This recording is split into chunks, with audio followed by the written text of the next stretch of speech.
My fingers aren't working today. It's just one of those days.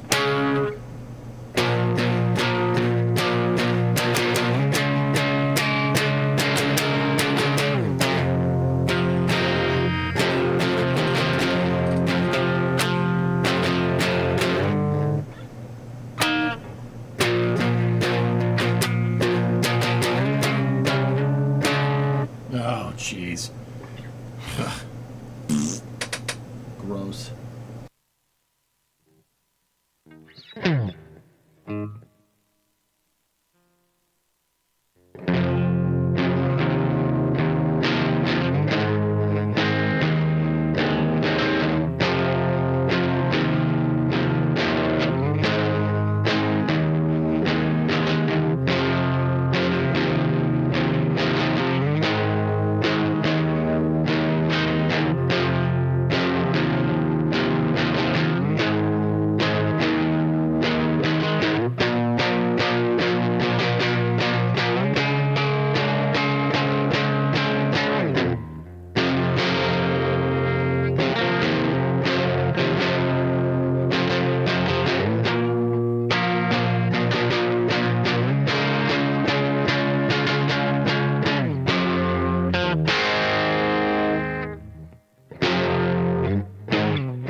Oh boy, it's just today is not my day. My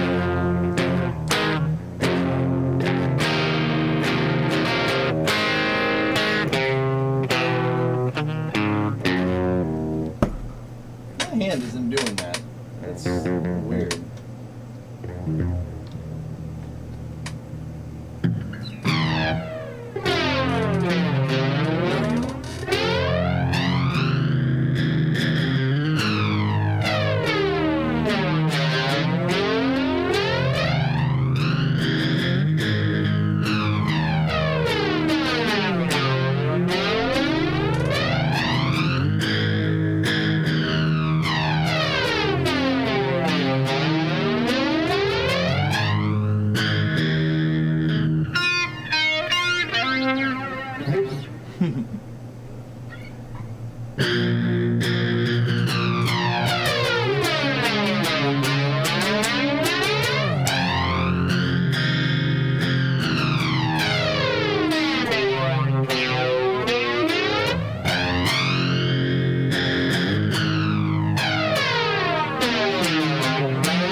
that's enough.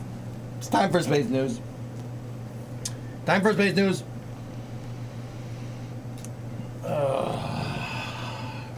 No. You know we ain't gonna die.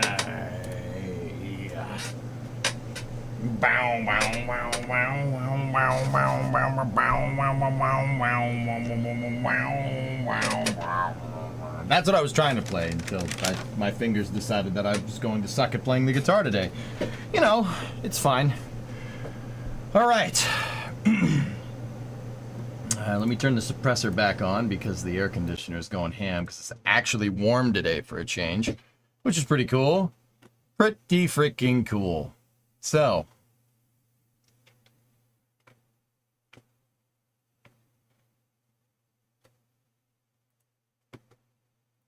it's warm, which is cool, but it's not.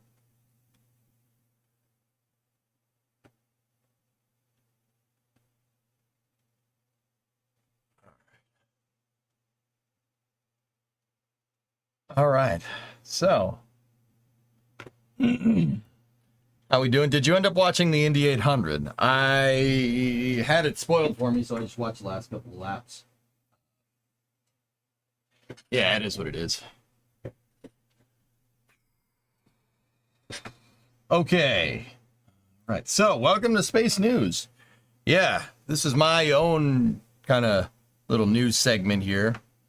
And I'm mostly saying that for the YouTube side of things. If you don't know this, this is what I used to do this all the time.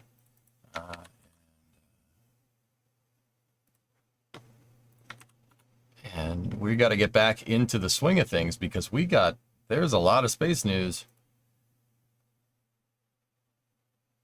There's a lot of stuff. News.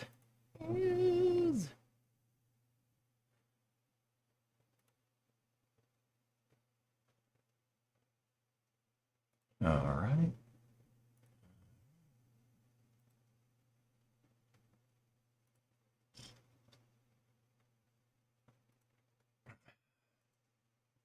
You can definitely play Fallout in 1 hour segments. Just have a kid, you'll see.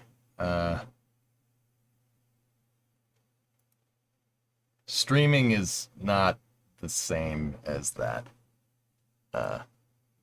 You're the kid in this scenario. You require 100% of my attention. Do you understand? Does that make sense? Does that make sense?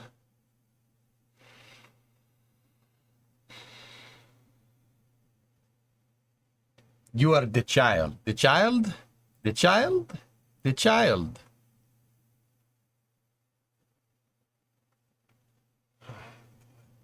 Rocking the ULA shirt. Yeah.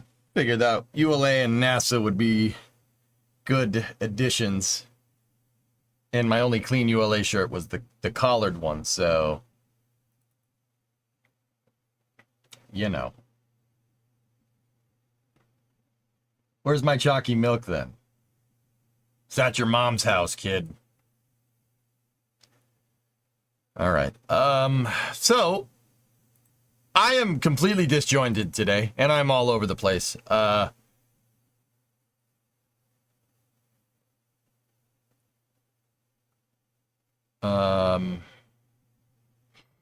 I'm gonna look around here.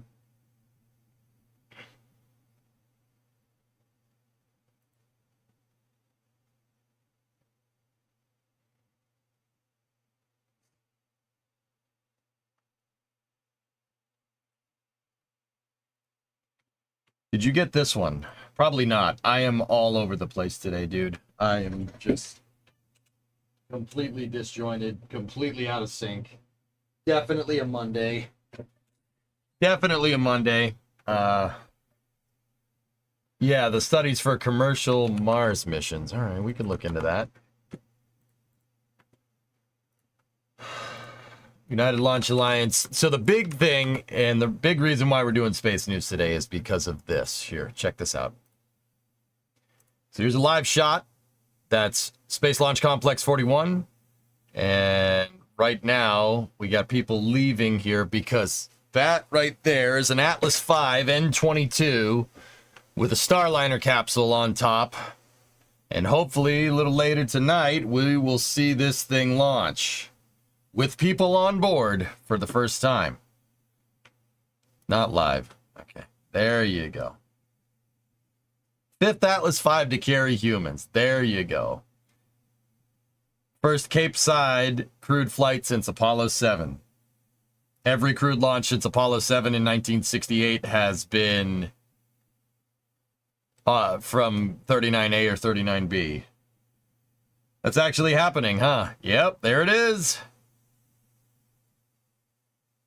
We got the SpaceX EVA suits to talk about, but yeah, today that thing is center stage. The official cast starts at 6:30, so I figure we'll do 2 hours talking about space, and then we hitch our wagon to ULAs, and then we're along for the ride. Where is the pad on the map? The map? I can show you. So, there's also the SpaceX EVA suits and Polaris Dawn announcements. And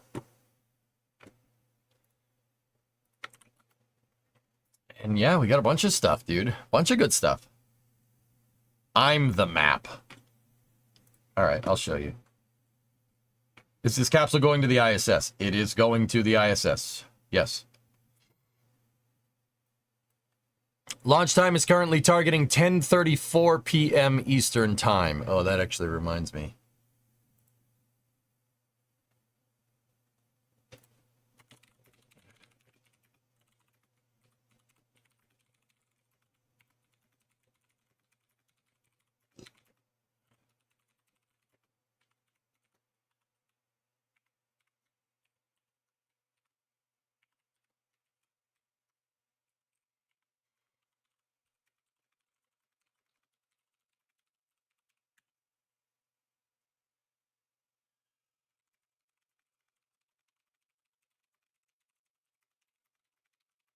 I'm sending a message. It's important. Got a message. Might be important.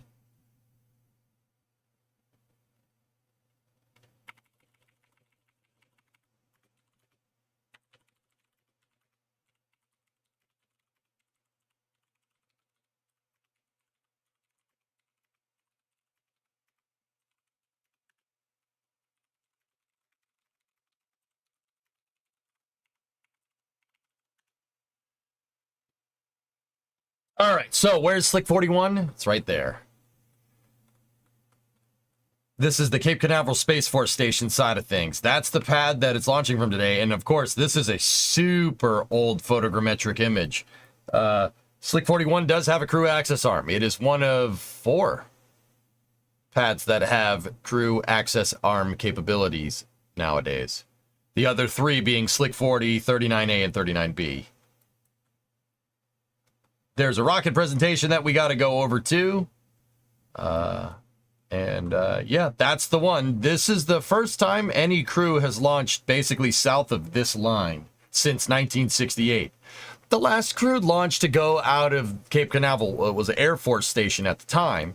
The last one would have gone from right here, which would have been the Apollo 7 mission in 1968. Right there. And the funny thing is that this is Complex 34, or LC-34.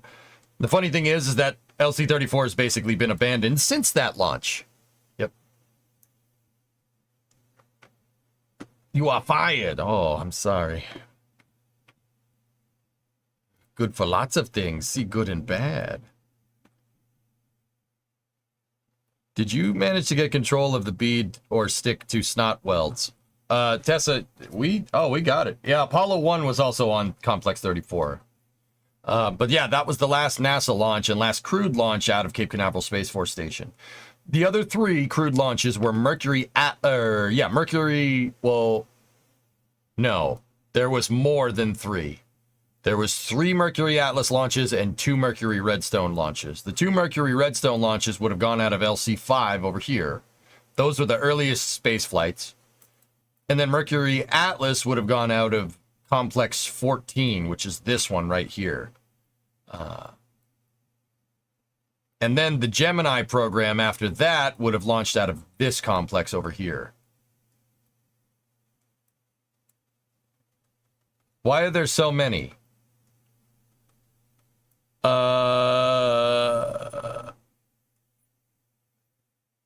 lot of different types of rockets from the 60s, dude. Yeah, 19 would have been that one, I think. I forget. Anyway, so every single launch from the last one was Apollo 7. Every single launch from there, Apollo 8 forward, all the way to Crew 8, I guess, would have been out of these pads over here.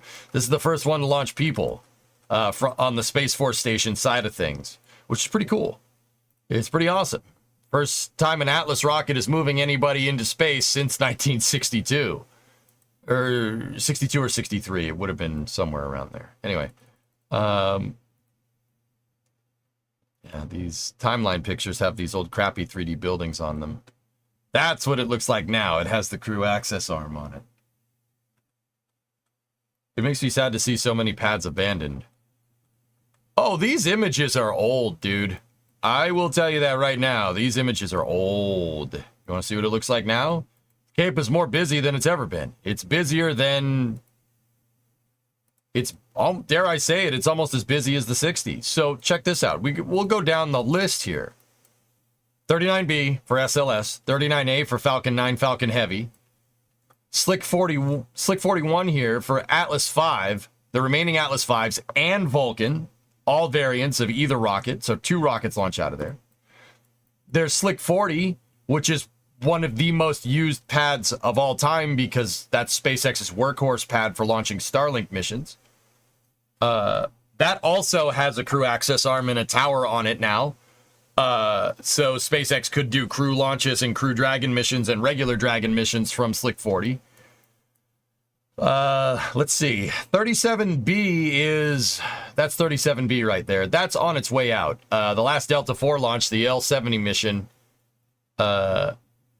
went out of there. And that one is, that one right now is being vacated by ULA and potentially has another buyer. SpaceX potentially has another buyer. 34 is permanently abandoned in place because it's an Apollo 1. It's an Apollo 1 It's an Apollo 1 memorial. Now we go down the list here, dude. Like all these pads are scooped up by commercial customers. So there's 20. 20's being renovated. I'm not sure about 19. 16 right here is Relativity. Relativity has that for their Terran 1 and Terran R rockets. They're building a new launch pad for it right here. Joji, what's up, Doc? Gotta love some history. There you go. There's talks to demolish 637 for Starship. Yeah. Interesting. 15, I'm not 100% sure. 14 is a monument to the Mercury program because that was where the first orbital launch of a person. That's where John Glenn launched. 13, well, I don't need to tell you what 13 is right now. It's not going to be like that for much longer. SpaceX is actually demolishing their landing pads here for some reason. We'll figure that one out later. 12 is Blue Origin. 11, the former Complex 11 is Blue Origin. Slick 37A and B and Complex 11 have been combined to make the new Slick 36. That's New Glenn's launch site. Complex 1, 2, 3, 4 right there aren't being used. There's Complex 46 right here, which is an active launch pad for Minotaur rockets. That's used. And then going down the list here, these ones are... LC5 and LC4 are... that's a missile museum. Slick 17 or LC17 right here was Delta 2 a long time ago. That's been demolished, and Moon Express bought it, but they didn't do anything with it, so I'm not sure what's going on there. And then this is like 31 or LC18, 17, 18, and then there's 30, 31 down here. That's 5 and 6 right there. That's the missile museum. 30 and 31 are down here. The Navy uses those for something. Don't know what it is, don't care. Did you talk about Rocket Lab's new engine yet? You've been here the entire time. You were here right when I started. You've been here the whole time. Moon Express, I don't think I've heard of that. Yeah, neither have they. Yeah, Slick 20 is Firefly, Slick 16 is Relativities, 15 is ABL, 14 is Stoke. They're all being used all of a sudden. Everybody bought them up, which is good. Yeah, Moon Express flopped. They didn't do very well. Do we have a timeline? Well, coverage begins at 6:30. So yeah, Geek, they're not abandoned. So that's good. That's a good thing. Anyway, I have not talked about Rocket Lab's new engines yet. No. I've been talking about the Starliner launch that's happening a little later tonight.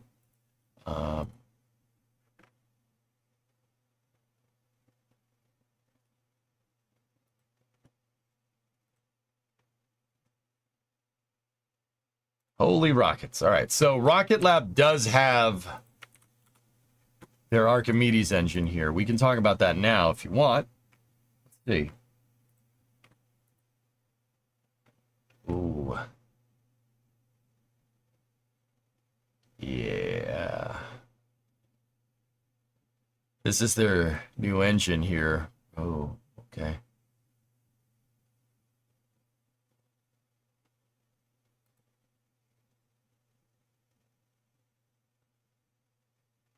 Let's take a look. What do we got here? Flange.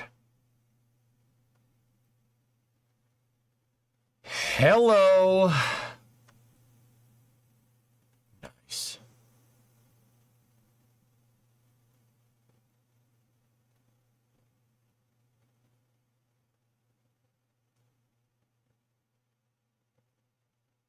That's nice. Very good. Q1 2024 financial update should drop at the top of the hour. Is this a tap off? It doesn't look like a tap off to me. We could trace the plumbing if you want. Old school. We used to do that all the time. Let's see. What do we got? So it's hard to tell from this angle. There's definitely an impeller right there, and it dumps into the combustion chamber right here, down here. And then the injector plate is right there. There's the top of the combustion chamber on that big freaking flange. There's your CC. There's the throat nozzle. We have a recirculation manifold, which...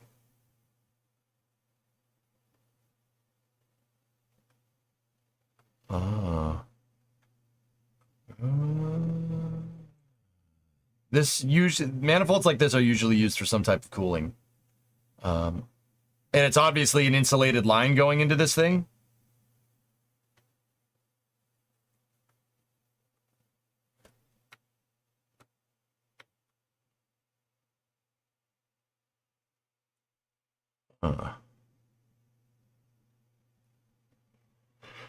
Interesting sap. I did get them welded, Nick, yeah.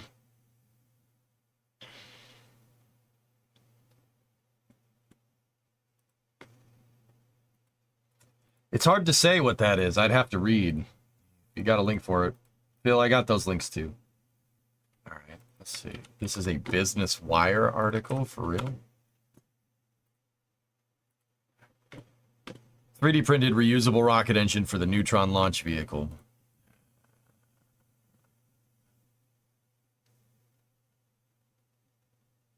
Full power, 730 kilonewtons of thrust.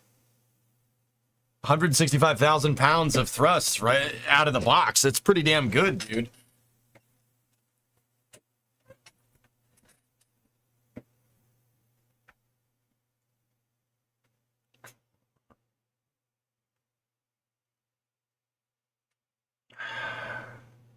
Yeah, it's a really conservative rating. I remember Peter Beck talking about that.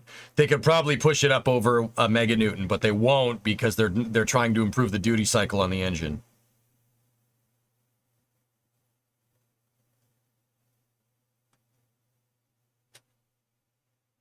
What time is the CFT launch?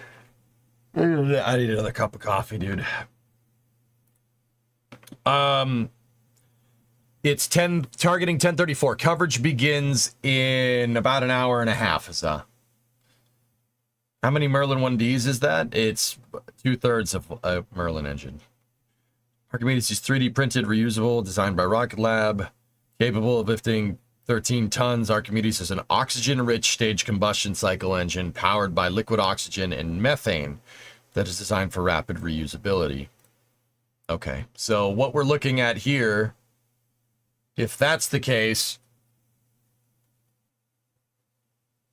you have a single shaft here, so you only need one gas generator, which is down here most likely. So it looks like you have an impeller going into there. Huh. This is a very interesting design here.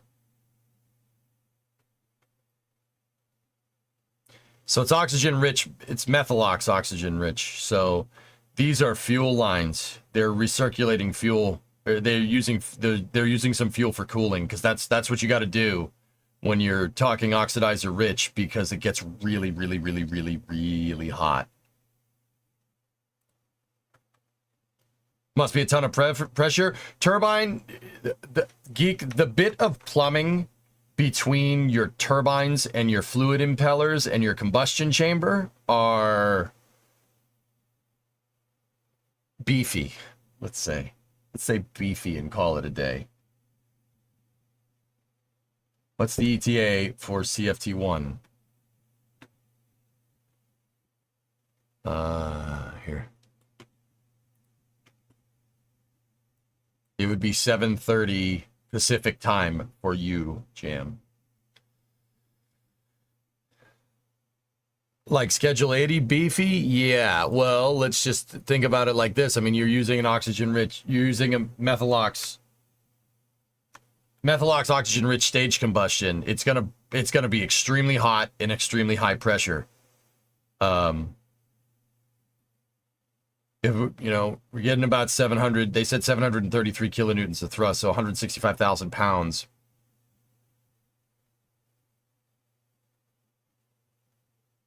I'm going to make a very conservative estimate and say that your turbine in, not your turbine inlet, your impeller output to combustion chamber is probably easily, I don't know, 100 bar. That's a huge guess. I'm pulling it out of my tail. You'd have to do the math. It's a huge guess.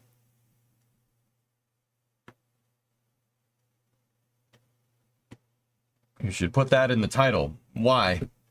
People don't check the title. I put a lot of useful information in the title all the time, Mark. And I still get asked a bunch of questions. It's okay. It's fine. I don't mind. It's okay. It keeps us going.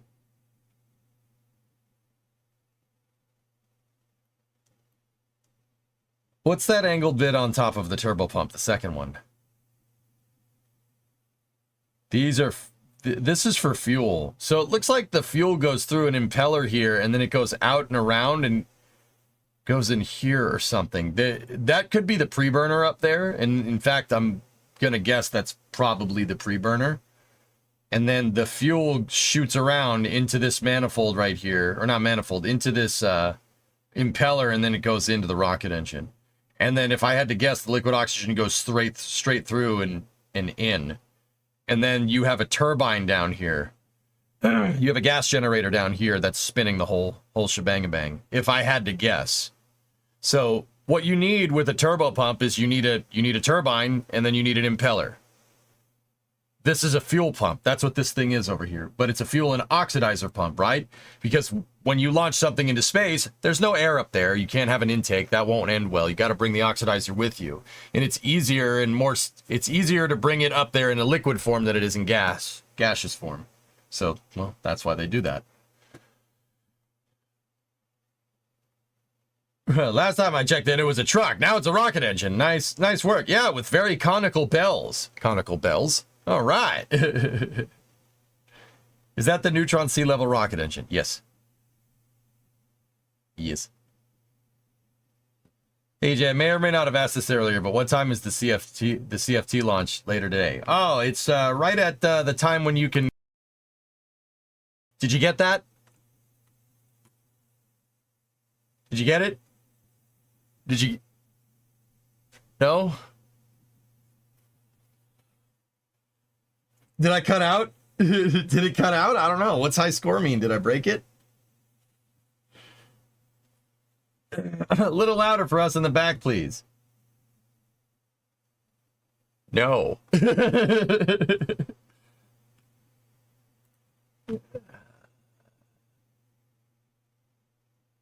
NASA's next generation solar sail mission. Yeah. That's neat. Ajox, I too like dreaming up architectures that will never happen. We do that in Kerbal all the time.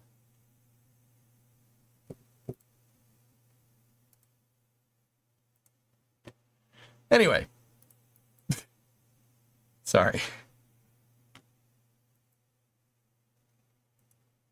Oh, that wasn't a self-burn. Nope.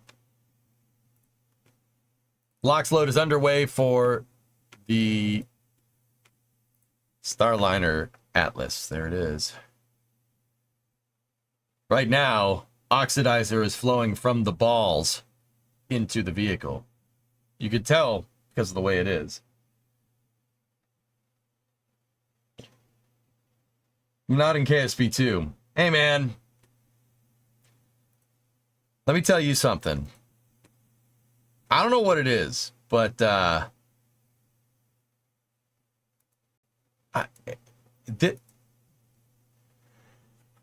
it's the strangest thing, dudes.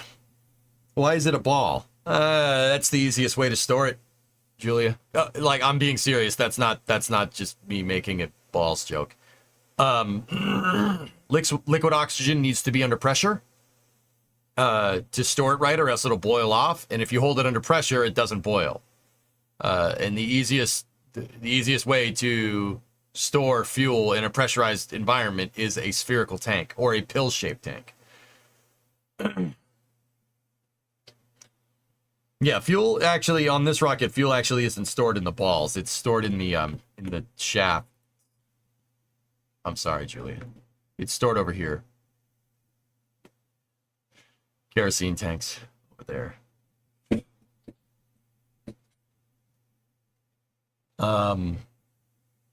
Yeah. You got me? All right. Cool. All right. Yeah, just as nature intended, huzzah. Someone is trolly today. I am super fragmented out today. I'm like,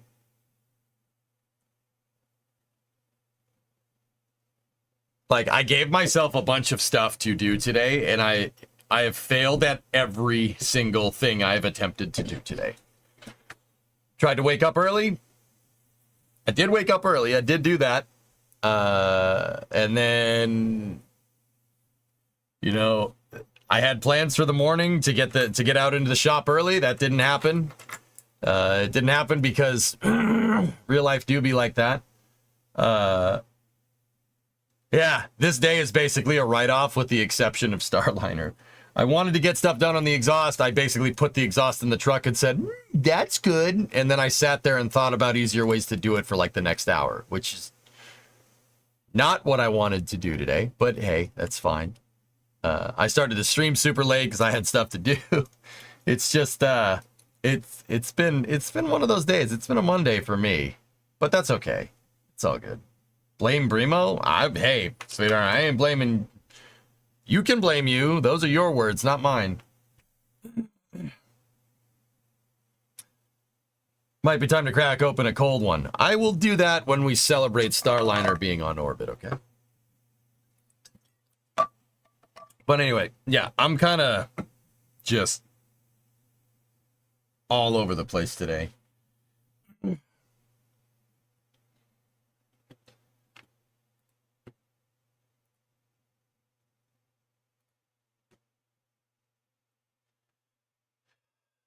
A remarkable new thruster could achieve escape velocity in interplanetary travel. Scientists are on the brink of a propulsion breakthrough.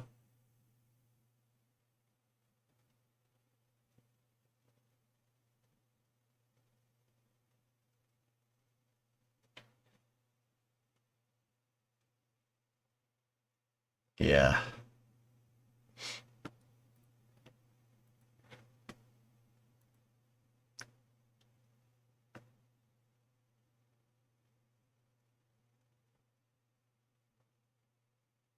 It's the same brink we've been on for the past 60 years. The H-71M low kilowatt Hall effect thruster. Yeah. Neat. Cool. I mean, talk is cheap. And NASA doesn't really have the chips to say, oh yeah, we're going to do this. Oh, okay. You do that, man. You go and do that.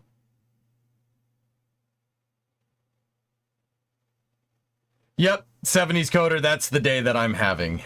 This is, quote, this is going to take an hour, but I think I can do it in less time. So let me think for 45 minutes about how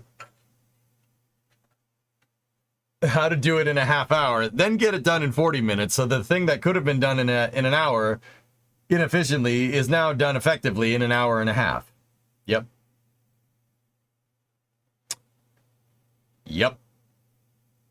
Yep. Yep. That's my day. That is my day. Anyway, let's take a look at these EVA suits here. Let's see what's going on. SpaceX released this over the weekend. They're extravehicular activity suits for the Polaris Dawn mission. This is a suit that's capable of egressing, hence extravehicular,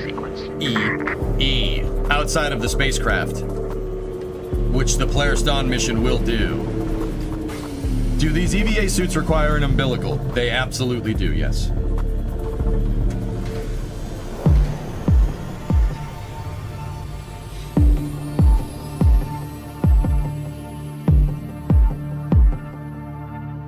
EA Orts. It's in the game.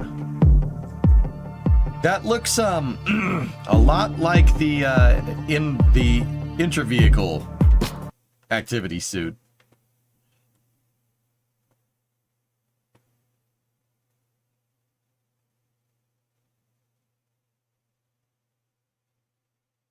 Did they wear this in the capsule to the ISS as well, or is that different? That's a different suit, Mad Cobra. Looks like they just put the EVMU's gloves on the end of the SpaceX suit.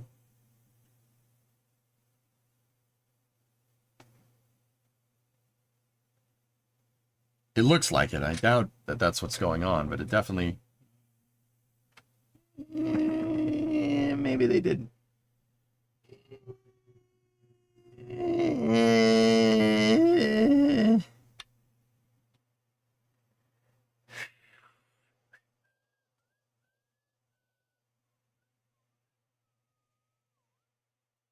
Cool.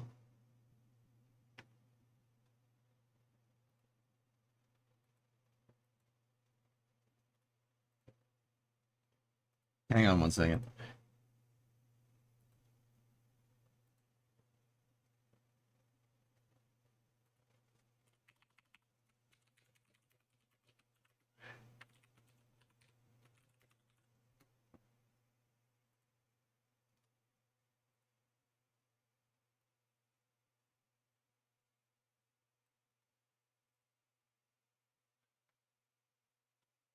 I want to see how many people ask now.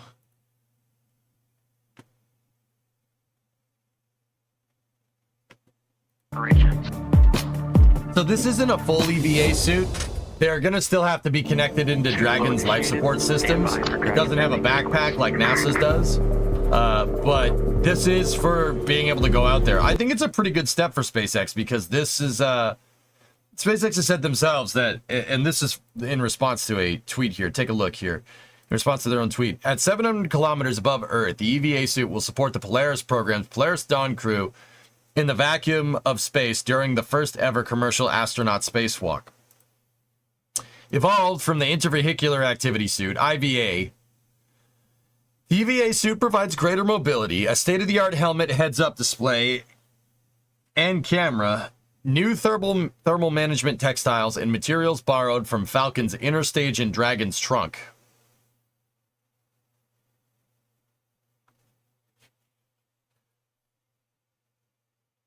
Would they be able to test these in the NBL? I'm not sure, bro, Handy. That's a super good question.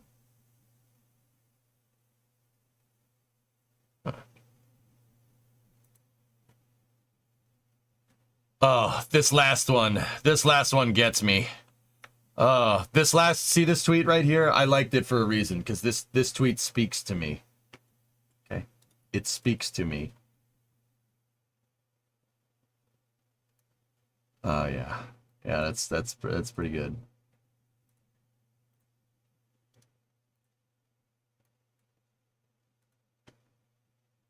Hang on. Just needed to zap out that little bit of chroma. Building a base on the moon and a city on Mars will require millions of spacesuits. The development of this suit and the execution of the spacewalk will be important steps towards a scalable design for spacesuits on future long-duration missions as life becomes multiplanetary. This tweet? This tweet speaks to me. Anyway. How do they keep it so clean? Turntable bearings. Yeah, I know, right? These SpaceX suits are going to get messed up on the lunar surface, James. They're going to get all fricked up. M-A-R-S. Mars. Red rocks. So, that's cool. And it's really cool that, Jared Isaacman, the captain or the commander of the Polaris Dawn mission, this guy is basically funding this development. He's doing this as basically a way to push the technology forward and also as a way to raise money for St. Jude. Yeah, which is pretty rad. He's a pretty cool dude. Pretty cool dude. He just flies around a fighter jet in his spare time, just in case you were feeling insignificant. Guy just tools around in a MiG-29. Yeah, just putting it out there. It's pretty rad. How many spacesuits are needed for a colony on TRAPPIST 1D? At least 350. If they added the backpack to it, I wonder if the suit could be used on the moon. Geek, if I had to guess, put my hat into the ring. If I had to guess, these suits are probably half of what SpaceX's long-term game plan is for a full EVA suit. I.e., they're probably designing a backpack for it, but they don't necessarily need it yet. If I'm understanding this correctly, for the Artemis missions, Axiom will be providing the lunar spacesuits, but I do think that SpaceX is also designing their own extravehicular suits, because making an EVA suit, something that's designed to jump around and float around in deep space, is not that far off from making something that goes down to the surface of another planet. And if SpaceX was smart, and I'm pretty sure they are, my guess is that this suit is already designed to lunar specifications. It's just figuring out the backpack a little bit later, if I had to guess. SpaceX is pretty damn good at long-term infrastructure like that, so I think that's what's going on, but I could be wrong.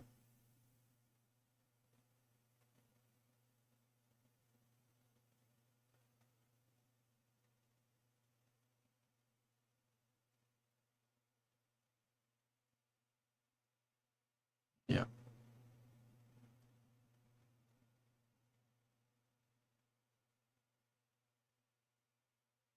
I'd be stoked just to buy a Miata. Yeah, right? Did they show where the umbilical plugs in? I'm pretty sure there's other footage around from the Polaris Dawn thing, but I'm pretty sure it's just like out the back like it is on the IVA suits.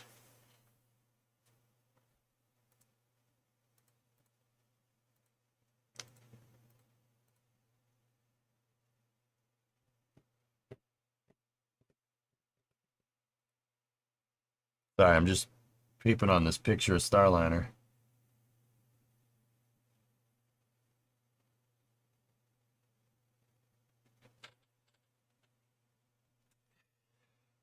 The in-cabin only suits will have slow leaks. Yeah. Some more info here. That was the link in the tweet, wasn't it?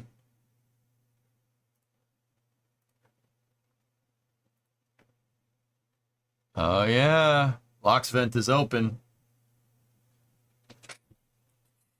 There we go. She getting tanked, though. All right, let's take a look.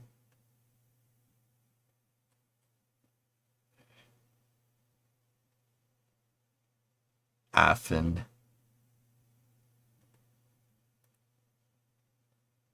Lunch. Splashdown. Training.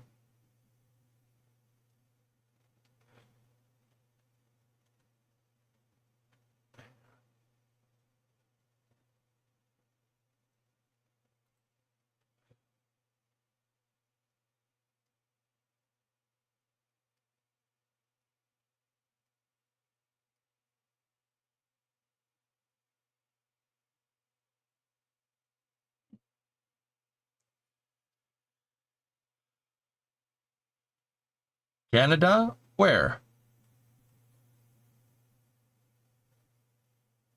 Oh, Canada. Discovery, go at throttle up. Hey, Zonku, 70-month resub. Boop. Here we go.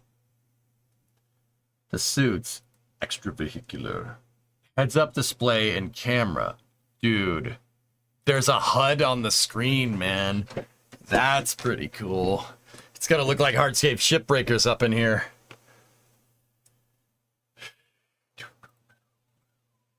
Externally coated with copper and indium tin oxide. Okay. With an anti-fog treatment on the interior, the polycarbonate visor provides critical thermal insulation while also functioning like a pair of sunglasses during the spacewalk. All right. Dual capability.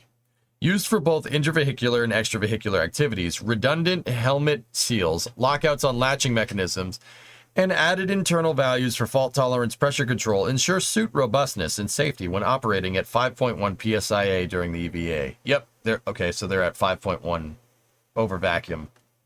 Nice, where can I get one? Just call Elon up on speed dial. Indium tin oxide is what screens are made of. Oh, nice. Zippers. Spiral zippers at the waist enable easy in and out of the suit. Zippers on the forearms allow for greater mobility in bare hand operations until gloves are required. Yeah, dude. Outer layer. SpaceX develop. Flame-resistant stretch fabric material provides greater mobility on the suit's outer layer. And moving down to the lower sections. Thermal management. A new textile-based thermal garment material provides mobility while regulating suit temperatures. An easy access dial on the suit's umbilical controls and an in-suit cooling capability, delivering additional oxygen during your spacewalks. Boots with the fur. Constructed of the same thermal material used on Falcon's inner stage and Dragon's trunk. Proven material science. The boots provide thermal capability at both high and low temperatures in the vacuum of space, as well as greater flexibility. The new SpaceX extravehicular activity suit. Coming to a spaceflight near you. Order today via mail order. SpaceX is actually not for sale, so disclosure. All right, anyway. What?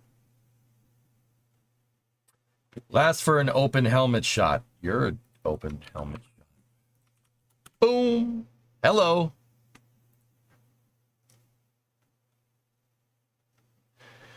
Ah, yes. You can clearly see that this is the training for the Polaris Dawn mission. You could tell. I don't know if you could tell. That's soon available on a planet near you. Price tag, just $5.99, $99.99. It's just $90 order today, except in Nebraska.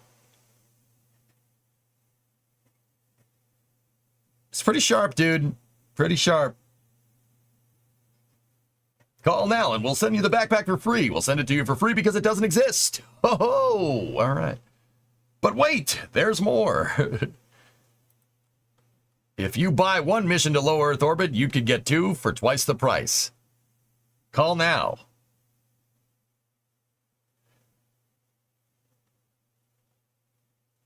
That's really cool. That suit's awesome, man.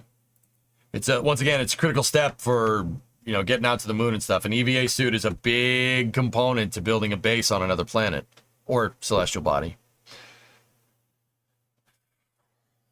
The gloves are the one thing that still looks like a lot of current gen suits. It looks like they lifted the NASA's EVMU gloves. Those look exactly like NASA's. So we'll see.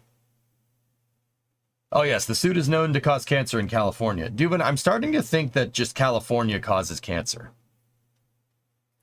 You know, there's always a thing from the state of California saying, hey, this causes cancer. It was made in California, but it causes cancer.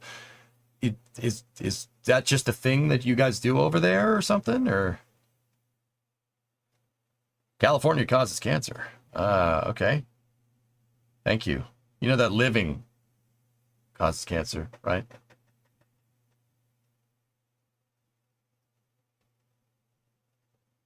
Everything does, just California needs to report it legally. Way to ruin my joke.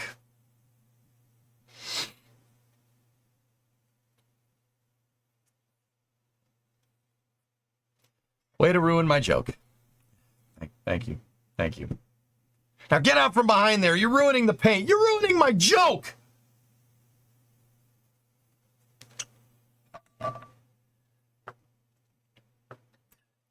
Zonky, you lived there and you got it twice? Did you know? Did California warn you? They warn you about everything else. Did they warn you that you can get cancer from them? If they didn't, you might be entitled to compensation. All the time. All right. Hey, man, at least they didn't get cancer. Oh, they did? Well, someone should give them money. Sorry. Sorry, Chatty Murphy. It was an accident. I was having too much fun. Everything will give you cancer. I'm starting to think just California will just do that, man. Archimedes is already on the test stand? Oh.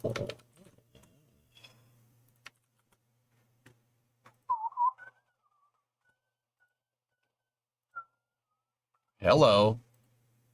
Hello. Oh.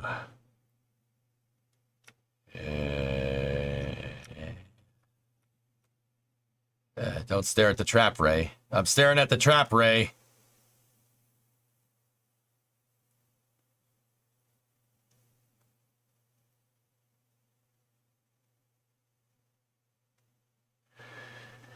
Hello, babe.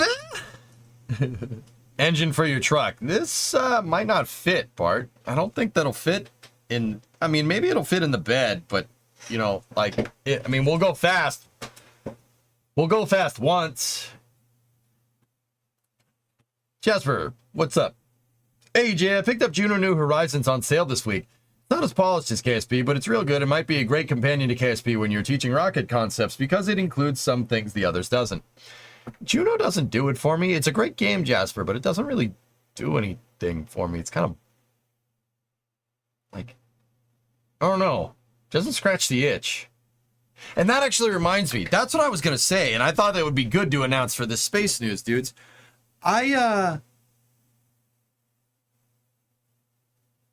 Okay, strangest thing.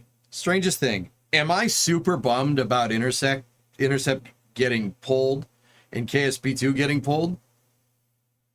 Yes, it really bums me out. That was not cool. I'm bumming about it. But also at the same time, I don't really have a good way to say this, so I'll just say it. It made me want to play Kerbal 1 again.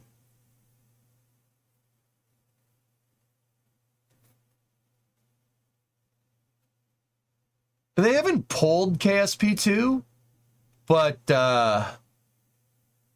they laid off the whole development team, so I don't know if it's definitely dead, Vickers, but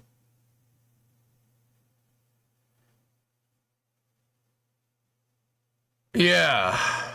I don't know if it's dead or not, but it made me want to play Kerbal 1. Like, I don't know. Take-Two has said that the KSP2, the KSP is safe, whatever that means. I don't know what that means. Hey, Dead Grew, 43 months. Excuse me, streamer. When MLV do work? So, yeah, for whatever reason, it just made me want to play KSP 1 again. The question is, how many of them got rehired?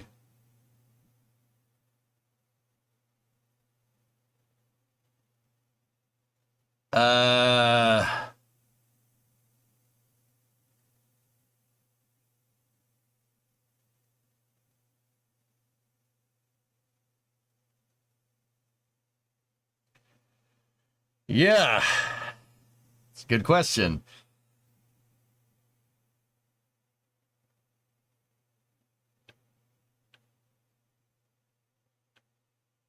Yeah, powers, something like that, dude. But anyway, it kind of blows, dude, but it made me want to play. I just want to go back to play Kerbal 1. Just want to go back to doing that. Yeah, you linked the tweet, but they're still hard at work on KSP2. We'll talk more when we can.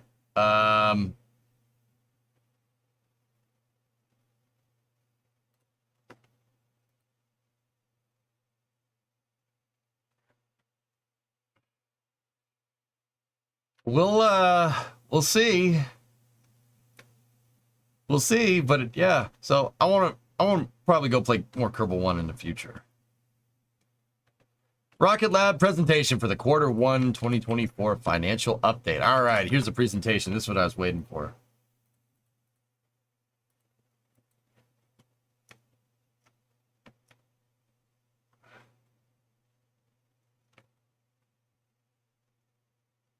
All right.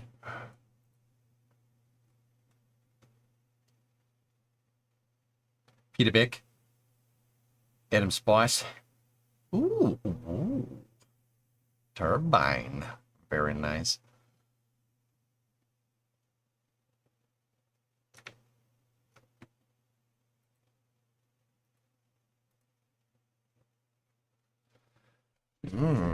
Momento. All right. 4 successful launches in Q1. Yep. All right. First launch in Q2. 2024 complete. Beginning of the swarm was Electron's 47th launch. Electron has launched 47 times, dude. Can you believe that? That's weird. I remember watching that rocket's first flight in like 2018 or something. Hey, almost 50 launches over that period of time is actually pretty damn impressive.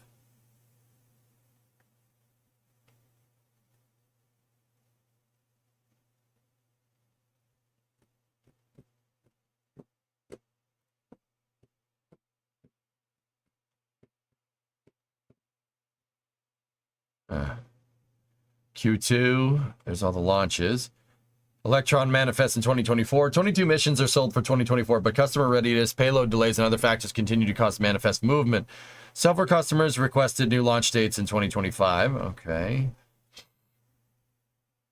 $32 million end-to-end mission for the Space Force. Not a bad price for Leo, to be honest with you. Yeah, Foz, that's what I'm trying to say. Electron has been kind of pretty much going 2019, 2020. That's when they started going. 47 launches over what, 6 years? That's pretty frigging good. Like, the reason why I bring that up is because I'm not looking at Falcon 9. Falcon 9 makes that look stupid. That's almost how much Falcon 9 has launched this year. But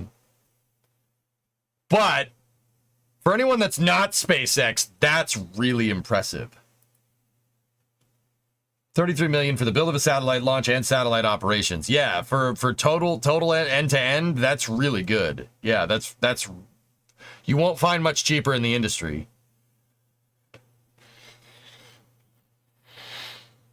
Yeah, they're doing STP missions, space test programs. That's good. Major reusable Electron milestones reached. Four-of-a-kind Electron stage launched in January 2024, currently undergoing assurance testing for possible relaunch. Word. Did they scrap the Skyhook idea? Not officially, Geek, but I'm pretty dang sure that they're just going full bore on Neutron, and maybe we'll get a couple of Electron stages, maybe, and kind of roll from there. Valentina McKenzie, thank you for the 10 bits. I do appreciate it. Aha! Look at that ball. That guy's holding in a ball.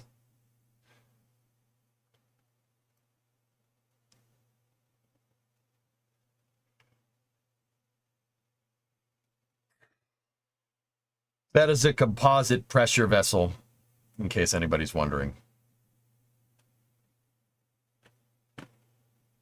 Spacecraft returned to Earth for Varda Space. Yep, they had a payload that launched on a SpaceX rideshare that came back down. That's pretty cool. Globestar constellation now shipping. Spacecraft hardware now waiting for Globestar payload deliveries before final integration begins. Look at how much fun these people are having. Turn spacecraft going to Mars for NASA, the Escapade mission. If I'm understanding this right, Escapade is launching on Newlands. I want to see some chopstick action. We'll get to it. Given I'm pretty sure they don't have the helicopter anymore, it's safe to say only splashdown. They've made improvements on water ingress as well. Yep.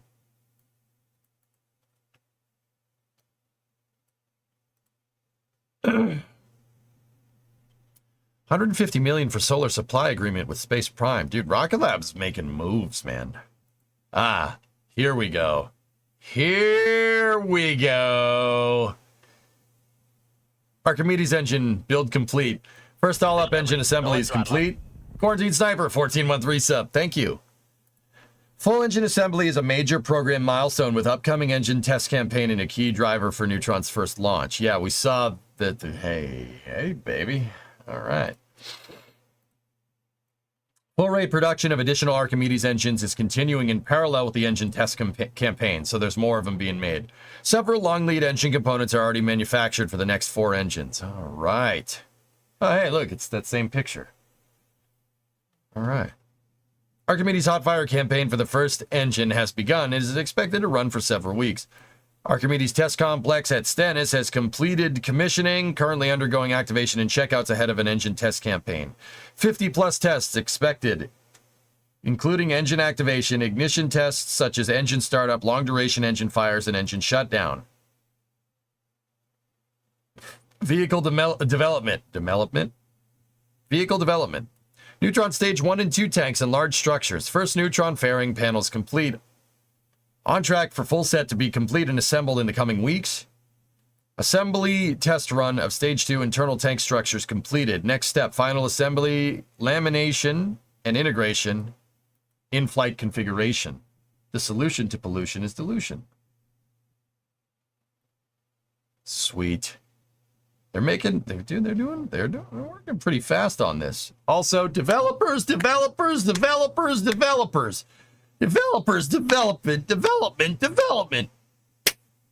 Yes!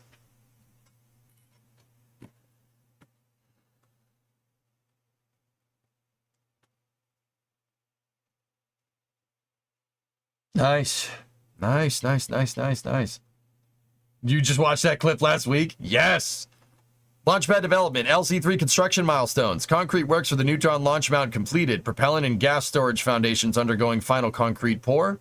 Water tower installed for Neutron pad test and launch operations. Additional Neutron facilities undergoing significant changes daily, including Neutron assembly and integration complex outside of NASA Wallops Gate. If they would have been in which to go to open source. We don't know if it's abandoned yet, but yeah, we don't know. I don't know, Journey. Guys, Take-Two says it'll be fine. They say it'll be fine, but also at the same time, you know, I'm seeing people that I know personally that work at Intercept putting their resumes up. Maybe I'm reading too much into this. But who knows? Original KSP guy still associated? What? Paz Felipe hasn't worked on anything Kerbal related in half a decade, man.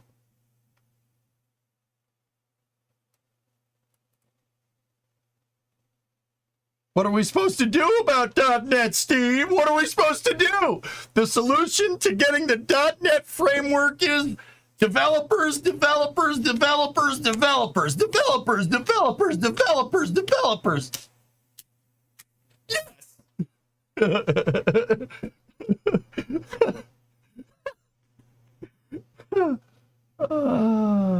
Yeah, he's working on Kid Hack. That's right. That's what he's working on. Yep. Yep.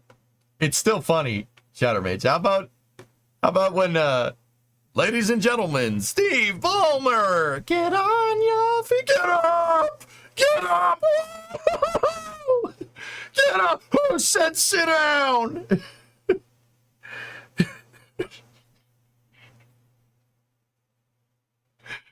Okay. All right. All right. All right. All right. You successfully have hijacked my space news. Okay.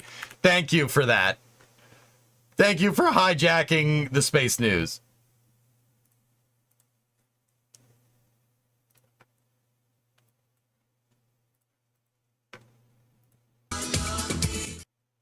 Ladies and gentlemen, Steve Ballmer!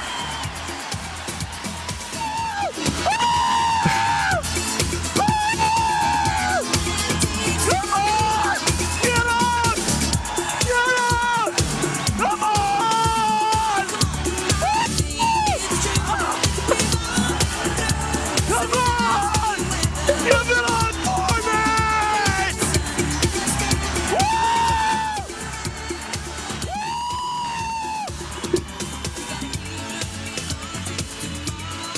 Come on! I love old Steve Ballmer. It's the best.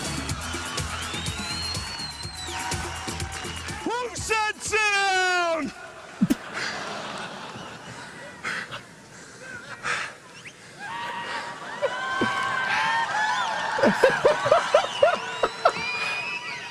I have 4 words for you. I love this company. Yes!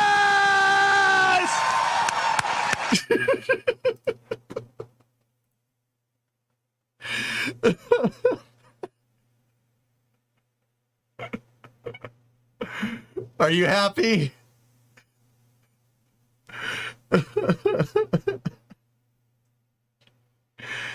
Oh boy, that's awesome.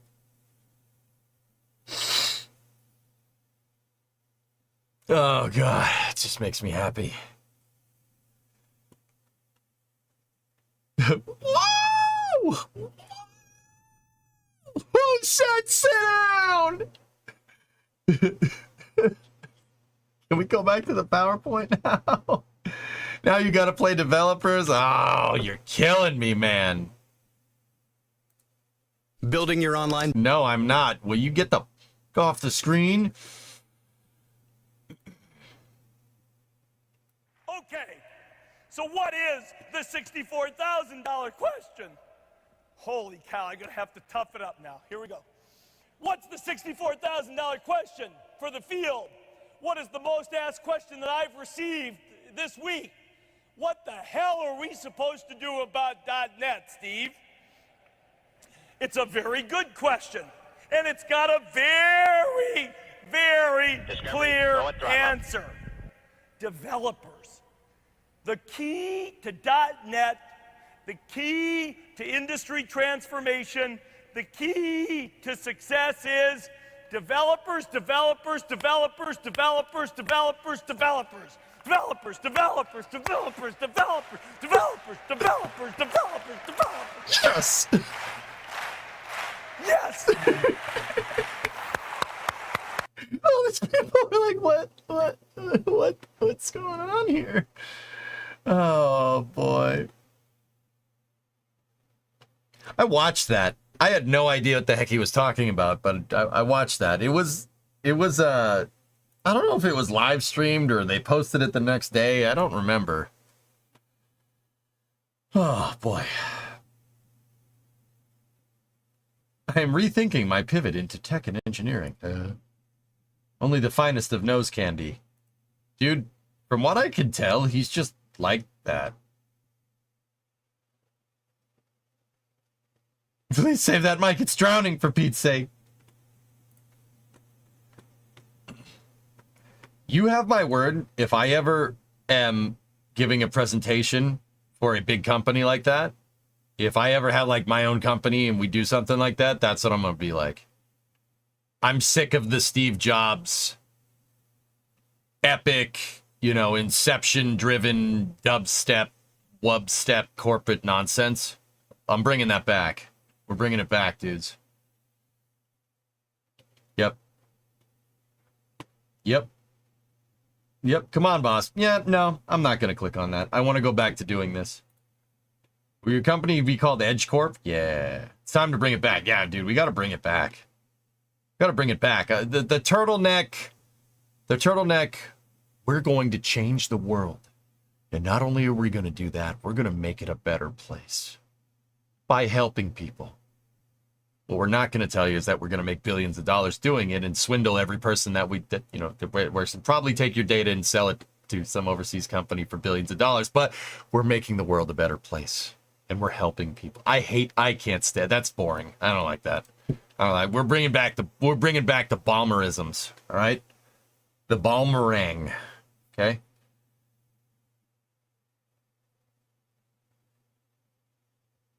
Tell me more about this Burger King.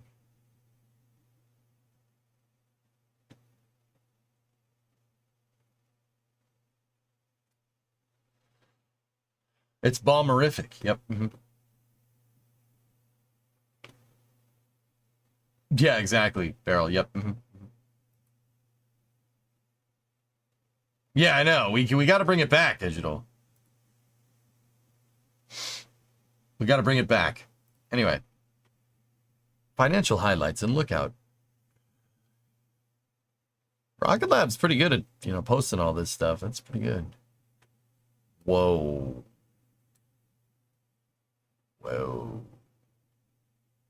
Okay. It's a little bit of a new hat. No, just not one that I wear too much. I figure we'd take it out today for some Starliner action. And I got my nice ULA shirt. It's actually a dry fit. Very nice. Very nice shirt.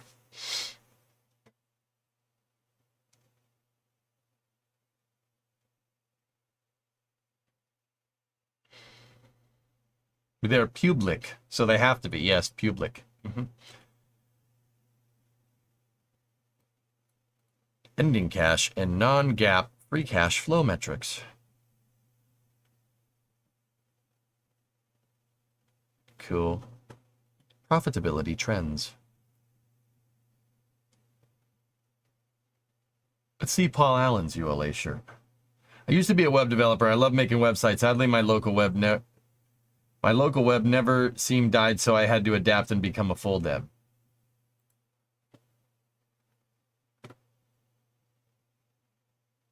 Your local web never... Well, full development is cool, Celestia. That's cool, too. That's neat.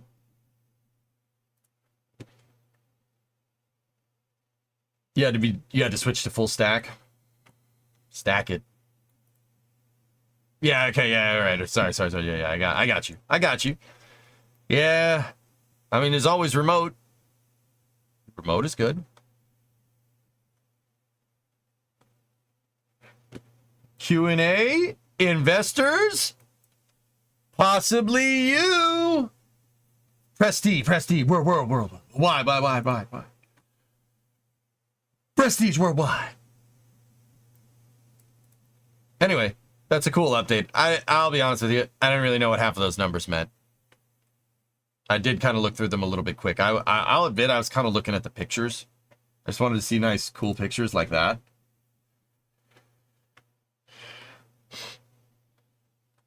Stack, baby, stack, baby, stack, stack, stack, stack, stack. No one reads the text on a PowerPoint. Yeah, dude, I just want to look at pictures. All right, anyway. So that's cool. Good news from Rocket Lab. They've launched a lot. They seem to be pretty robust. Because yeah, I've been watching the launch market kind of, well, we've been just on a gaming binge lately, and it seems like there's a lot of contractions. I mean, we lost Virgin Orbit, and Astra is not looking ideal, but we'll see what they pivot to. See if they do pivot. I'm super worried about the industry contracting, especially with the inflation the way it is, and economic contractions and expansions. We'll see. They wait for the presenter to read it. Yeah. Yeah. Wait, you guys don't read the articles in Maxim? I don't know how to read. So when I really wish I could.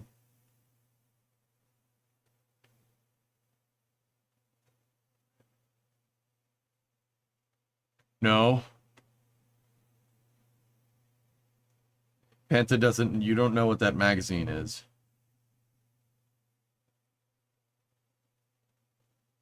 Discovery, go at throttle up. Damn kids and their internet. Panta, you should Google it. Maxim magazine. Do it. Do it. Johnny Red, neat. Okay? Do it. Do it. Just Google it. Yeah, while at work. Oh, yeah. Oh, yeah. Does inflation screw launch providers that locked in contracts before costs went up with inflation? Yeah. I mean, Jim, it's just cost. So, yeah, it could be where you're operating out of, dude. It could be it's cost of living. So, like, if you have an aerospace company in California, post-pandemic, cost of living shot up through the roof for whatever reason. And, if you're trying to run your business, once again, retaining personnel would be crazy because you can't raise them above inflation. If anything, everybody took a pay cut. No one wants to take a pay cut. So every good contract has inflation accounted for. Yeah, but see, you all say that, but it's very clear that a lot of tech companies, and there is an overlap between tech companies and aerospace companies nowadays. We're sitting here pretending like tech companies took into account inflation when they hired all those people during the pandemic.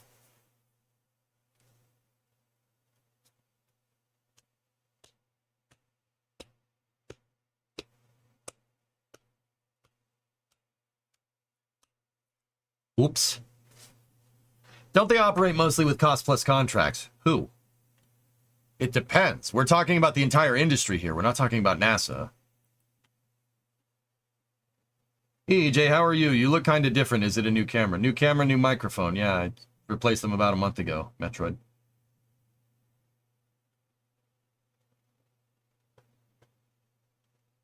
Yeah, man.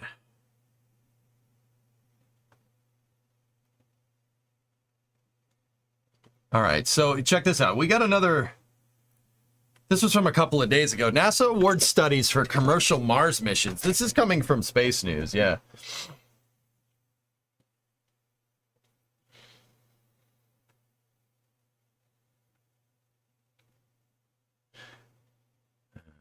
NASA selected 9 companies to perform feasibility studies of commercial approaches to deliver spacecraft to Mars and provide services there. The agency announced May 1st that the selection of companies for its Exploring Mars Together commercial service studies program. 9 companies received 12 awards. 3 of these companies received 2, while the other 6 received a single award. Contracts valued at between $200,000 and $300,000 per company are for 12-week studies to explore 4 topics where commercial services could augment NASA's broader Mars exploration program. Okay. Who did... Yeah, we talked about this on NSF Live, actually. Yeah. This was talked about on NSF Live last week. Yeah, some of these are pretty cool, but once again, these are basically just trade studies. This is NASA saying, like, if we had a 10-ton payload and we needed to get it to Mars, how would you do it?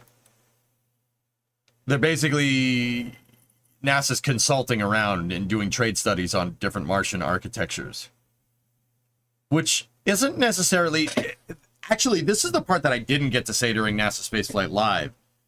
All of these, it's cool that NASA is handing out these contracts here, right? You know, to try and, what they're trying to do is try to flesh out a Martian architecture.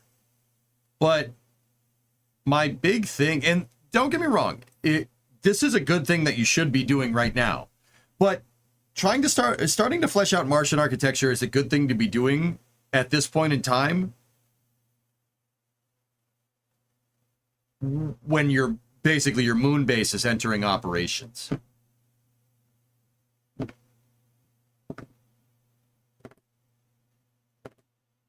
They use this info to inform the next directives and programs. Oh, I know, Rocket Guy. I know exactly what this is. It's fine. My thing is that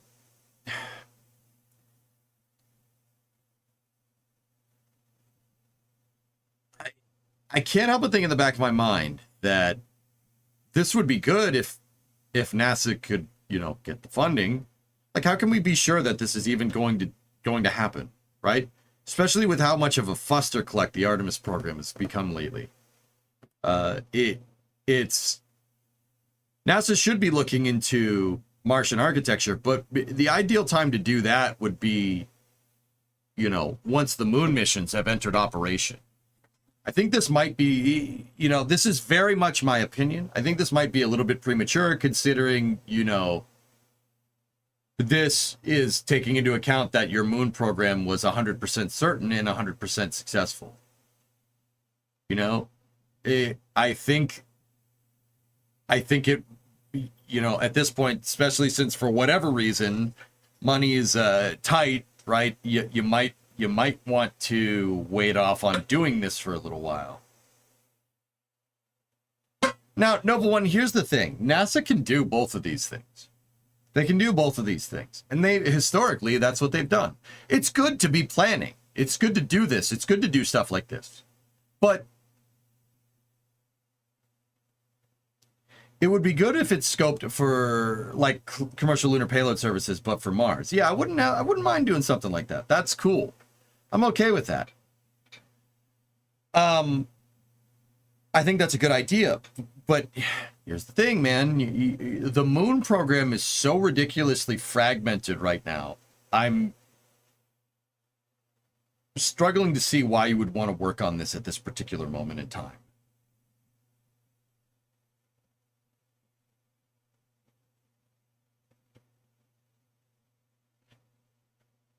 Given NASA's budget, and yeah, their budgeting, it kind of seems like a little bit like, what? Why are you even thinking about Mars, dude? You can't even get to the moon.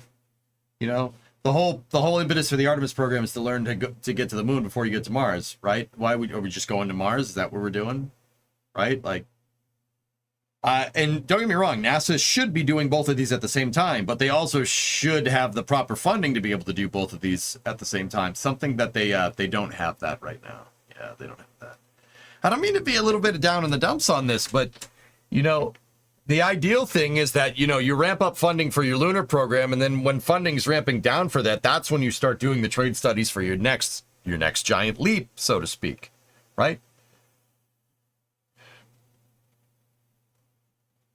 Long story short, what I'm trying to tell you is that NASA does all this planning in anticipation of some type of crazy budget increase in the future, and it doesn't happen. Hey, Dre, what's going on?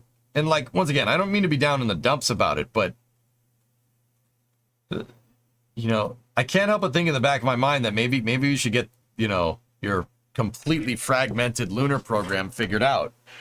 But then again, the alternative argument to that is that, you know, leveraging the commercial industries to do this might be able to get you missions for cheaper, and you might be able to come up with a better integrated architecture for Mars.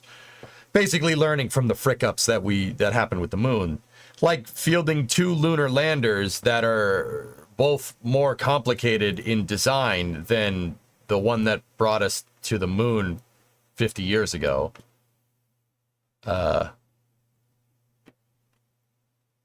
Yeah. Like 2 of them? Why do we need 2 of those? Hey, just got here. You're building your N22 paper model. Yeah, cool. Here, you want to see a live look? Check it out. Looks like they're almost topped. Timing seems curious for me. It's good to do, but right now, I just don't think with the way the budgeting is going that that's a wise decision. I honestly think it's just to define knowledge gaps for commercial Mars. Assuming a 7-year technological development gap once a specific architecture is awarded, the gap for the RFI to the first contracted work is also in the order of a few years, with the preliminary contract timeline being several years. So with this initial step, any Mars tech development delivery would still be 10 to 15 years from now. Granted the lunar program uncertainty, does that fit their Mars desired timeline?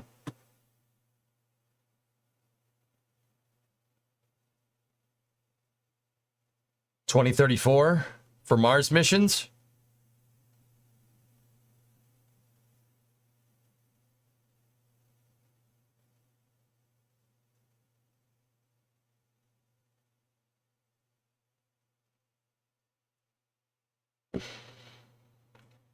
Rocket Guy, like, here's the thing. I understand what this is. I understand the trade studies. This is basically NASA putting out feelers. I get it. I understand. And I understand the whole cycle. You know that I know that, right? Like, what I'm trying to say is that, bro, you can't even guarantee that we're going to get to the moon in the next 10 years. Let alone starting to leverage commercials for trade studies or like commercial architecture for Mars, right? What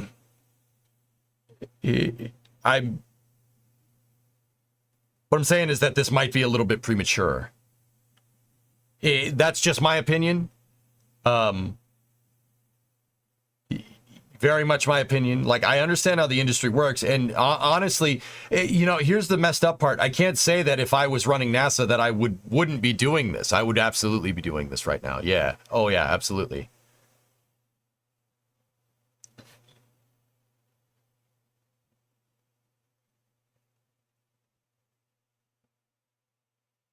There's no way that they're getting to Mars in 2034 with the flat budget they have. Not a chance.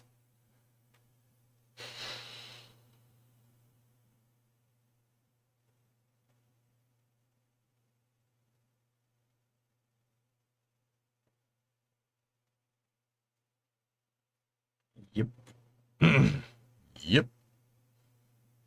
Right. What I'm getting at is, do you delay this work until lunar is more certain? If so, how long? If delayed, do we just run into more problems delaying it later? It's a cluster regardless. Rocket Guy, assuming ideal scenario, assuming ideal scheduling, or even if we want to take into account the flat funding that NASA gets, say they just get funded to the tune of inflation from now on, which would make my head pop from the stupidity. But anyway, say they did do that, right?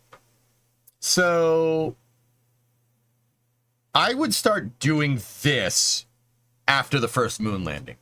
Yep, that's when I would do it. That would be the time to do it.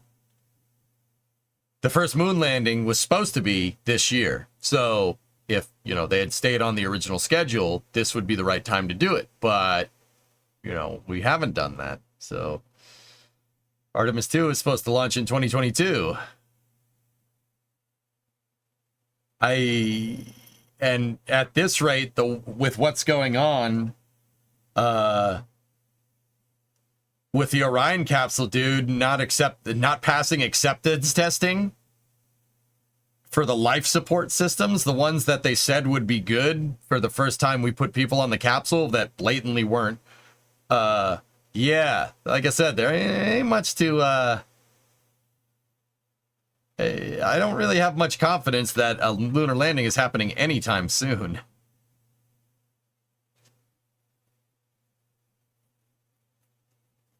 Maybe it'll be easier to get funding if NASA shows to Congress that they know how to do it. That's why I would propose doing something like this after the first moon landing, because then you're playing with house money, so to speak.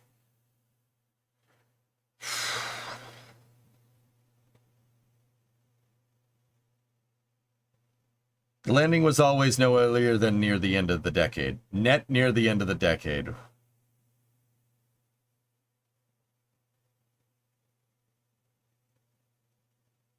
And yet the only time where they moved the deadlines forward, NASA actually launched something. If they hadn't decided to try and land people on the moon in 2024, would Artemis 1 have even launched yet? Curious thought. No, it wouldn't have. It's actually pronounced decade when we're talking lunar landings. Yeah. See what I'm getting at? This whole, oh, well, we're not supposed to launch it until then. We're not supposed to launch it. It's fine.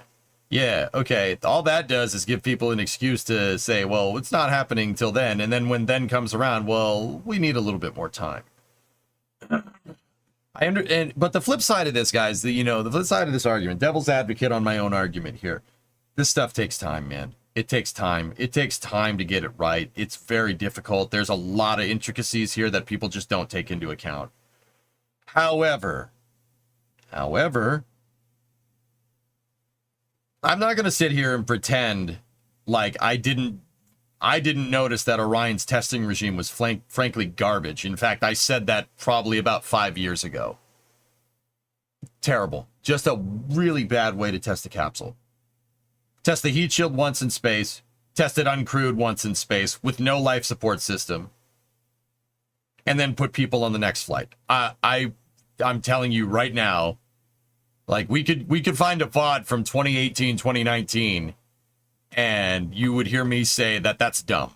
That's dumb. Orion needs a low Earth orbit access component. You needed something like Ares 1, or you needed something like Falcon 9, or Vulcan to put that capsule up into space. The original plan during Constellation was to test Orion at the ISS and get some data on long-duration missions for that capsule by anchoring it to the ISS for crew rotations. We decided we didn't want to do that because that was too expensive.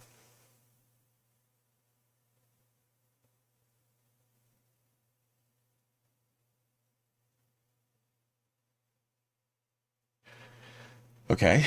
And then proceeded to spend more money doing less. Yeah, that's the short story. Would a Falcon 9 be able to punt Orion to the ISS? I don't see why not.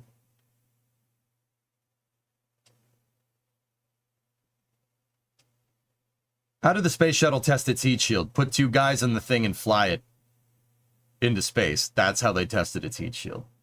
But the shuttle also was fully built out. They didn't fly it with components, unless you want to count the approach and landing system test as flying a shuttle without all the other components. In which case, yeah, maybe. Because Enterprise just had the flight control systems on board and a very, very basically neutered version of the shuttle's flight computer.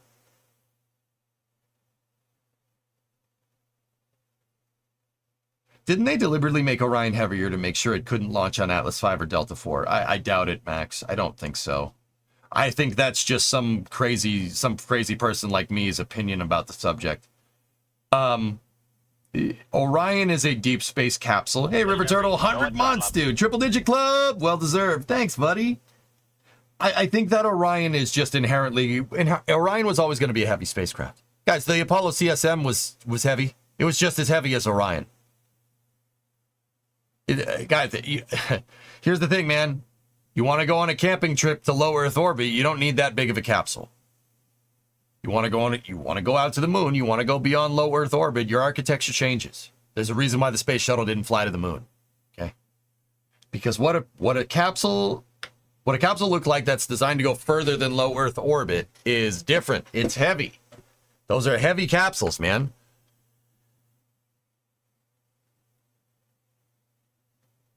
Now, would Falcon 9 be able to do it? With that being said, yes, I think it could. I think it could. The only thing I'd be really concerned about is load. The compression load on that second stage might be a little bit high. Orion is a heavy capsule.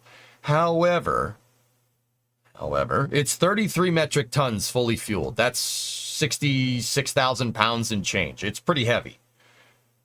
Falcon 9's max payload capacity is about 23 tons to low Earth orbit in fully expendable capacity. So obviously it doesn't have enough delta V. But we're not going to give Orion the fuel that it needs to circularize around the moon if we're just going to send it into low Earth orbit, are we? And we're not doing that. We'll do exactly what they did during the Apollo program. For the Skylab missions and for the Apollo-Soyuz test project, they launched an Apollo command service module, same exact design as the one they used to get to the moon, but they launched it with half a tank of gas. Orion with half of its tank of fuel is, well, like 23, 24 tons, give or take. And even if it's more, say Orion with a half tank of gas was 30 tons. 30 tons is well out of Falcon 9's purview. Or is it? Orion has a service module on it and a service propulsion system. You can use that as your third stage to get Orion up to Leo and then back down. Absolutely. So Falcon 9 doesn't even need to get it into low Earth orbit. It needs to get it close. And Orion should be able to handle the rest. Because that's what it was designed to do. I think Falcon 9 could absolutely do it. And I would go so far as to say that Falcon 9 could do it with a drone ship landing, too. You could reuse your first stage. Pretty dang sure.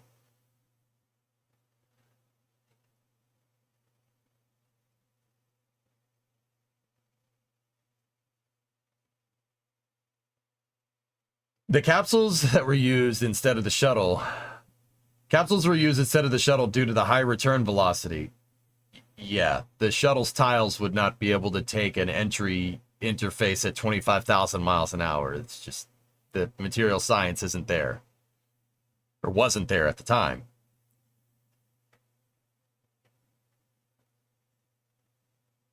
Plus, Wings is bad, okay? You shouldn't launch Wings to be on low Earth orbit. Wings is bad. Wings don't do very well in space. So, I think that Vulcan VC6 or Falcon 9 should do it, and I'll be 100% honest with you. I think we should do that before we send that capsule out to Leo. I don't think that NASA will do that, though. I think they're just going to put it on top of another SLS and then launch it into low Earth orbit. Which,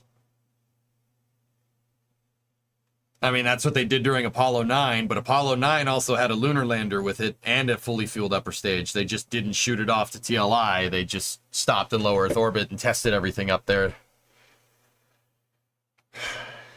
You know, one of the main strengths of the Apollo program was that it had backups. If the LEM on 9 didn't work, they could figure out what was wrong and fly the same mission on 10 if need be. Artemis doesn't have that. Bingo. They better use that upmass for something useful. They won't. They won't. They won't. What did you think about Lando McLaren winning in Miami? I was actually pretty happy for the team. Formula One is the most boring thing ever. I think I'd rather watch paint dry at this point. Yeah. I don't mean to be down in the dumps about it. I'm super happy that Lando won. That's cool. As long as it wasn't Max, right? But also at the same time, I don't care. I don't care. I spent my Sunday welding a truck exhaust together for my 97, and frankly, I felt a lot better about it. Dude, I would rather watch paint dry. Formula One in the last 2 years has gotten so ridiculously boring, I just don't care.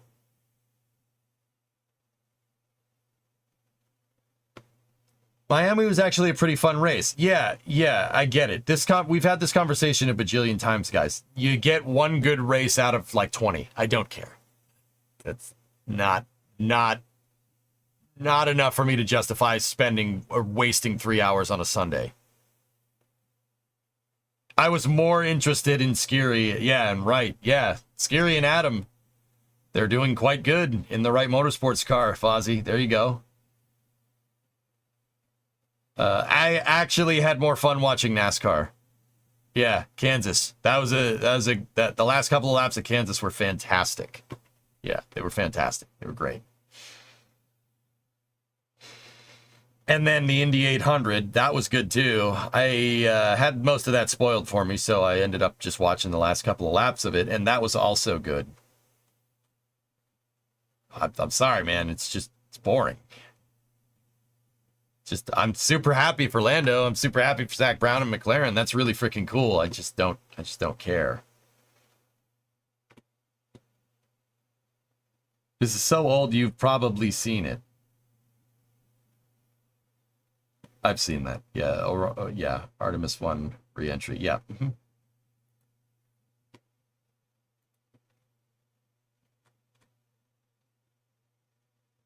Hey, Pines, what's going on? So we should be coming up on Starliner coverage here in about 25 minutes. Yeah, and then NASA coverage should start.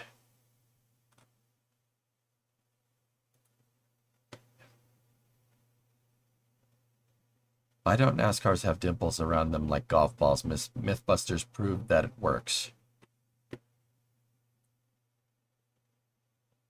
Yeah, Mad Cobra, there's this thing about making the vehicle more complicated and mandating rules that make the vehicle more complicated, so race teams have to spend more money to make a more complicated vehicle. Yeah, there's this whole thing about that, yeah. NASCAR doesn't put dimples in the car because that's a pain in the butt to make. And you double the cost of what it takes to make an already expensive race car. Why would you do that?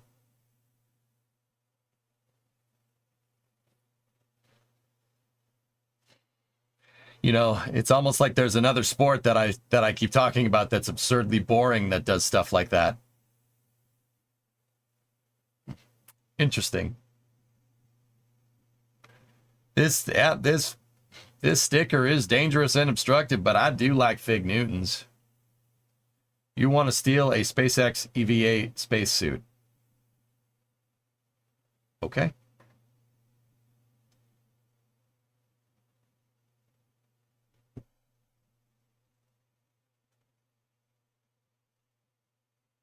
Patriots NFL games, Captain. Hey, look, don't hate on something that I enjoy just because I'm telling you the truth about the sport that you like, okay?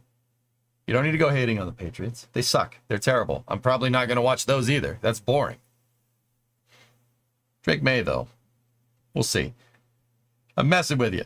No, I'm telling you, you don't get to mess with me just because I told you the truth about your sport, and the truth freaking hurts, man. The truth hurts, all right? It's boring as hell. Can't stand it. Can't stand it. Go, Pat, go. John, get out of here. Quick question. Is tonight's launch north or south? North. John, get out of here. No, you got HD. Oh, God. You know how much of a pain in the butt it is to bounce back and forth between the two chats? I'm like, especially if there's the same viewer in the two different chats. You're killing me. Go Pack, go Pack, go. What the hell? Where'd you know, screw you. Green sucks. Doesn't matter if the Jets or the Pack. Jets are green and they're stupid, and the Pack is green and they're stupid. Frick all of you. Frick you, Tom. Yeah, no, it was pretty funny. Frick you, Tom. You know something? You suck. I think we can all agree to hate Kansas City together.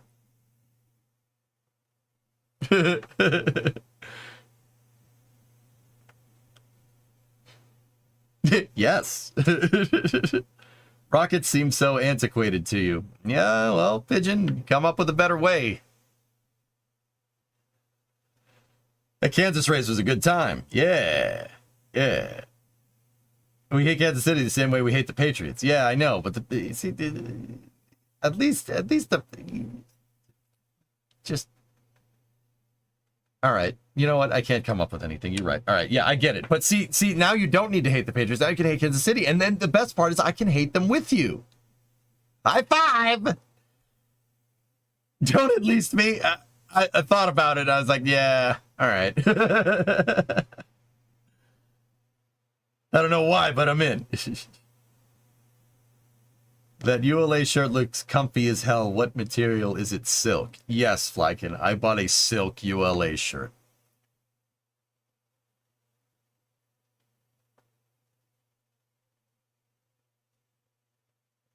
It's dry fit, dude.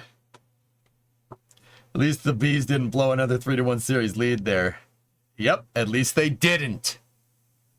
They're going to get wrecked by the Panthers, though, I'm pretty sure.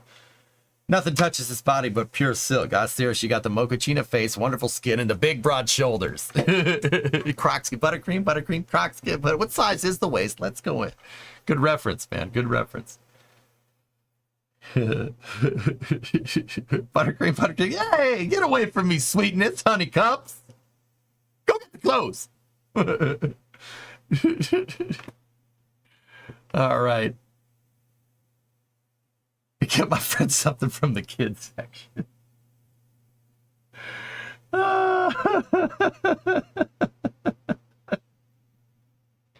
Got some fire to him. I like that. Go get the clothes. Oh, Jesus.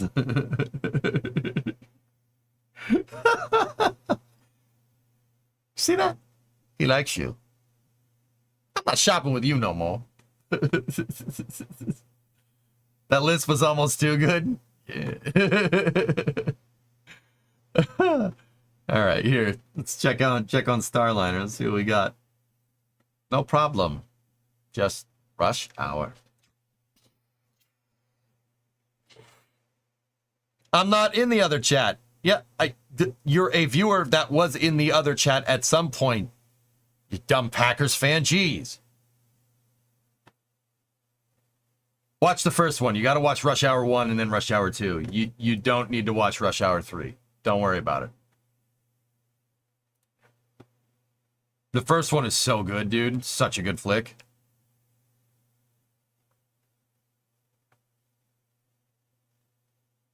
There's another chat? Yeah, it's the YouTube chat. They're the upside down chat. I see them over there. I have to translate what they say from devil speak. What they say over there sounds like this.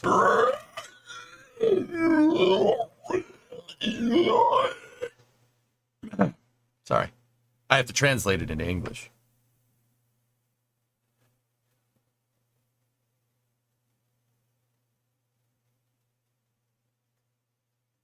If Twitch is Chet, then what are you? You're Chud.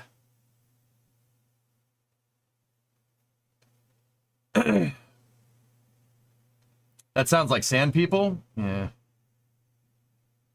Clip it for future generations. Here. What is that spherical tank in the background? Liquid oxygen over here. Liquid hydrogen over here. RP1, I think, is over here, and then methane for Vulcan is over here. I made you choke. I nearly made you choke on your blue cheese. Chet and Chud, the hyperdynamic duo. Yeah, you bunch of chuds over there in YouTube chat.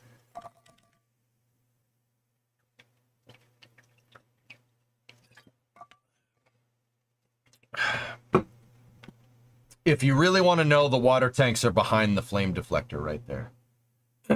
I know. I've touched them. They're right there.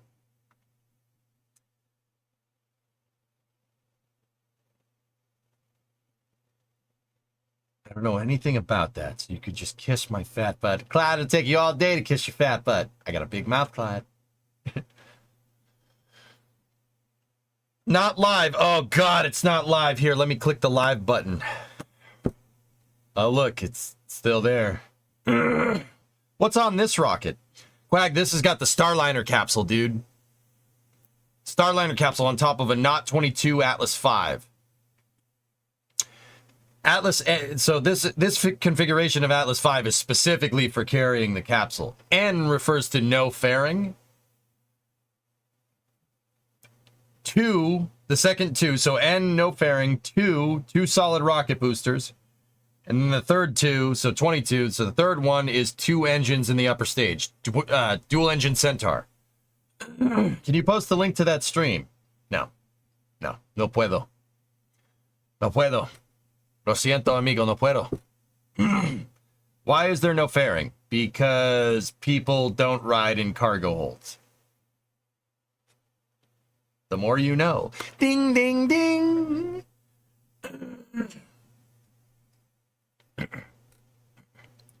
Does it have people on it? Not right now. It will in about 4 hours when it launches. Let's light this candle. That's right, Eric. Yeah, the coverage should be beginning here in about 15 minutes, Quag. We'll see astronaut Sunita Williams and Barry Wilmore, or Butch Wilmore, two veteran shuttle astronauts fly on Starliner's first commercial crew test flight. So this is the CFT-1, Crew Flight Test 1 mission. Soyuz has a fairing. Nope, wrong. Completely wrong. No. It does not. The fairing that Soyuz uses for cargo is not the same as the aero shell for the Soyuz capsule for the crewed version. Nice try, though. Differences. Like, you couldn't put cargo inside of that aero shell that Soyuz stands inside of. You know, I know, because they don't.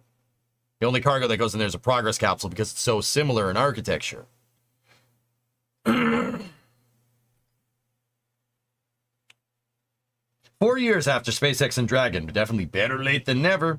Rocket Guy, I will still say this. I will still say that Starliner was always going to take this long. Takes 10 years to make a capsule, dude.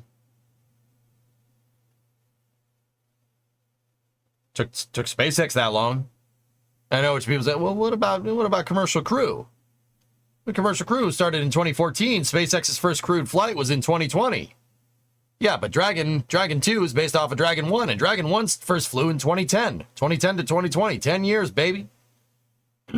Told you. Took EJ that long in KSP. Why do you... What? Yeah, frick you. Let's hope they don't have any door plugs. How's your throat? It's getting there.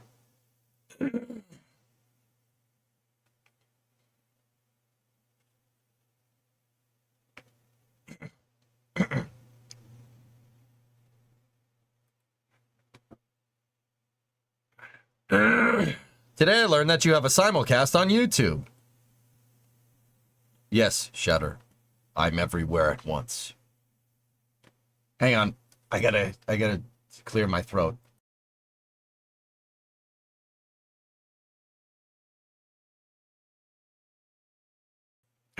Yeah. Yes. EJ had to build all the ground infrastructure from scratch, though. No, not... Yeah, you're right, but EJ also had to learn how to build all the ground infrastructure from scratch, though. But, you know, hey, whatever. Whatever. It's chat. They're always going to try to take the streamer down a peg or two. It's fine.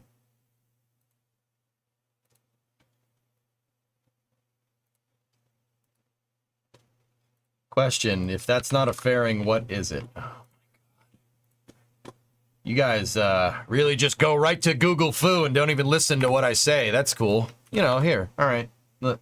Yeah, see, that's an arrow shell for the capsule. A lot of capsules carry arrow shells, like Apollo. Orion does the same thing. That's not a cargo fairing. That was the whole impetus for this discussion.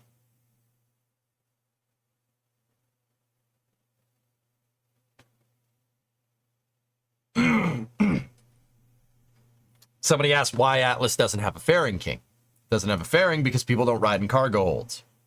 The Atlas V 400 fairing and the Atlas V 500 fairing are cargo fairings. They're not designed for people. They were never designed for people. That's why you don't have any fairing here. Now, what Soyuz is flying with is an arrow shell. Now, what's the difference between an arrow shell and not? An arrow shell, per my definition, is something that's going to carry a capsule. It is a specially built aerodynamic shell for a capsule. If you want to be a prick, you could call that a fairing, sure, but it's not. You don't launch cargo in this thing. The only thing that you launch in this thing are spacecraft. That's the only payload that specific type of fairing, I guess, if you want to call it that, can carry. The Soyuz cargo fairings don't look like that.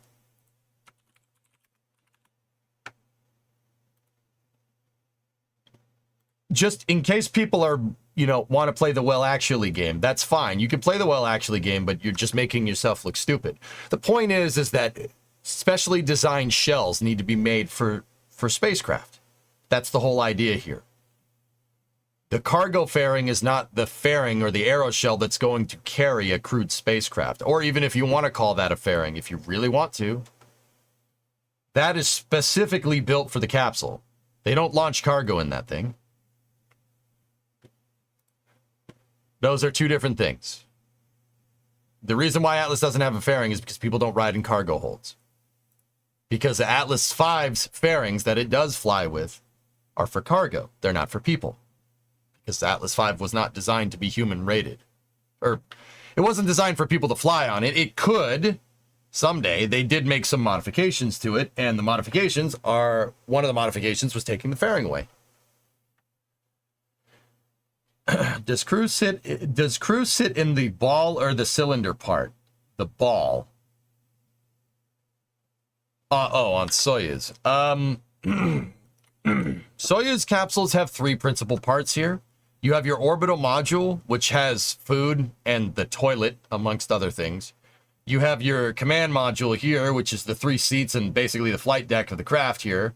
And then from here back, you have your service module. Service module carries all your electrical power systems, propulsion systems, etc., etc. Yep.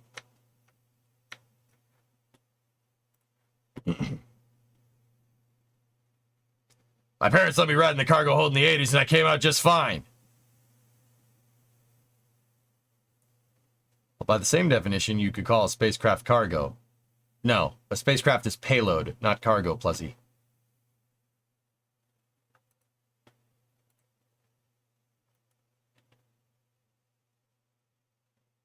You guys got to remember, engineering is down to the context of subject matter, and that's something that apparently I'm not communicating good enough. In the context of the conversation that we're having, people don't ride in cargo holds. You know what I'm saying?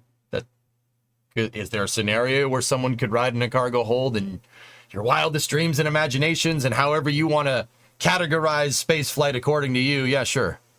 Go ahead. Arsenal, you have a master's degree now. Nice. Ooh, a Tory talk. Nice, I'm in. We're coming up here just on coverage for Atlas V here, the N-22 CFT-1 mission.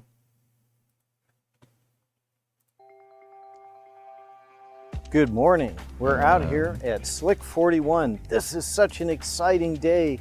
The mighty Atlas rocket is here behind me with our crew flight test mission, our Starliner capsule on top. I thought I would talk to you today a little bit about the special things we've done to make the mighty Atlas one of the most reliable rockets in the world, even safer for our crew mission for Sonny and Butch. So when you look at that rocket, some of the things you can't see, for example, are the emergency detection system. This is essentially a computer that we've installed on the rocket that is monitoring the health of the rocket so that if anything were to go wrong, it would be detected even faster than a human could see it and send a command to the capsule so that it could separate itself and fly the astronauts safely away. You don't see a payload fairing because obviously that would be in the way. Another thing you can't see is that amazing Centaur 3 is in its dual engine configuration, 2 RL-10s, and that's because we need the extra thrust to fly a long, flat trajectory that is actually suborbital, something we never do, so that if the capsule, God forbid, were to separate because something was going wrong, it could return the astronauts safely to the Earth. In addition to that, of course, there's a crew access tower built especially for this mission, and monitoring systems in case there were any hazardous gases so that the astronauts and the blue team, ULA employees and Boeing employees that get the astronauts ready and in the capsule, all of those folks could get on these really cool zip lines, which I personally tested to make sure they were safe for Sonny and Butch, and zip away from that tower to a safe distance very quickly. We've also got our Ascent team in the Valor Room back in Denver, who are a part of Houston's mission control, monitoring the health in case there's something different that even the emergency detection system wouldn't capture, so that we can keep the mission director and the flight controllers and the astronaut crew advised of what's happening. So we will take Sonny and Butch to space and bring them safely back to Earth a few days later. Thank you. Thank you. That guy's cool. That's Tori Bruno. He's the CEO of United Launch Alliance. He's been running that company for actually about a decade now, which is pretty sweet. Tori Bruno's cool. That guy is a very big, very, very big nerd. Now, I know what people are going to say. You're going to write off Judgment and say he looks like just another corporate guy. He ain't no corporate guy. That guy was an aerospace engineer for Lockheed. Yes, that Lockheed. Yes, he worked on those projects. Yeah, no, he's cool. That guy's one of us. He's a nerd. He's a big nerd. Yeah, yeah. His repertoire for things, for aerospace stuff that he's worked on is actually pretty nuts. The Smarter Everyday video about Vulcan was amazing. Yep. He worked on, I don't think he worked on DCX. He did work on Venture Star. Yep, he was on the Venture Star program. Amongst other things, Venture Star, he worked on, so X-33 Venture Star, he worked on THAAD, Polaris, I think. Dude, he's worked on so many different missile systems. And aerospace projects for Lockheed. It's unbelievable. The list is too long. That guy is the nerd's nerd. And he's also a metalhead. He shows up just at Sabaton concerts and gets backstage. No, I'm not kidding. Yeah, no, dude, guy's a metalhead, which is pretty cool. You wouldn't expect it. Also, Tori Bruno is the closest thing that we're going to get to having Woody and Buzz Lightyear as one person. Because the dude also like has horses, and he rides around on horses in his spare time.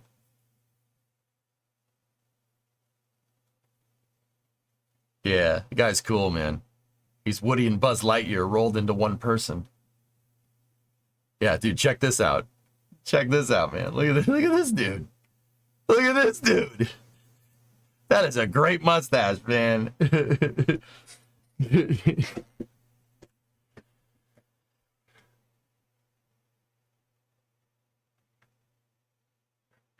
All right. What a complete person.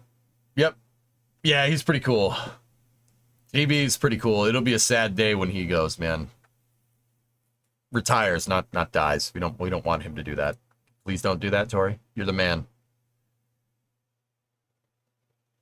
Well, I'll have you know I got out of bed on time.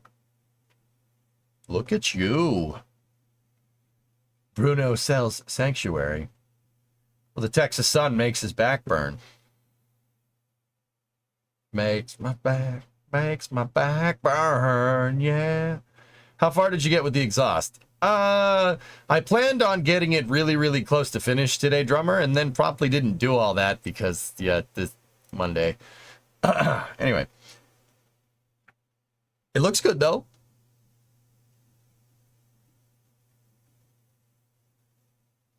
Mustaches last forever. Gotcha. All I need to know. Monday. Yes, precisely. Precisely. Anyway, let's go. W, you wanted a link of the KSC newsroom here, so sorry, it took me a second to, I said no, and then I was kidding, and then I actually didn't. Anyway, EJ would look nice with a power stash. You think so? Think we could do it? I'll do it. Sure, why not? Anyway, let's pick up the NASA coverage here.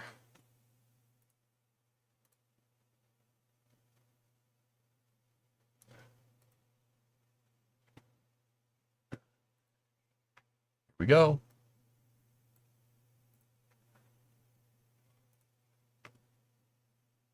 Shame, why do they have to launch at stupid o'clock? Because orbital mechanics doesn't care about your time zone. Oh, NASA 4K. You know what? I'm going to make this joke, Linprod. It is a pretty bad joke to make, but okay, that was the same thing. It's a pretty bad joke to make, but honestly, what timeline are we in where SpaceX broadcasts in 720p and NASA broadcasts in 4K? Where are we at? Where are we at with that?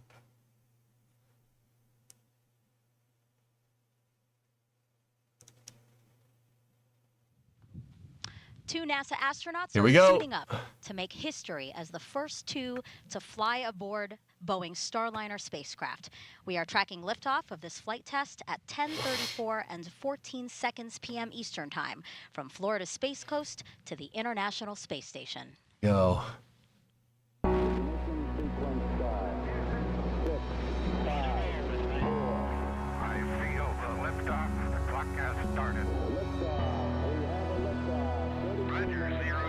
Let's go.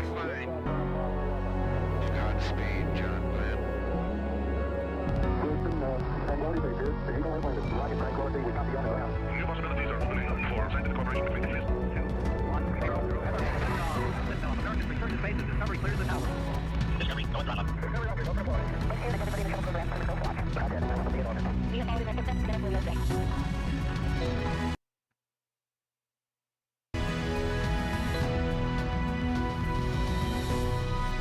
Let's roll. Good evening and welcome to NASA's Kennedy Space Center in Florida for NASA's Boeing Crew Flight Test, or CFT. I'm NASA's Megan Cruz. And I'm Dee Russell with Boeing Communications. Also joining us today is NASA astronaut Nicole Mann.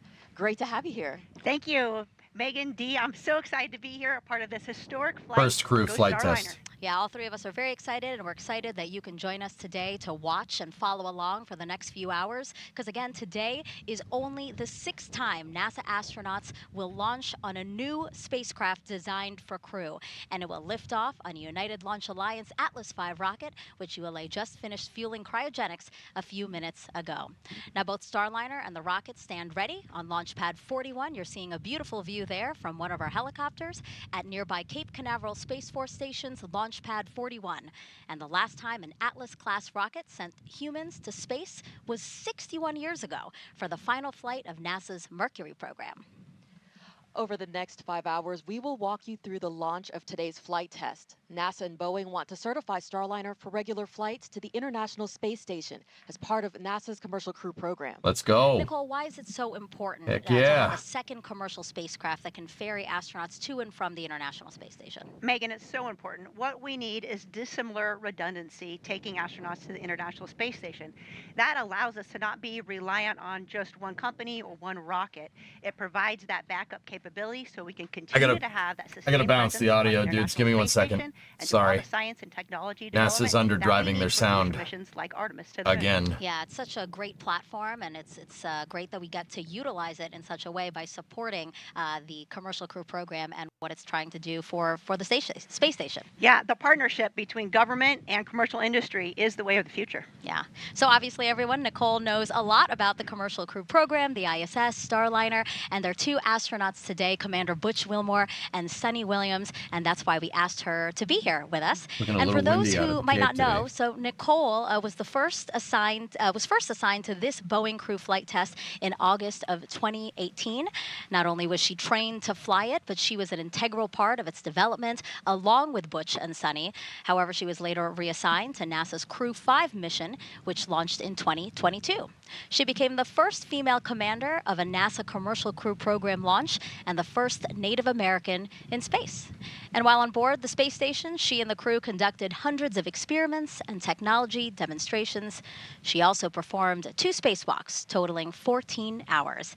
After 157 days in orbit, she and her crew splashed down safely off the coast of Tampa, Florida. And today now, you are here to watch your friends make history, Nicole. It is really a special day. And Yeah. you know, it's very important to me because it's a great example of how our teams work together. Boeing, NASA, all working together to create an amazing spacecraft that has this capability to launch. And it's really that team concept. Astronauts may move on and fly other missions and come back, but we're all one big team. Yeah, absolutely. I just want to point out that they didn't say it, but Nicole Mann is a colonel in the Marines. Yeah, she's a Marine Corps aviator. I'm just putting it out there. They didn't seem to mention that part. Yeah, she's definitely a colonel in the Marine Corps. Like, not just some random person. Yeah. Starliner and the rocket for us. Yeah. Down the road from I'm just them, putting it acting out there. AE Like, is it's pretty NASA's cool. Daryl Nail, who is monitoring the weather and NASA's oversight of launch operations. And back here at Kennedy, we have NASA's Antonio Jaramillo to speak with key players in this mission. Plus, we have a team in mission control at Johnson Space Center in Houston. NASA's Brandy Dean, Boeing's Jim May, and NASA's Rob Navius will monitor flight controllers as they guide Starliner on its way to the International Space Station. Awesome. But for now, let's head back into the This suit-up guy. room. We got a live view at the top of the broadcast. Best so commentator let's go back in around. there now because that is where all the action is happening. And right now we have a live view of pilot Sunny Williams there. She's sitting down talking to some technicians that are in the room with her. Nicole, what we are waiting to see right now, obviously Correct, they are Homer. suited up in their intravehicular suits, but we are expecting to see a pressure check on their suits soon, right? Absolutely. So there's a huge team of DCs, folks from baby. David Clark and NASA and Boeing that are all working together to make sure the astronauts' suits are perfect prior to launch. And so they will get suited in. You can actually see Butch there. Yep. He's in the Doing a recliner pressure with test. a visor down. He's going through his first leak check. So it looks like maybe he's kicking back and relaxing, but actually those suits, when they're pressurized, it's more comfortable to be laying back. Otherwise, you have some really hard pressure points. And so he's going through that leak check now. They're testing the integrity of the suit prior to launch. Yeah, so they're blowing air into the suit to inflate it. That's why we see him inflated there, and that's why his visor's down, because we're making sure that it maintains all the right right. pressure for Sonny? any issues that they might have. The suit has to protect them. Absolutely. It is their life support system, really. And so should there be a He looks problem like the in Michelin Starliner, Man. they will close their visor. That suit can inflate, and it has the pressure and also the air supply to keep the astronauts safe in the event of emergency. And Dee Nicole mentioned David Clark, so that's the company that worked with Boeing to design these suits we're looking at, right? Absolutely. So they worked closely with veteran astronaut Chris Ferguson to come up with the details. It is a lot lighter than the traditional NASA astronaut spacesuits. It's Listen, about dudes. 10 pounds lighter. It's very minimal. You could see on the left side, right under maybe their name, that's where the umbilical will go in, and that's where the air would go into. The chippas, which is a soft helmet. The new thing about this suit is the helmets are actually attached to the spacesuit. It's actually like a hoodie, and that's where the communication cord is connected to, so that they're able to talk to flight control during their mission. And then, of course, they have gloves, as most suits do, and these gloves are touchscreen sensitive, as we do have a screen on our capsule. And it looks like Butch is I like about these to suits. I think they're unzip pretty tricked, to be his, honest with you. helmet there. See? So it seems like we've had a good leak check there. You just unzip it. That's it. There you go. No need to attach the helmet or whatever. You just there you go.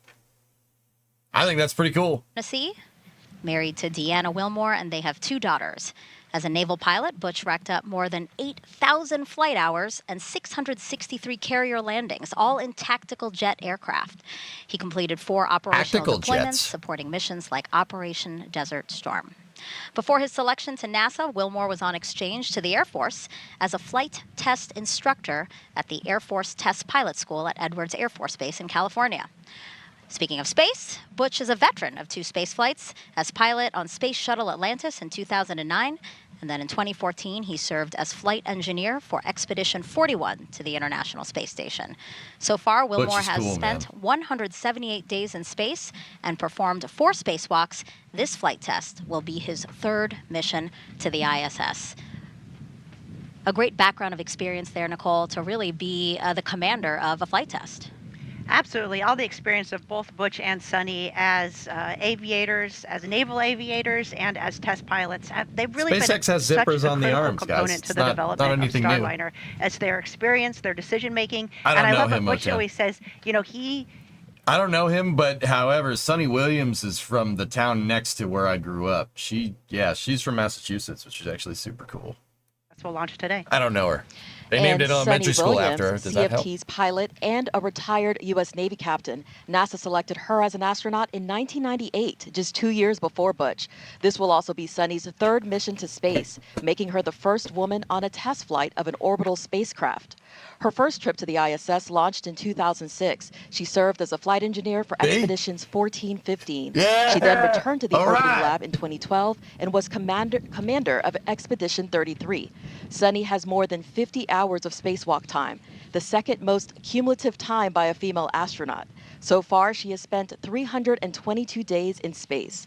Before NASA, Sunny was a former naval test pilot and instructor, logging more than 3,000 flight hours in more than 30 different aircraft. Williams grew up in Eden, Massachusetts, and is married to Michael Williams. She enjoys hanging out with their dogs, working out, hiking, and camping, as well as working on cars and houses. You were talking about how Butch is always Hear that asking last why. Sunny has always said that that's actually something she really admires about him, because I she like that fully last part. trusts that he's going to get down to the bottom of everything and figure out why we're doing things and why it's the best way to go about things. Absolutely. Butch is always going to ask the Need tough 'em. questions. And if you I- have, one thing I remember training with Butch. How far is Needham from Boston? Not very far. 10 miles. I used to live right near Needham, actually. Yeah.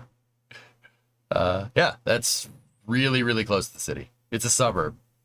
But there's Mike Fink. He's a backup. Trust his decision making. And now, right here, Also we have a a shot colonel. actually of NASA astronaut Mike Fink. He's the backup pilot for this mission. And Nicole, a fundamental part of NASA's commercial crew program and getting Starliner to this moment, really, Fink was. Oh, absolutely. Mike Fink has been working commercial crew since the very beginning. Before he was even assigned to Starliner, he was in charge of the astronauts that were working that program. So he's had a fundamental role in its development as well, and it's great to see him in the backup role today. And then he's also assigned as the pilot for Starliner 1. Yeah, Starliner 1, the first operational 6-month mission to the space station after this crew flight test and certification of the Starliner spacecraft. Fink is known for loving to take pictures, so I bet you he's snapping he's snapping a picture of the crew now. Okay, that makes me laugh. He is the best at taking photos. In fact, yesterday I drove by the pad and took a photo, and I texted Mike, and he sent me the first picture that we took together in front of the Atlas V, which is pretty special. Yeah, that's wonderful. And I know he's there in a monitoring role, right? Because as he prepares for Starliner 1, it's really important to see how everything shakes out for CFT today. Oh, for sure. But he's also the ASP. So he's the astronaut support person in the room. And so his job is to make sure Butch and Sunny have everything that they need for launch. Of course, there's a team that's helping them out, but he has that special eye to know, okay, this doesn't look quite right. As a crew member, he has that kind of inside knowledge, and his forefront of his mind is the safety and success of Butch and Sunny. So, some of the anybody here that's wearing dress blues like that, or the flight suits, the blue flight suits, is an astronaut, or, basically an astronaut. So over there you have Eric Bowe. He's another Starliner certified pilot over there, and then next to him, the dude with like the blue, like blazer, like almost like a blazer jacket. That's Kjell Lindgren. He's the flight surgeon. So he's the doctor. He's damn it, Jim, I'm a doctor, not a scientist. He's the doctor. He's there, and then Mike Fink is there for crew safety, stuff like that. But yeah, and then Joe Acaba was there, if I saw that right, who is, I think he's chief of the astronaut office right now. Here, Dylan and I are in a really unique spot here at ULA's Advanced Spaceflight Operations Center. We're able to look down over the control Probably not team, Cajun. the launch control team down here, and if you see us right there in the middle of the room, that's us up in the Hi. window. And we're also able to be right in the middle of the mission directors who are over to our right, and the engineering support that's over to our left. So we're in a great spot to be able to Nice. track this countdown for you today. We're also going to be bringing up the public operational communications that you might hear us refer to as loops or nets. So you haven't heard them so far in the broadcast, but we're going to bring Slide them up wires now. And we just right want to there. let you know that as they come across, our commentators will be pausing to make sure that you can hear them. It's also our job to wear these headsets you saw us in and listen to some of the chatter that's going on in the background. That way we can translate things for you as they happen and follow along with the nominal procedures. So far in the countdown already today, the Starliner Control Center is starting to shift control of the spacecraft over to Mission Control in Houston. The pad team has been cleared out for a little while the rocket was being fueled, but they are back on the pad now and preparing The tall it for towers crew are for arrival. lightning, think. Our teams have also been cycling the thruster valves, and they're now in open position. This is the third time, of course, for Starliner to launch, but the first time that we're going through all these procedures with the crew members. So that's why we're coming to you 4 hours before launch today to be able to walk you through everything. But it is important to remember this is a test flight, so we are going to learn a lot, and it is our goal to make things more efficient for future crews. So Dylan, how are things progressing with the rocket? Well, Lauren, Atlas V and Centaur are fueled and ready. The rocket was rolled out to the pad this weekend where it was connected to the propellant storage farms, air conditioning, and other pad utilities. Our countdown started at 11:14 a.m. this morning, and we powered up the rocket, began all of our final checks of our avionics systems, and then started the final preps out at Launch Complex 41. All that work wrapped up around 3:30 p.m. We got into our cryogenic tanking hold at that point. And with the launch vehicle ready and the cryogenic hold completed at 4:34 p.m., we picked up cryogenic tanking. Cryogenic tanking takes about just under 2 hours to complete and went very smoothly today. The vehicle right now remains in stable topping and all pre-launch checks are basically complete. The readiness poll has been completed for pad entry, and the blue team is, as you said, arriving at the pad now. Today is the 100th launch of the safe and reliable Atlas V rocket. It's the third flight of the 172-foot-tall N-22 configuration. This rocket is equipped with a dual-engine Centaur upper stage, which is a configuration that's uniquely capable to deliver the performance needed for that specially shaped trajectory that maximizes crew safety for Starliner. Rocket processing activities are sequenced to the T clock. So right now we are at T-minus 4 minutes and holding. T clock stands for terminal count clock. So what that indicates is that right now we're not performing any significant processing of the rocket. The L clock, which is what you see on the screen, or launch clock, is counting down from L-minus 3 minutes, 3 hours, 47 minutes down to T0 for our instantaneous launch opportunity at 10:34 and 14 seconds this evening. One thing I really love is that it's the Atlas's 100th launch, and it is the first crewed launch for CST 100. So that is our lucky number of the day. If you don't know, CST stands for Crew Space Transportation, and the 100 represents the 100 kilometers up. That is the space line, the difference between Earth and space. So, of course, you'll hear us refer to it as CST 100 some, but we do call it Starliner now. That is the fleet name. So let's get a check-in with NASA's Daryl Nail at. It doesn't seem redundant to have another autonomous spacecraft. No, having two spacecraft is good to make, because in case one of them goes wrong, Mock, you still have a way to get to the space station. It's called redundant dissimilar architecture. Yeah, that's not redundant. It is redundant, but it's not. Look, man, having two parachutes when you go skydiving, that's redundant. But are you going to not have two parachutes? You're not going to have a backup chute just in case? Just saying. Probably, sometimes redundancy is okay. In this particular case, we want to keep the supply chain to the ISS intact. If one of these things has a problem, the other one can pick up the slack. You want to maximize scientific research on the ISS, and having two capsules will allow you to do that. West of us. In fact, there's some storms firing up to the west, just west of Orlando, which is about an hour's drive of here. Thunderstorms are starting to form there. They have some lightning that is in the area, but all of that is not a concern according to the launch weather officer. Now, there's two areas that we're looking at, and the first is the launch pad. You can see from this shot right here, the seas look great, the sky looks good, and overhead we're looking really fantastic. So let's put up the weather graphic and just give you the breakdown for the launch weather officer here in the area. You really can't get much better than that. 95% go. They wouldn't want to put 100% because. I have you loud and clear on one. Roger that. Blue team has arrived at CAT level 12, performing white room, cockpit paper, and O2 checks. Roger. They're doing has-gas sweeps on the crew so access the arm. blue team is up at the 12th level. 3 hours, 45 minutes.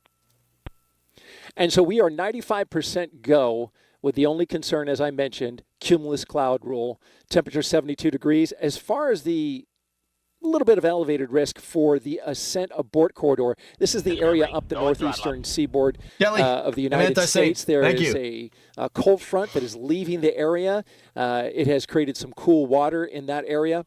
And the search and rescue teams are monitoring that. It's below 40 degrees Fahrenheit, but that's not something that's going to be able to stop the search and rescue teams for Det 3 from going in that water if, for some reason, the crew capsule boards into those waters up the near the Canadian Maritime Provinces. Go ahead, Slick. The CST 100 commanding transferred from BMCC to MCC CST. Roger. Winds are looking good. All right, with Butch Wilmore in his seat, getting ready to do his suit leak check, Yeah, we'll toss it back to Megan at the host desk. Yeah, so right now we have Butch sitting there. His suit leak check is actually complete as well. Yeah, cooking. I'm trying to listen to what they're saying there about the weather. You're talking about the aero shell on Atlas 5. The shell. Rocket Guy's answer is, I'm basically just going to paraphrase that. It's to improve aerodynamics. The blunt body of the capsule being wider than the rocket body causes flow separation and drag at the top of the vehicle. The skirt helps reconnect that flow to the rocket body and improve aero and drag reduction. Bingo. It's basically so the thing about air, guys, is that it's very fluid. But here's the thing. Air doesn't like to turn. So if you picture something flying through the air, right?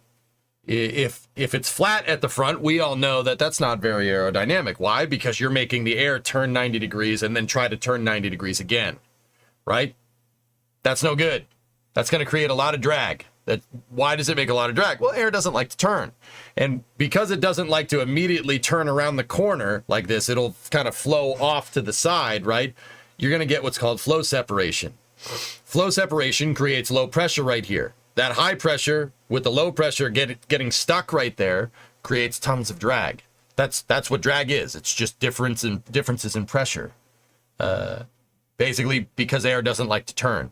That skirt on the bottom of Starliner is basically redirecting that flow so it doesn't separate off the front, and it basically channels it in, almost like a funnel for air to the Centaur, and then down the rest of the stack. It basically alleviates a lot of drag.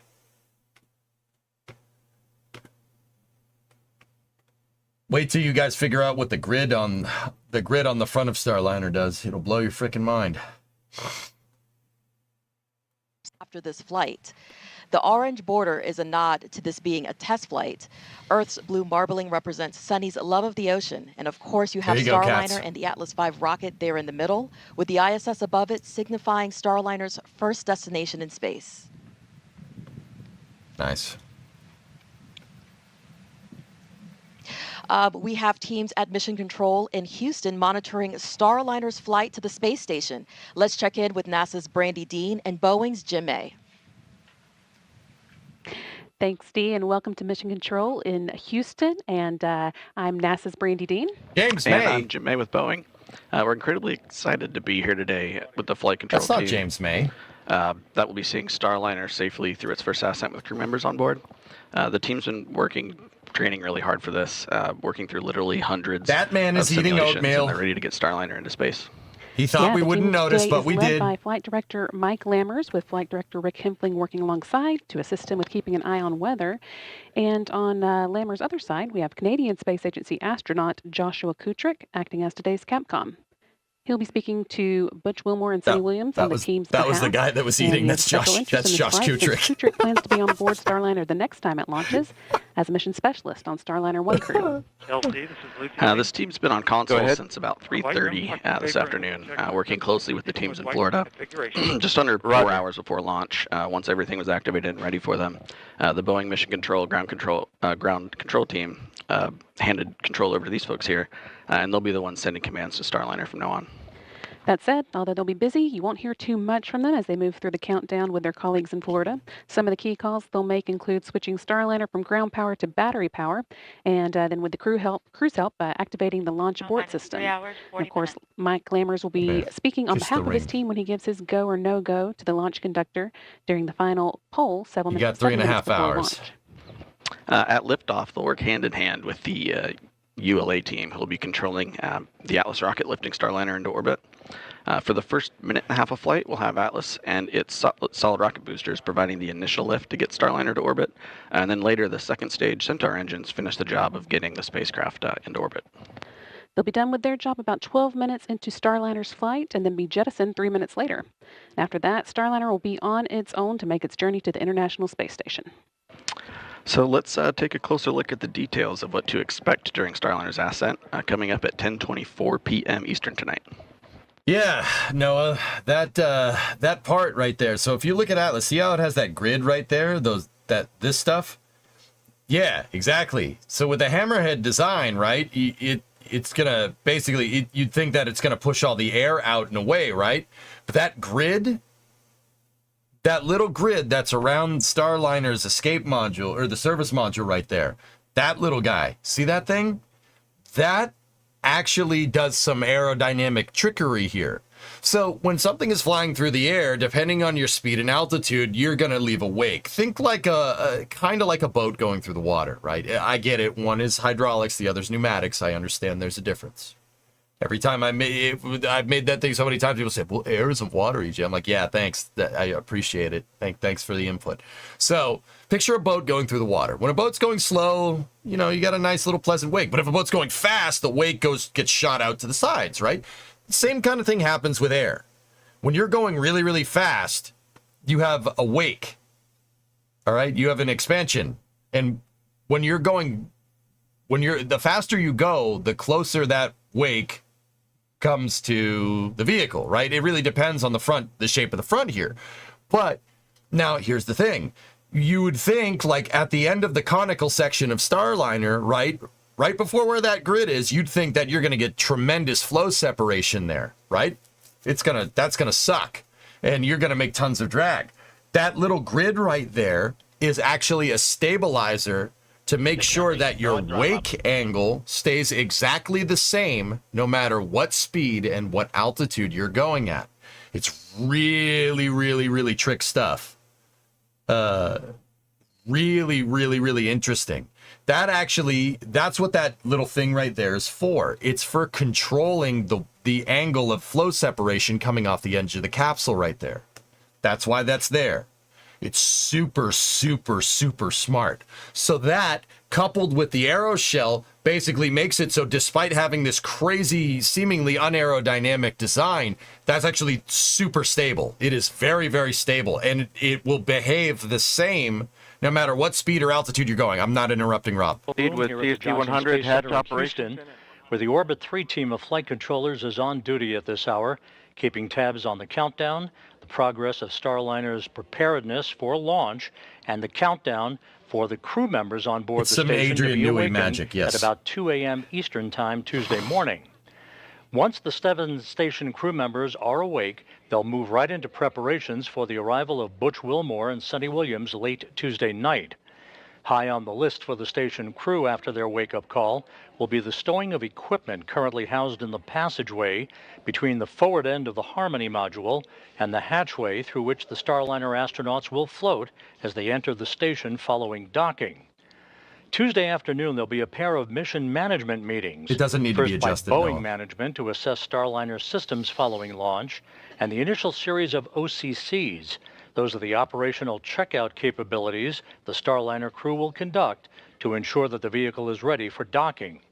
Following that meeting, the International Space Station partners will gather to give final approval for Starliner to press ahead with the critical phase of the rendezvous that begins tomorrow evening with the terminal phase initiation burn. So it's a busy 24 hours that lies ahead. We'll be here every minute to keep you posted. And by the way, at the time of launch tonight, the International Space Station will be flying 260 miles over southern Belgium. With that, we'll send you back to the Cape. Thank you to our Miles. colleagues over at Johnson Space Love Center. We Rob. are now 3 hours, 35 minutes, 10 seconds and 95% counting go. from liftoff of NASA's Boeing crew LC flight flight test. Channel 1. Go ahead, flight. Hey, program. Firm ready for hold call authority comp check.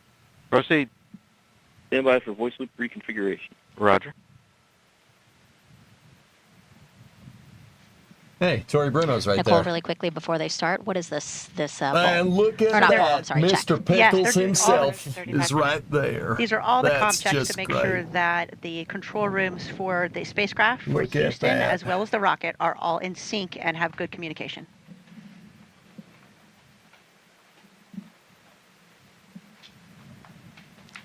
As we wait for that comm check, we are outside now, looking at the crew's ride to the launch pad. Because LC, before, SMD on channel 1 for a comp check. I have Here you we loud and go. clear on channel 1. Playing card games for good luck. SMD out. all right, we're actually going to go back inside because the card game is happening. And Nicole, talk us through what's happening right now. Okay, so there in the middle of the screen, you see Joe Akaba. He's the chief of the astronaut office. LC and flight, comp check on air to ground 1. I have you loud and clear on channel 1. Copy. I have you loud and clear on CST air to ground 1. This completes the hold call authority comp check. Roger. they're playing a game called Scat, which is essentially 31. You want to get 31 in your hand of the same suit, and you can decide to pick another card, or if you think you're close enough, you can knock the table. Looks like Sunny just knocked the table there, so maybe she thinks she won. Bush will get one more try to see if he gets 31, and then we'll see. And why are they playing a card game? Some people might be watching and going, wait, what? Yeah, maybe it does seem a little odd. It's tradition goes back, I think, as long as I've heard, at least some type of a card game, or, for example, for our launch, Josh Cassada, our pilot, he did a card trick. So it's just, if there's time, we do it. Of course, if you're running behind, you would skip the card game, but it's just a nice tradition and a chance for the crew to kind of take a breather before walking out to the rocket. And the purpose usually when they're playing a game is the commander has to lose, right? Yes, you want that to be, the worst thing that happens that day. Yeah. Use up all the luck right Sunny, now. I don't know if Sunny, well, maybe Sunny won because really, again, oh no. Yeah, I don't think Sunny has won because they continue to play. That's what I'm thinking. They're just dealt another hand, so we'll see.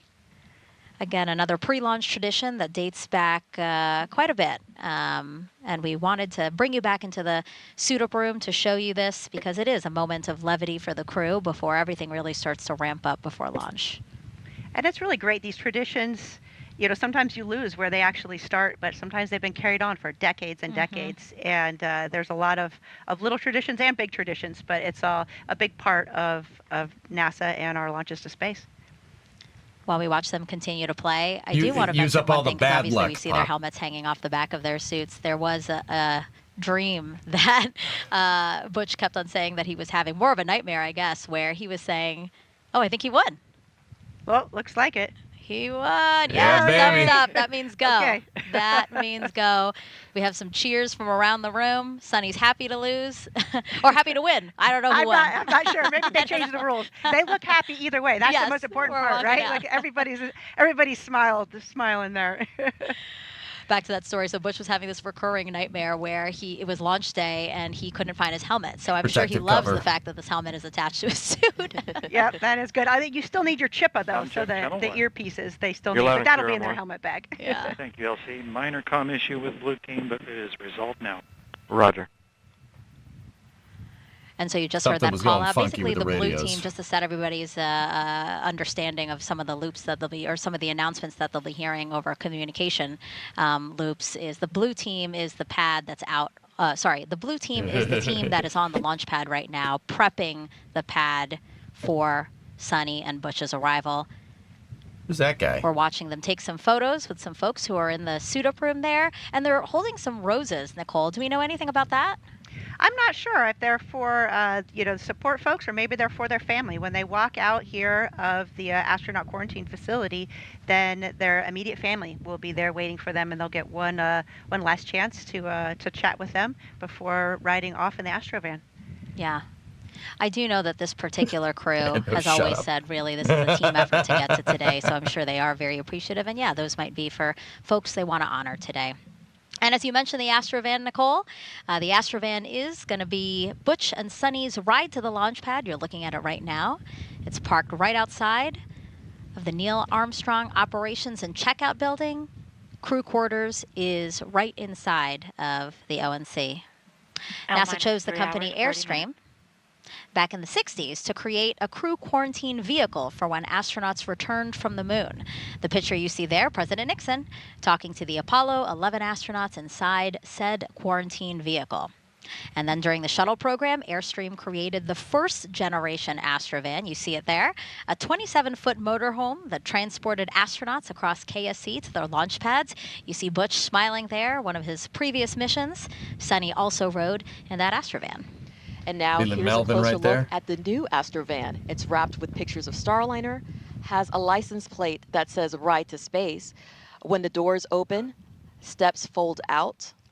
Their registration the inside expired. can seat up to 8 people. There's those steps. Saying. And there's, with the room for the astronauts, portable air ventilators that keep them cool. The Astrovan also includes TV and a sound system so crew can watch or listen to whatever they want on their way to the pad. Look, That's the best you could come up with, a freaking Metris van. Oh, they got the registration updated, guys. We're good. I love that Ride to Space license plate. That's cool. Yeah, that is. It's always nice to see these personal touches, you know, and again, to bring in some fun, right, to a historic mission. Why don't you just get another Now, Nicole, we're Airstream, outside man? again of the ONC building, Neil Armstrong Operations and Checkout Building. Can you talk to us about the crowd of people that's there now? Oh, absolutely. So you'll see Butch and Sunny, their immediate family, will be there watching the launch, and then Here we you always go. have a support astronaut. Into the elevator. And for Oh, it actually looks like they've already left and the they're suit matching. up Look at they're room. matching their picture in the elevator. That's awesome. Great, yeah. So there you have Commander Butch Wilmore and pilot Sunny Williams. They've left It's the a suit up room Mercedes a couple Sprinter of van. seconds That's not a early. Metris. Never mind. They've walked down a hallway and are now in an elevator to go down to where you're seeing now. They will soon walk out the doors that are to the upper left side of your screen. They'll greet the crowd there before getting into their Astrovan. So again, No, Nicole, what were you saying fine. about the people there? Atlas Yes, 5. of course. There's always astronauts there supporting the life. family. So I think flying in space is one of the most important things we do. And the next thing after that is supporting our friends that are flying to space and supporting their families. So With the shuttle you'll to see drive you to Steve the Bowen, Marriott. who is supporting Butch's family, and they were classmates of the astronaut class of 2000. And then Doug. Ian, I'm taking the damn canoe. I'll take the canoe over this, dude. I'm not kidding. I'll take the canoe. Like, please give me the canoe over this. Your loved ones before a really important historic mission ahead of you. Butch and Sunny have been training on Starliner for years, and Starliner training takes place at Johnson Space Center, where they can simulate just about anything they may experience in space, even zero gravity. They performed a lot of their training inside a real-size mock-up of the Starliner at JSC, which just happens to be right across the room from a real-size mock-up of the International Space Station. And just down the road, they spent hundreds of hours inside of Starliner's simulators, running through various possible scenarios they could face during this flight test. Now, Nicole, Butch and Sunny are, likely waiting right outside of the doors now. We expect them to walk out at 3 hours and 24 minutes before launch. Do you remember how you were feeling in this moment? Oh, absolutely. And, we've walked out those doors a million times just being here at Kennedy Space Center. What van did SpaceX use? Hardy Beast. SpaceX uses 2 Tesla Model X's. Actually, 3. Yeah, they use Model X's, so they got the cool gull-wing doors and stuff. Actually, super useful for when you're trying to get into a car with a spacesuit. Having the door open up gives you a lot of space to get in. It actually makes sense. We'll be watching the clock to see if they're too excited to wait for the mark that they are. Who would come running out first? Would it be Butch or Sunny? What do you think? You know the answer. Okay, they'd be there It's gonna be together, fun. kind of running out. I'm sure we'll also see a lot of NASA leadership. What car does Blue here Origin at crew use? walkout. Now they'll have to stay Rivian. down kind of towards the other end of where the Astrovan is because they have not been in quarantine with the crew. But it's So, guys, the interesting thing is that every NASA mission since Apollo 7 has walked out of that door. Every single one of them. These are the same doors that Neil Armstrong, Buzz Aldrin, and Michael Collins walked out of to get into their vehicle to go to 39A. That's the same operations and checkout building. Every single crewed flight since the Apollo program has basically come out of those doors. Every single shuttle flight. Every single one of them. Which is pretty cool. And all of SpaceX's missions too, except for the fully commercial ones. The privately funded missions like Inspiration 4 and Polaris they don't use NASA's buildings. But the vast majority of people that have launched out of the United States from rockets in this country have come out of those doors and gone down and ingressed into a vehicle to get to the pad. There's that same suit-up room that we have been watching them suit up in. NASA has used that very same suit-up room since Apollo 7 in 1968. That was the first manned mission of the Apollo program. So a lot of history there. That out of my and butt. then those astronauts, as we said, for the missions subsequent to Apollo 7, have been walking out the doors, as you see now. Here they come. Let's Our roll. CFT crew, taking their first steps outside for their historic flight test to the International Space Station. Commander Butch Wilmore and pilot Sonny Williams. LC Slick on channel 1. Go ahead, Flick. Hatch open, ops complete. Confined space checks are nominal. Roger. You can hear Butch there saying thank you for everyone for being there. He said, let's fly. They're now walking over to their respective areas, right? Again, we have family and friends here to see Butch and Sonny. Why aren't they on oxygen yet? Well, there's this planet that they're on that has oxygen Everybody looks naturally really in the happy, atmosphere. smiling, excited. They'll have a couple of minutes here to chat with their family and friends, Nicole, before we expect them to get into the Astrovan and drive off at 3 hours and 20 minutes from launch. So about 3 minutes from now. They don't need to. The suits aren't pressurized right now. The helmet's open. They won't jump on to the systems until they at least get up into the crew tower and stuff, or plug into the spacecraft. It seems like these suits don't need any type of thermal conditioning yet, or anything. Like the SpaceX suits, they carry around air conditioners with them, but it seems like these suits are kind of like a dry fit thing. It looks like you don't need it. Yeah, of course, covering this historic launch. And this is a special moment. I mean, it looks like it's crowded there, but it's really a private moment that you're kind of have with your family to exchange some words and give some final words of encouragement for those that are staying back on the planet and for the person that's leaving the planet as well. Yeah, both Butch and Sonny have said, they have I like the included Boeing their suits, family Jax. every step of the way. I think they're pretty sharp. Of their mission. So really, they feel like their family is ready and excited and happy for them to embark on this journey. Absolutely, and your family is such a big part of this. Your immediate family, of course, your extended family, then your NASA family and your Boeing family. It's really everybody working together and supporting each other is the only way we can make these incredible things happen. Look at those operators in the background. Less than 2 minutes from them to drive off to their launch pads. I do want to point out who's going to be getting in the Astrovan with them. So we will have a driver. His name's actually Rodney Perry, and he said, I could not pass the opportunity up to drive astronauts to a launch pad. I don't blame him. Yeah, that's pretty cool. And then we have a backup driver who's going to ride passenger, monitor again those communications that we're hearing over the loops, the nets, just to keep tied in with the operation. He said that Butch and Sonny are just down-to-earth, fun people, excited to, again, play a small part in their mission. And then also Fink, NASA astronaut, is going to ride with them. Can you talk to us about that, Nicole? Yeah, so again, in that astronaut support role, Mike will be with them all the way up until they get on the elevator to go up into the launch pad, and he's there to I saw him, Dan. Just answer any questions they have, help them out in any way. It's nice having kind of just a person, a colleague that's there should you need anything. And then, of course, Spanky's taking notes on everything because, because of the before, zipper, we're always the chin learning strap. and improving our processes. So you don't cut yourself he will up on take that any zipper. lessons learned back for his launch.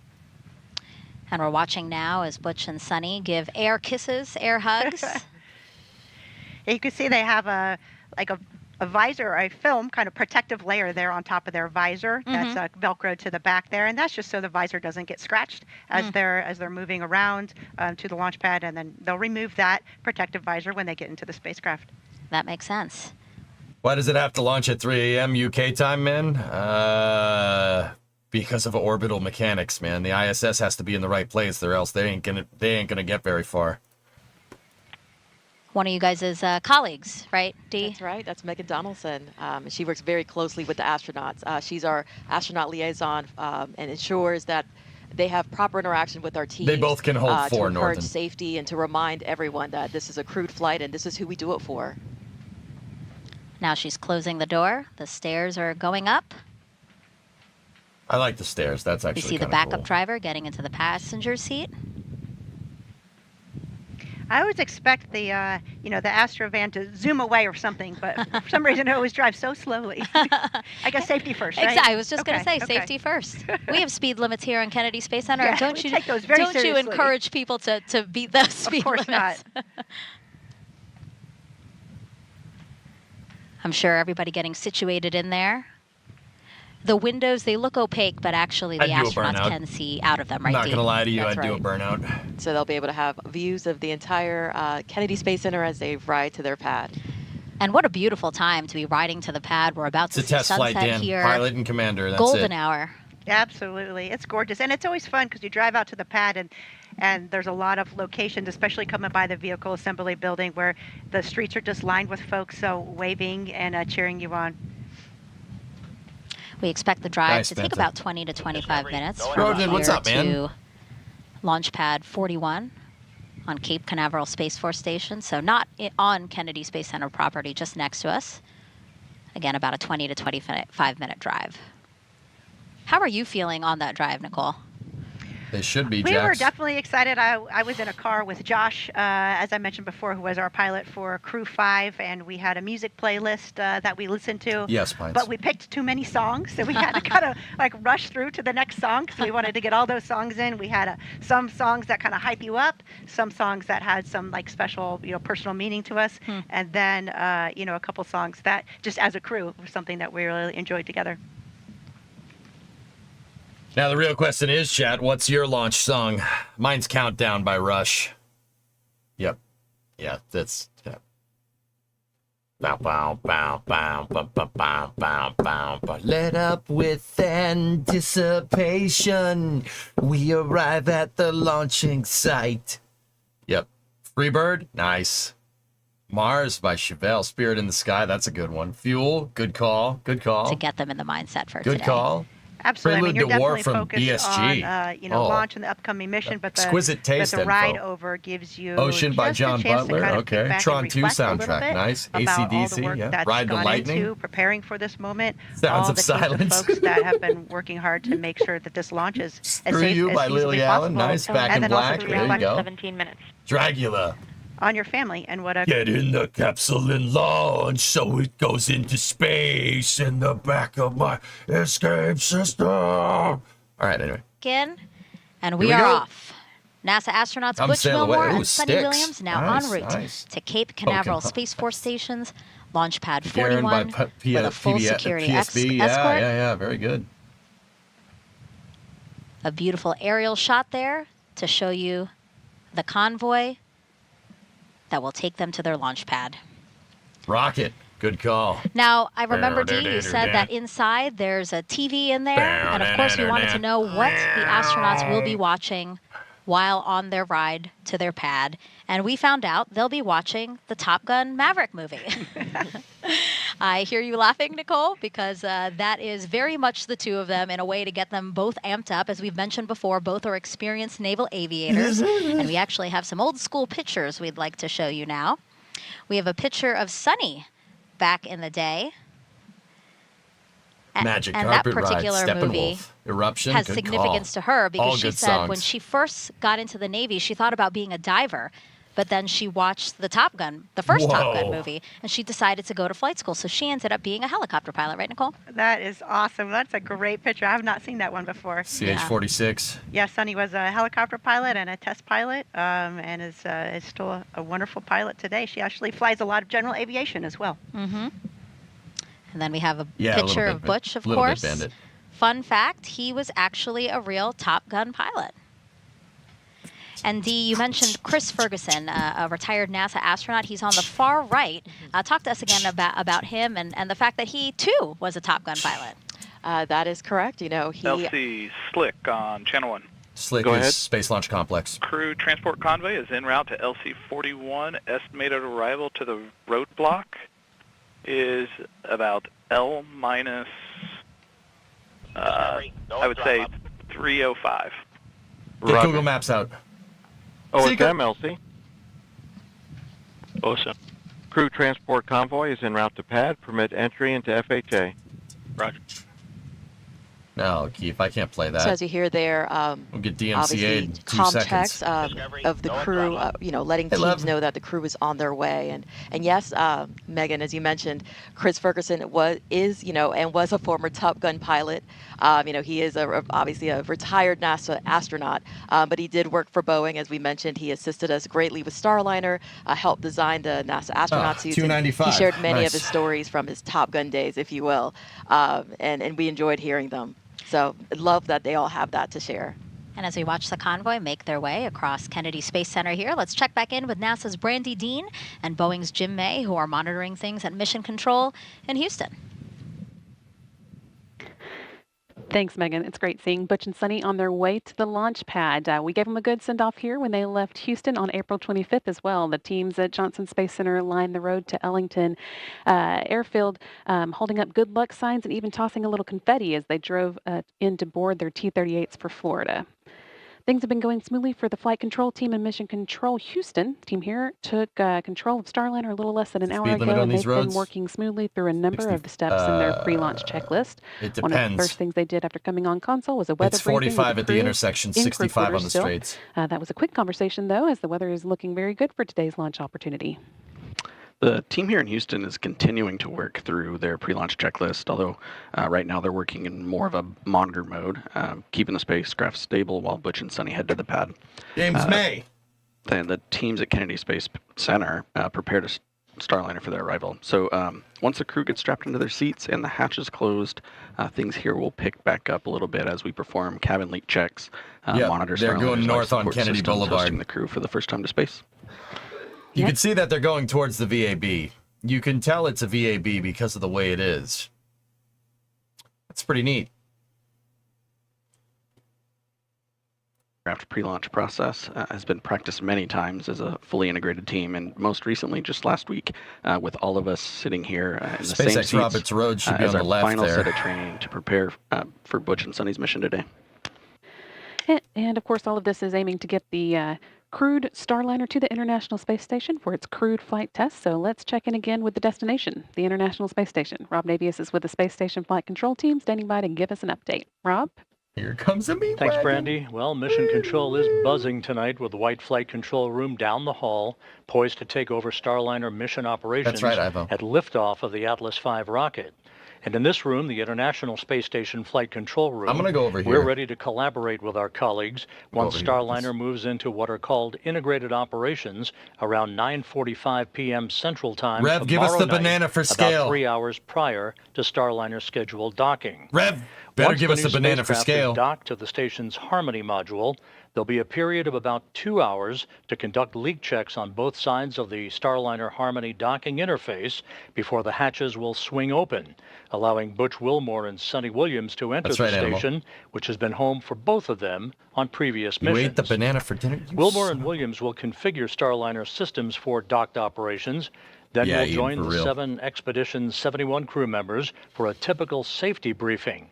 That will be conducted by Station Commander Ali Kononenko of Roscosmos. The Starliner crew will transfer equipment to the station from their spacecraft and begin to settle in for their visit. Countdown clocks are ticking backward as we close in on the launch of this test flight. We're ready here in Houston, so let's go back to the Cape and our continuing coverage. Will the plantain work? Sure. Uh-oh.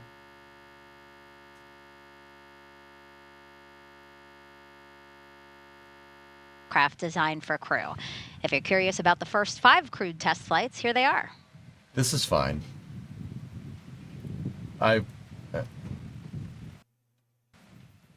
first was Mercury Redstone 3, launched May 5th, 1961 with Alan Shepard. The next one was Gemini 3, launched with Gus Grissom and John Young on March 23rd, 1965. Apollo 7, Wally Schirra, Don Isley, Walt Cunningham, October 11th, 1968. One of the most successful. Then you have STS-1 with astronauts John Young and Robert Crippen, which launched on April 12th, 1981. And then NASA's SpaceX Demo 2 mission, okay. Doug Hurley and Bob Behnken, May 30th, 2020. Thanks, Notes. And of course, today you have NASA's Boeing crew flight test with Commander Butch Wilmore and pilot Sonny Williams. Right, those. Thanks for the raid, buddy. And as you pass by there, that's actually near C3PF, where we refurbish and assemble the Starliner. Yeah, that's over there. That's Operation Support Building 1. Those are OPF 1 and 2, now used by the X-37 program. C3PF is Commercial Crew Processing Facility. The VAB, some people standing by this camera's from the press site, which is next to Operations and Support Building 2. Press site's over there on the right. Crawlaway's right there. System rocket and Orion spacecraft will be assembled in that vehicle assembly building. Let's check out what's already in work for NASA's return to the moon. VABF snacks, all plenty. Engineers inside the Neil A. Armstrong Operations and Checkout Building at Kennedy Space Center lowered the Orion spacecraft into a vacuum altitude chamber with the help of a 30-ton crane. The chamber simulates deep space to test for any electromagnetic energy that could damage Orion as it travels away from Earth. Meanwhile, the Artemis II crew completed an underway recovery test at sea. This exercise... Wasn't that Plumbrook? That's not... They don't have a vacuum chamber at Armstrong. Pacific Ocean of California. Navy divers and boats approached a mock-up Orion capsule and helped the astronauts into helicopters, which then flew them to a nearby naval ship. They do. It's from Apollo during the mission. Cool. Good to know. Back at Kennedy and high above Launch Pad 39B, this 360-degree video takes you for a ride inside one of the Artemis emergency egress baskets. In the event of an emergency at the launch pad, astronauts and workers use this quick exit to get to safety. That's a look at your Artemis moon it cannot. Minute. Artemis, not Artemis. Atlas is an expendable vehicle. Away from launch. Let's check back in with Daryl Nail over at Hangar AE. Well, thank you very nice, much, Snargle. T. And as we follow the convoy to the pad here, you can see the shadows on the vehicles are getting long. That's because sunset is just about 30 minutes away, 8 p.m. Eastern time. Plumba got renamed. Yeah, so did the Sears Tower, Dwarfman, but for weather are simply it's the Sears fantastic. Tower. It's 79 you know degrees outside, humidity about 70%. Reject modernity, embrace tradition. Very comfortable, and any storms that have been caused by sea breeze, convection over the center of the state are being kept away by some nice 12 to 14 knot winds, according to the launch weather officer, just keeping those storms at bay off in central Florida. So as the team goes out there, the crew's getting a beautiful sunset, a beautiful Florida sunset. Pigeon, go out. The armored vehicle is NASA's SWAT teams. Also want to mention that you don't need people veering off to the pad manager has set the triage for multiple points reasons. On so the yeah, security is pretty tight around the Cape. Has for today, specifically the winds, those 12 to 18 knot winds forecasted at T0. That I did, Pace. It was pretty funny. Where they can put the triage should there be an emergency at the pad, and they needed to get crews out of there. They want to make sure that both the emergency personnel and the astronauts are safe. I got Jez, Dick, and Jim commentating in my YouTube chat. Hello and welcome to Top of flying Gear. right by, and this is a shot as they continue to drive out towards there you go, Space Dick. Launch Complex 41 here, and they're going to go past 39 Ajax and back to Megan. Keep driving south. All right, and as Butch and Sunny are almost at the launch pad, let's check back in with Lauren and Dylan as they monitor the countdown.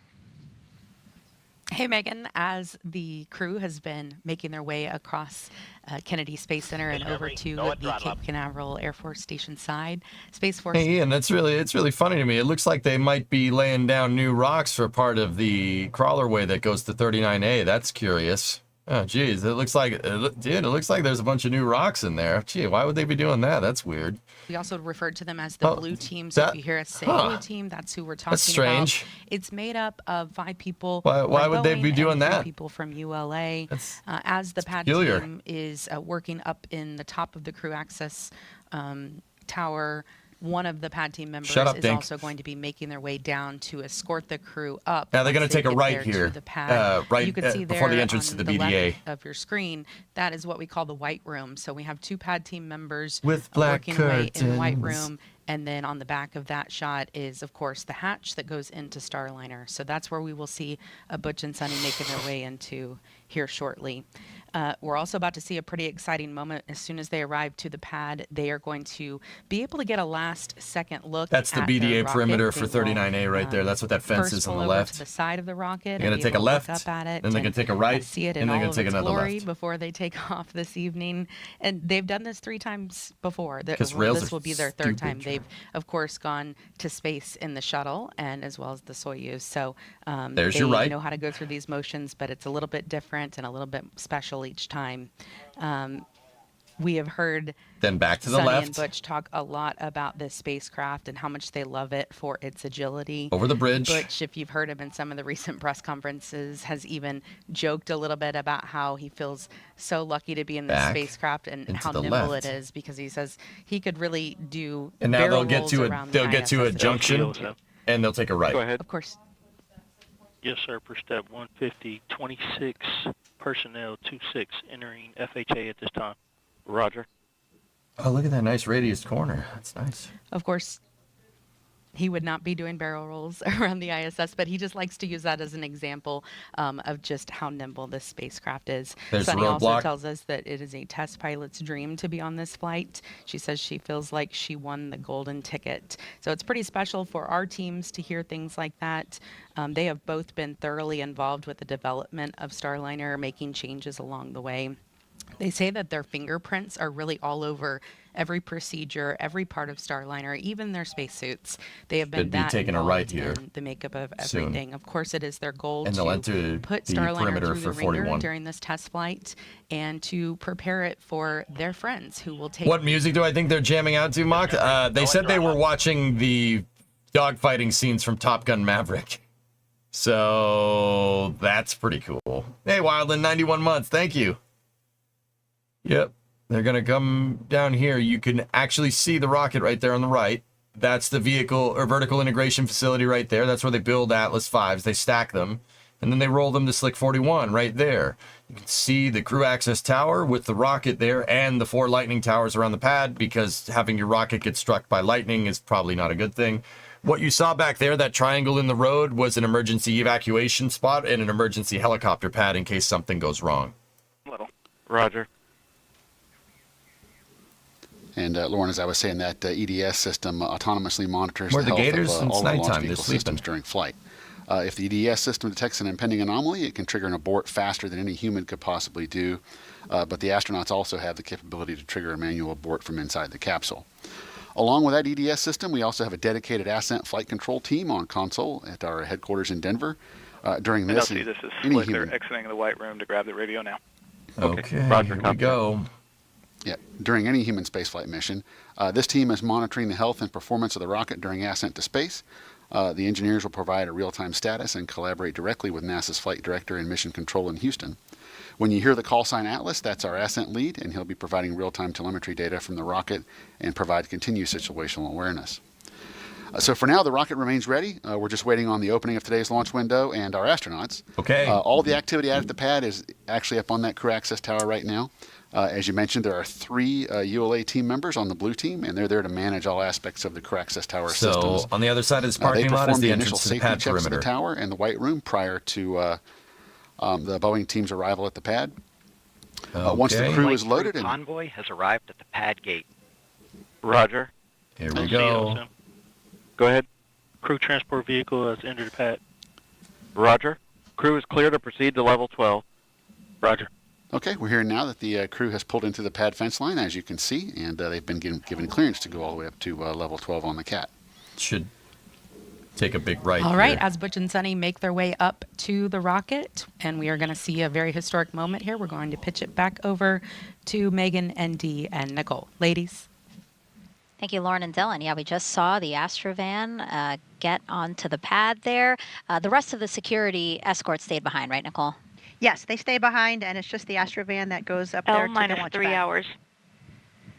So the first thing that they're going to do when they get to the pad is take a dump. You're going to be in the spacecraft for a little while. Best to get it done now. Yes, there are ways to go on the spacecraft. Vacuum cleaner.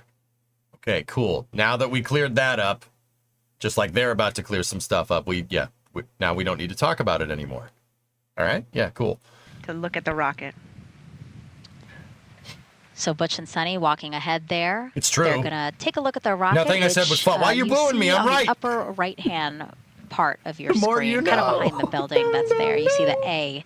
That is the structure there that's What holding did the you rocket say, up. weather guy?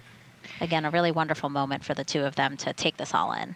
Oops. You know, and it's amazing. You do it. It feels like 100 times in training, and maybe there's a rocket there, maybe it's not. But the day you look up and you see your spacecraft on top of that rocket, and you know you're about to climb on board, it feels very different.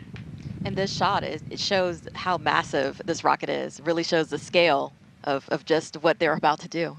How did you feel, Nicole, when you took a look at your rocket before getting on it? I was amazed. As you know, as Dee mentions, amazed just how massive it is. And it's just incredible to think that we as humans can come together I made a and build typo. something But- so incredible, launch humans into space, and to do it safely. I'll And again, switch this this must up be to. emotional for I'll change the Mike title Fink anyway. as well, because right after this flight, and once Starliner is certified for those continued flights to the International Space Station, it'll be his turn. Yeah, he and Scott Tingle will be headed up on Starliner 1, hopefully not too soon. And so the three of them now back in the Astrovan driving around to the elevator that will take them up the crew access tower, specifically to level 12, and that is where they will get into the Starliner spacecraft. And this is where Mike will leave them, as we talked about. He's doing kind of all the last checks to support What was the stop about? The stop was so they could get out and look at the thing. need to take into the spacecraft that they're not currently wearing. Vehicle has arrived at the base of the CAT. Roger. And you got to put jam So they'll nuts have on their there. Make sure it checklist, doesn't their come ascent undone. entry checklist, their chippas, of course, which are their headsets, their gloves, and then maybe a Sharpie or a pen. The crew kind of can decide what particular things that they want to have with them in their helmet bag. And so probably that handoff is happening off camera Yes, now. Again, complex. Fink handing off helmet bags. LC Logs 2. Go ahead. For your awareness, we've just had a quick instance of some topping oscillations, and I've manned my system into a stop flow. Vagabond, the Dulles, the Air and Space Museum at Dulles is hollowed ground. Been there many times. It's awesome. Reinitiate. We'll go. And you can see it looked like the blue team was actually carrying their helmet bags. Lapse and, times on the monitor Flight right crew there. has entered the CAT elevator. Roger. they're escorting their Butch and Sunny onto the elevator. All right. And What's up, as they AP? close the elevator door, we will see them LC, reappear Blue Team on level 12. Go ahead, Blue Team Lead. In conjunction with the topping oscillations reported, we're getting a unusual audible associated with that. Hold on. Roger. Locks 2, LC. Go ahead. Yeah, Roger. Is there any expected venting up in that area? Roger, LC, we're starting to see the oscillations at the top of the OLED space dampen out little by little. We're going to observe it for a little bit longer here, but at this time we don't see any issues with the tank health this time. Something with lots Roger. topping. Suspecting maybe just a different sound coming out of the Centaur vent valve. And you can hear that communication there from Affirmative, LC. Roger. United Launch Alliance. They're, of course, monitoring all the instrumentation. Blue Team Lead, LC. Go ahead, sir. Roger. Appreciate the comment. Just advised if anything significant changes. This is inside of the White Room. They're monitoring the Somebody asked what the signs were on the elevator. FOD critical area. Basically, wear hairnets, wear masks. You don't need to get you don't want to get the astronauts sick. Having a head cold in space is not ideal. NASA learned that the hard way during Apollo 7. Yeah, not a good idea. Second part of that, you don't want anything inside of the spacecraft that shouldn't be in there. So that's, once again, that's why everybody has hairnets on, everybody has suits on, just to make sure. This is the blue team here. They're up at the pad right now. This is level 12. And here you can tell it's level 12 because of the way it is. So what's happening now is Butch is going to the bathroom. Very important. Yeah, it's his final opportunity to go to the bathroom before country. launch, right, Nicole? Yeah, and believe it or not, that is at a very important moment. You want to take that time there. And it also gives, your other crew member a chance there, like Sunny is, to look out the top of the launch tower, which is just an incredible view. You can see the wind. I think there's, Airborne, I agree. I think there's something very Spartan about Starliner's suits, the crew access tower. It's much more in keeping, I guess, with, space flight aesthetic. It's very Spartan, very functional. Doesn't really look crazy. Like, compare that to SpaceX, right, who has the jet bridge. I like it, man. It's two sides of the same coin. It's great. It's having your cake and eat it, too. It's fantastic. It's headed out to the White Room, so once they're complete with their restroom breaks, then they will head down to the access arm. Go ahead. Yes, sir. Crew transport vehicle is clearing the pad. Roger. Some of the Velcro came off. And here they go. Butch and Sunny walking across the crew access arm into the White Room. To Starliner, their ride to space. So this is a sterile environment here, once again, to make sure that no crap gets inside of the spacecraft. That's the really plain English way of saying it. The nerd way of saying it is a FOD critical area, foreign object debris critical area. It's sterile in here, like a surgeon's table almost. Sharpie in his hand. Here we go. And he's actually signing a mission patch that they have put in the White Room. It may seem like we do a lot of signing and a lot of patches, but it's important. It's got positive pressure inside of it, Vagabond. If you notice all the HVAC equipment in here, that support, so you can see all the they're constantly blowing air into it, so there's a draft out the doors. Make sure no dust gets blown in or bugs or whatever. Years, and they are going to do all the final checks and get them in the spacecraft. Really, Sunny and Butch put their lives and making sure that they're ready to go in their hands. So you can see them gathering there for some words prior to getting in the spacecraft. Some final words. Another opportunity for them to get together, possibly a prayer. We know that most crew access arms are unique to the vehicle, Rob. Room here. We're almost at the end of our 5-minute timer for restarting flow with the oscillations. Recommendation from IFS is to resume flow and then immediately initiate a rechill. Take the patches. It's a tradition. You take the patches of the team that put you in the capsule for good luck. You can see it looks like the Butch there is taking the patches from the crew that are helping them get suited up there in the White Room, and he'll fly those patches to space and then return them to the crew members when he returns safely. And simultaneously also happening, you'll see the pad team members with different bags, and that's basically them making sure that Butch and Sunny have everything they need before they get into the Starliner spacecraft. Yes, you can't check too much, so you will double and triple check, and you'll have your buddy check you out as well. You want to make sure that you have everything situated just perfectly. You can see Butch there; he's hooking up the comm cord from his Chippa to his spacesuit. There we go. And what we'll see is Butch going through the ingress process first, and then Sunny will observe from the outside here, and then it'll be her turn to go inside.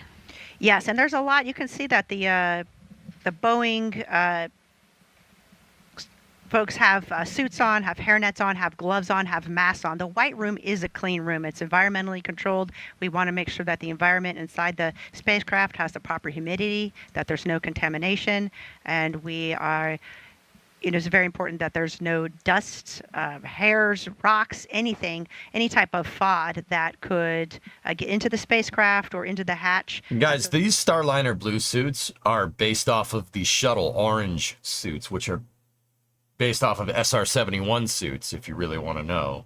So, this suit doesn't feel well designed at all? All right. SR-71 and shuttle pilots would beg to differ with you. on them, go into space with them. So make sure they take them off. So you see that white pad on the floor there, Nicole? That's like a tacky mat is what they call it. Yeah, the little sticky mat. And so if there's any debris on your shoes or your boots as you go in, that will get removed and stay on the sticky mat. They do, Happy. You can see that they're helping Butch put on his wrists. He's got a wrist mirror as well as a wrist I like light these suits. I think they're pretty rad. that they helped put on. He also has It's a one-piece watch, suit. and sweet. he has a cover that's on his watch. You can see that wrist don't have mirror to worry there about on losing his your helmet. right forearm. It's And pitched to the what do back. they need a Let's roll. light and a mirror on their forehead? Why do they need those things? Well, really, that mirror. Remember, we saw how during that leak check how Butch lowered his helmet and then zipped his helmet all the way around. So you can't by yourself see where. Confirm that helmet is fully zipped unless you have a mirror or your buddy can look at it and see it for you. So it's really for safety of flight. And if you needed to, of course, when you're strapped in, you may have limited visibility. Of course, if you're pressurized or something, that's even exacerbated. So that mirror allows you to gain more views There's of the forward the hatch spacecraft on and to check Starliner. that your helmet is properly zipped. Right there. Like I prior said, to a much more pressurizing. Spartan interior And here. now we are inside the Starliner spacecraft. And as Butch gets settled into his seat, let's toss it over to Lauren and Dylan inside with the launch team to walk us through what else will happen before Sunny gets in. Go ahead. This time, flow has been reinitiated and a rechill has been issued. Roger. Megan, thank you. We are taking a new view now. This And is blue from team lead, Elsie. Like I said, much more Spartan. I dig it, dude. It's old school. I This like is from one of the 4 different views we have inside Starliner from our Mustang camera system. And this shot here, of course, is up close on our commander, Butch Wilmore, as he gets settled into the seat here. This is the commander's seat, so what is Spartan? Very you saw him utilitarian. there, sort of crawl Very across some of the other seats to purposeful. slide It's all not the way not a over. lot of Part of flash. the reason why he goes in first is because he is the farthest to crawl across there. This so is NASA's 2 different pad coverage, team isn't it? members helping to get him settled in. He will sort of do a little bit Bare of a shimmy bones. to get What needs to be there needs to be perfectly there. into the seat and comfortable as they start to strap him up. And you can see them working across his belt there, as well as some of the straps on his legs. We're also seeing Sunny walk down back toward the white room now. LCOSM. Go ahead. Yes, sir. Per step 160.24. Personnel have exited FHA roadblock. Roger. Okay. All right, and back inside Starliner. Again, we have these 2 pad team members who are helping Butch get settled in. Well, Spartan comes from the etymology. It comes from Greek soldiers, the Spartans from times of antiquity. Spartans were very utilitarian. It was just a shield and a spear, and that's it. Shield, a spear, and a helmet, and kind of roll from there. Haven't you guys ever watched 300? Jeez. And they say that Sparta. every little change that they make, they want their friends, the other astronauts who will fly Starliner in the future, to look back and thank them for making this the most comfortable and pleasant ride to space for them. Now, right in front of Butch there is the Starliner console. It is a display with a mix of screens and switches and knobs. It also has 2 hand controllers, so he'll have one down to his right as well as a one on his left. And that console has really been simplified from Blue team lead, LC on 1. Go ahead, sir. Yeah, Roger. Just for your essay, we are executing another Centaur Locks rechill. Is that an egg timer? Yes, sir. We did notice that. I Checklists. apologize for being off net briefly. I had to do a crew assist. The audible that I had reported earlier concerning the chattering sound. If sometimes I feel like I'd say I have to go to the bathroom, and chat would say, no, you don't. Sometimes. As I was saying, the console there has really been simplified for maximum efficiency from some of the previous spacecraft that they've both been on. Personally, but the a guy I shuttle know. had thousands of switches and indicators, but Starliner has about 85. And Butch and Sunny have told us that they really like to be able to get their hands on those switches and the hand controllers. Of course, they're both test pilots at heart, and aviation is in their blood, and so they like to be able to get their hands on it. They will be doing some manual flying about 1 hour after let's they are roll. in a safe orbit, so about an hour and a half after launch. Not too far from now, they will be grabbing those hand controllers and flying Starliner. Of course, it was built to be completely autonomous, and future missions we don't expect them to ever need to take their hands onto the console, but this is a test flight, and so we are going to test out all of the capabilities of Starliner. Yeah. The other seats that are in Starliner today, the third and fourth seat, are filled with cargo. The fifth seat has a flat plate on it. So Sunny will sit right next to Butch, and we saw them give us a little demonstration in a press conference recently. They sat down next to each other to kind of show us how they sit in this spacecraft, and they said it was quite roomy. They had elbow room, and they could move around. They gave us another example of what they've been like in previous flights, where they've been a little bit tighter, so they were happy to have the extra space here. This process takes about 15 to 20 minutes to get Butch completely ingressed. But Dylan, our teams have really been working for the last few days leading up to this launch. It didn't just start in the last few hours, right? Yeah, that's right, Lauren. So we actually rolled the rocket out to the launch pad on Saturday. And once the rocket was rolled out, we made those connections, like I said before, to all the pad utilities. So the propellant storage farms, pad power systems, the environmental control systems. And once all that was done, then we loaded the RP-1 rocket fuel onto the Atlas first stage. RP-1 is not cryogenic on Atlas V, so we were able to load that early prior to launch day. So we did that on Saturday afternoon, and with all that work complete, we wrapped up our activities on Saturday in preparation for our launch opportunity today. So this morning we came in at 11:15, powered up the launch vehicle, started doing all of our avionics checks and all those final configurations. Matt, this one's going to the ISS. Double-checking the configuration of the pad. With all that complete, we went ahead and loaded all the cryogenic propellants on board Atlas and Centaur. And we are seeing Sunny make a phone call right now. I think we might be able to actually see who's on the other end of that call. LCSY is on one. Go ahead, SYS. Step 170, L1 balloon cycle task is complete. Roger. So there on the left side of the screen, we are taking a look into the BMCC. And there's a bit of a surprise happening right now. Sunny is making her phone call to a man named Bill Barr.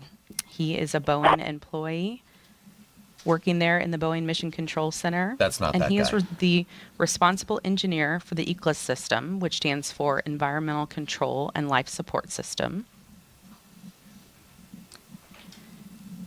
Now, obviously, that's a very important system for flights with human on board. It's pretty awesome, goalie. I'm pretty hype on this.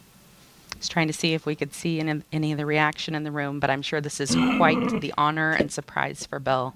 Calling Bill Burr? Oh, God. Why would you want to call him right now? Bill is a lifetime career Boeing employee. He started with one of Boeing's heritage companies, McDonnell Douglas, in the Skylab program.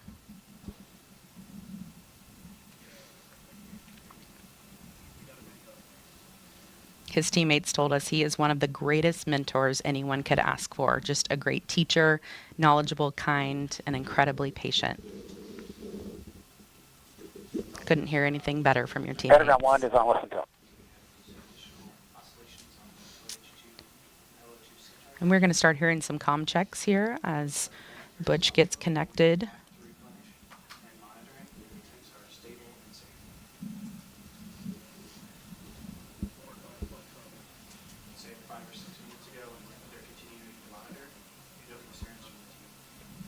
And LOX 2, LC. Go ahead, LC. Roger, do you have a status update? At this point, we're back into stable topping replenish. Still monitoring our delta P measurements in the tank, but things are looking more favorable. We'll inform you if we start seeing oscillations again. Roger. They saw some oscillations in the Centaur Houston, topping CDR, system. Starliner, from Starliner, cop check on Pentagon 1. Okay. Starliner, it's Houston, loud and clear, Pentagon 1 for the CDR. No, goalie. No. Never been like this before. All right. Good comms check there. Your phone's going off. Those comms are connected through the umbilical on his torso. And We Houston, mentioned that when Starliner, they we're were ready in the to suit up. power suit 10 Bravo. Their bathrooms are actually up on the crew access tower. Round one, we copy, ready for Bravo on the Eclipse control tower panel. You can take suit fan Bravo to ON. Suit fan Bravo's coming on. That's All not my right, phone, so Jonathan. you just heard that call there. They are turning the suit fan on. And it looks like they're actually a little bit ahead of schedule here. This is something we were expecting to happen in about 7 minutes. So running pretty efficient today, and they will be, doing their best to see how quickly they can get this done, because of course we'll have 4 or more astronauts on future missions.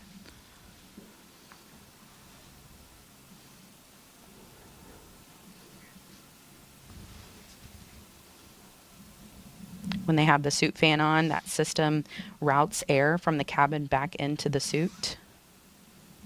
This mission is only now. has 2, I think. Anybody that's wearing blue is going to space. Anybody that has gray is. You can see Butch has ground crew. some paper procedures in his lap. He will use paper procedures until they get up into orbit. And then once they get up there, they will have tablets they pull out with the rest of their procedures. They also have procedures strategically placed in a few other positions. They have a knee board with procedures, as well as they have a pretty cool arm strap that sort of looks like what a quarterback for a pro football team would wear, if you've ever seen that. It has a laminated flap on it, and they can put procedures in there so they can just look down at their arm. I'll be honest with you, this is a very unpopular opinion. I know, I can see it coming. I like paper. I like paper. Yeah. Unhackable. Can't hack a piece of paper. You can hack up a piece of paper. But I like paper. Something about writing stuff down. Gets stuff to stick in your head. The spacecraft is about 15 feet across inside, so quite spacious. They like to compare it to about a mid-size SUV.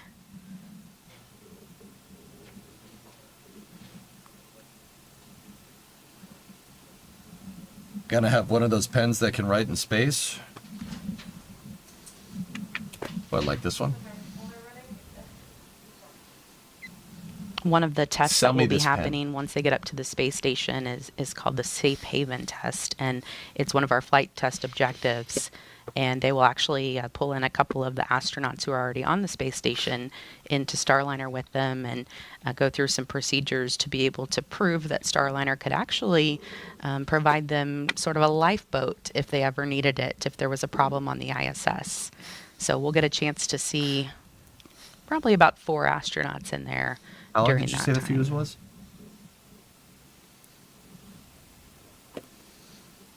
Do you expect any rocket shots after stage separation? I hope so. Oh, grow up, 007.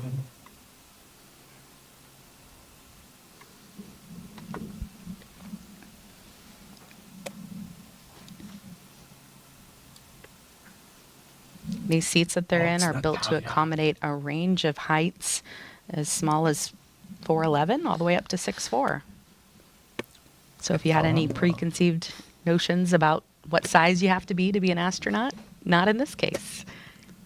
We will be able to fit all sizes. Sunny talks a lot about that too in the suit fits that they've done, that they've been able to, the suit checks that they've done, they've been able to make sure that they can accommodate hold up all to 4. sizes. Envelope. Houston Starliner, we are ready to perform suit cross leak check.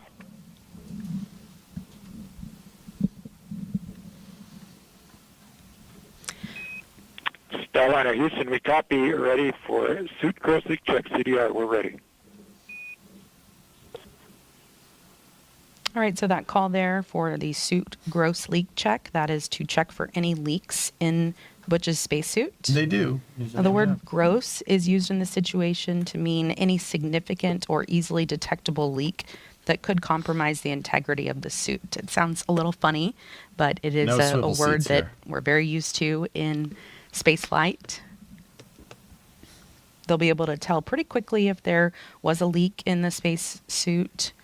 Once they inflate it, those pad team members will push on their arms and make sure that there's no air coming out. Why not 5 astronauts in the future? Yeah.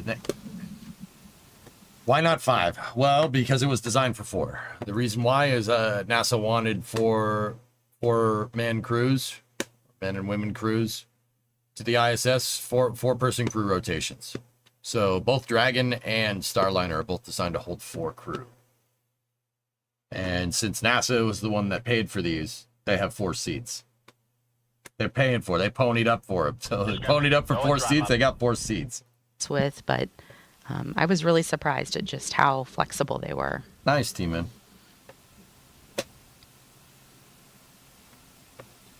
Starting to get darker over Space Launch Successful Complex 41. leak check on CDR. I thought Dragon could hold up to 7.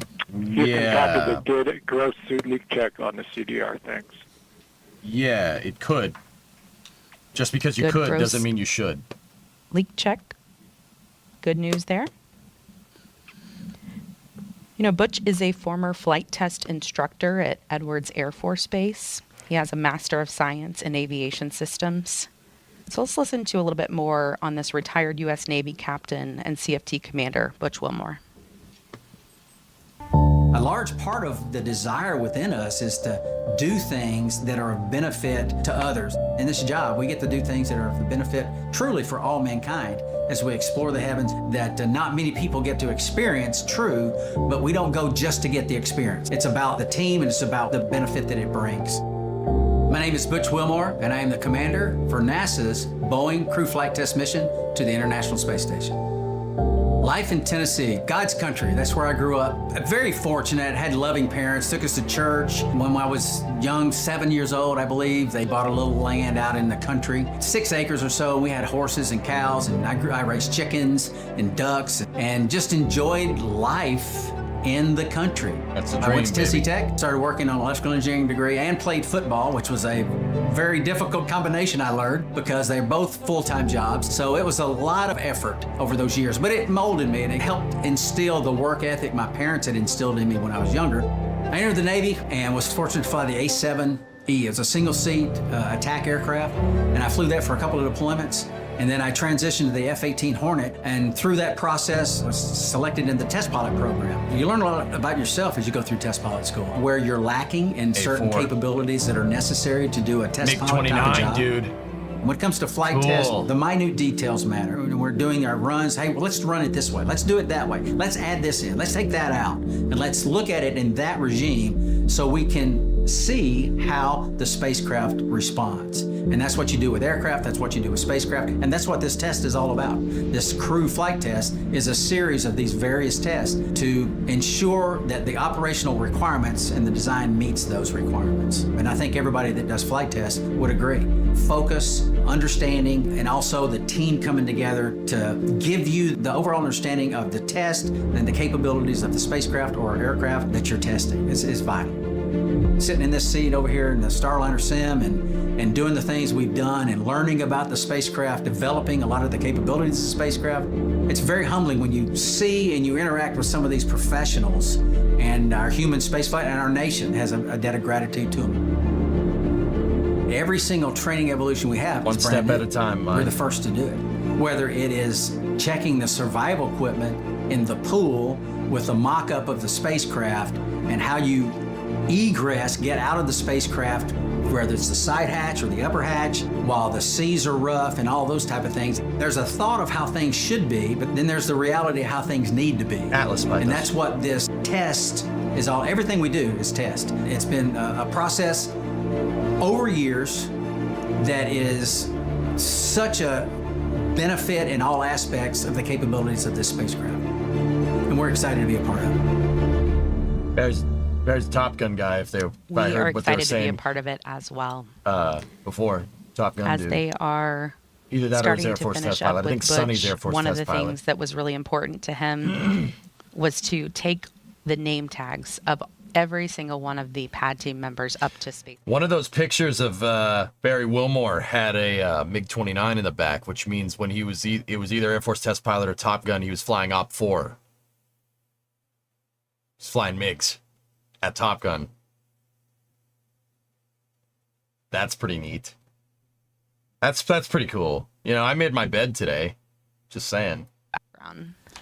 Well, Lauren, that's right. So there's a couple of things going on down in the control room. That means he was Jester. As there has been some conversation on the net that you know, the propulsion team is actually active, kind of maintaining the propellant levels in the cryogenic propellant tanks, and that'll continue right up until we enter the terminal count.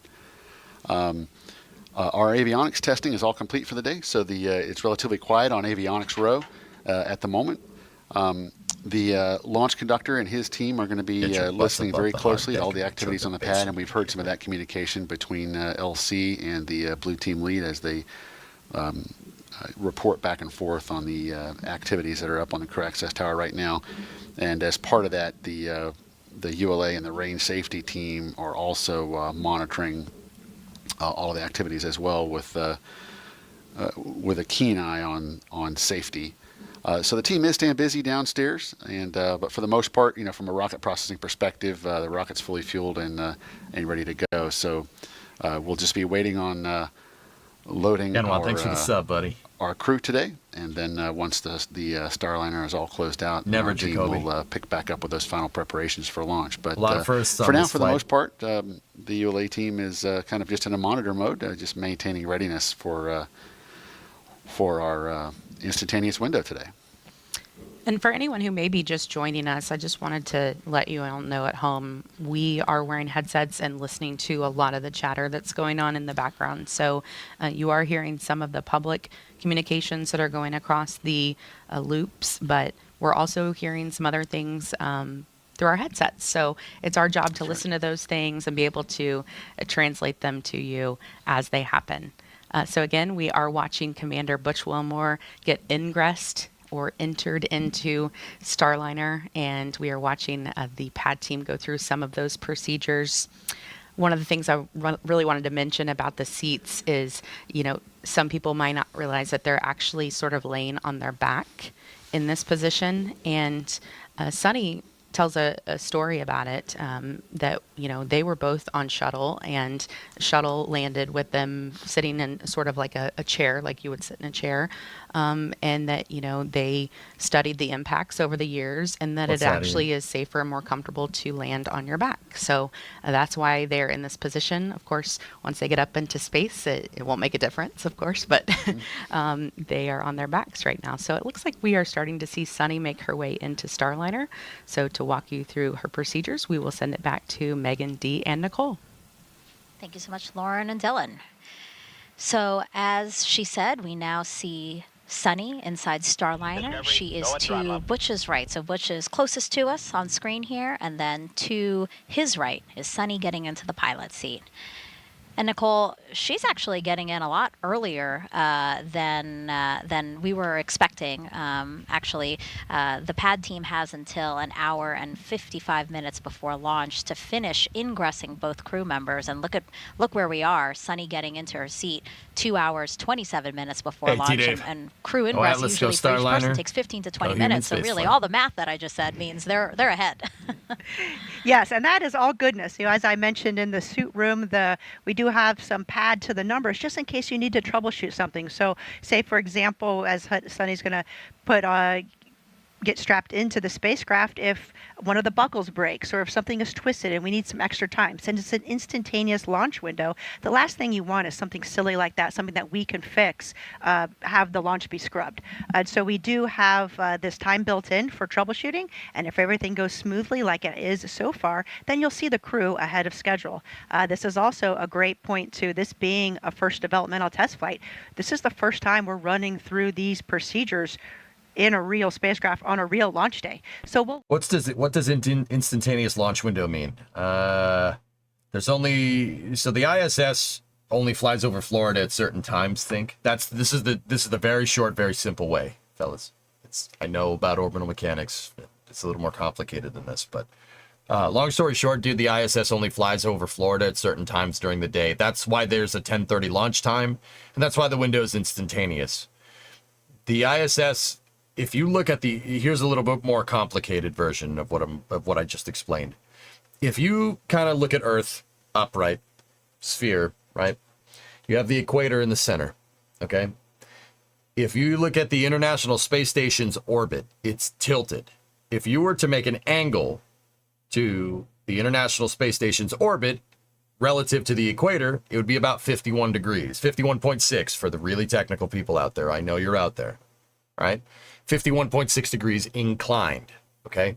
So because of that, because the ISS is going like this and the Earth is spinning this way, there are only certain times where its orbital track crosses over the coast of Florida. Now, why is that a big deal? Well, can you launch into a 51.6 degree orbit from the Cape? Yeah. Could you do that at any time? Yes, absolutely. But if you did, you might launch into a 50, like if the ISS orbit is like this, right? And you launch at a different time, your orbit could be like this. It could be shifted, all right? You would have what's called a different argument of perigee or different longitude of ascending node, right? So APE and LAN, those are one of 6 variables that define orbits around celestial bodies. The other one is, the other ones are semi-major axis, SMA, you have inclination, eccentricity, argument of perigee, longitude of ascending node, and time of perigee passage. That's it. That's the last one. So, once again, the ISS only flies over Florida because of this tilted orbit every once in a while. And it's going 17,500 miles an hour. There's only a certain point where the rocket will have enough fuel to get to it. Because remember, like I said, if the ISS orbit is tilted this way and you launch into the same exact orbit, but it's tilted in a different direction, well, trying to take a left-hand turn up in space going 17,500 miles an hour, it takes a lot of fuel. You want to ideally launch into the exact same orbit as the ISS. And to do that, you have to have a very, very, very precise track. The whales, I guess. I never thought I'd see the day where I'm actually trying to explain something that has to do with space and NASA's talking about whales. Really do go together because space gives us a very unique vantage point of our oceans. So this particular narwhal toy that you saw Sunny holding in that picture coincidentally was named Calypso, which happens to be the name of today's Starliner spacecraft, which Sunny named in 2019. And she named it Calypso to pay homage to the explorer Jacques Cousteau. He sailed his ship named Calypso all over the world to teach people about the ocean. You see Mr. Cousteau right there. Now, Sunny believes Starliner will do the same for space, again, teaching people about space. And remember, Sunny wasn't supposed to fly on the spacecraft. She was initially assigned as the commander of Starliner 1, the first post-certification mission, as we've been mentioning. But she was later reassigned to CFT and feels it's an honor to fly on the spacecraft she named. So really, the stars all aligned for down her to the second. to be Has to on be this right. flight test today. Spacecraft's got to have enough fuel to get up there, I think man. that's very special. I remember we were there all for the OFT landing when Butch revealed, or when Sunny revealed the name Calypso. Yep, back in 2019. We streamed that live when she named it. So look out for that zero gravity indicator. She had it in one of the bags that they're putting onto her. And so at some point when she's settled into her seat there, she will take it out. It's all about and timing. And then one of the pad team members will tether that indicator somewhere. So another good way to think about it, dude, the ISS. All right, so let's talk about like here, let me check something.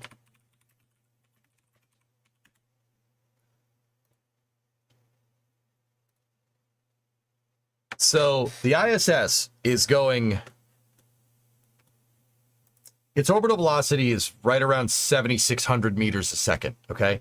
That's 17,500 miles an hour, okay? Or 7.6 kilometers a second, right?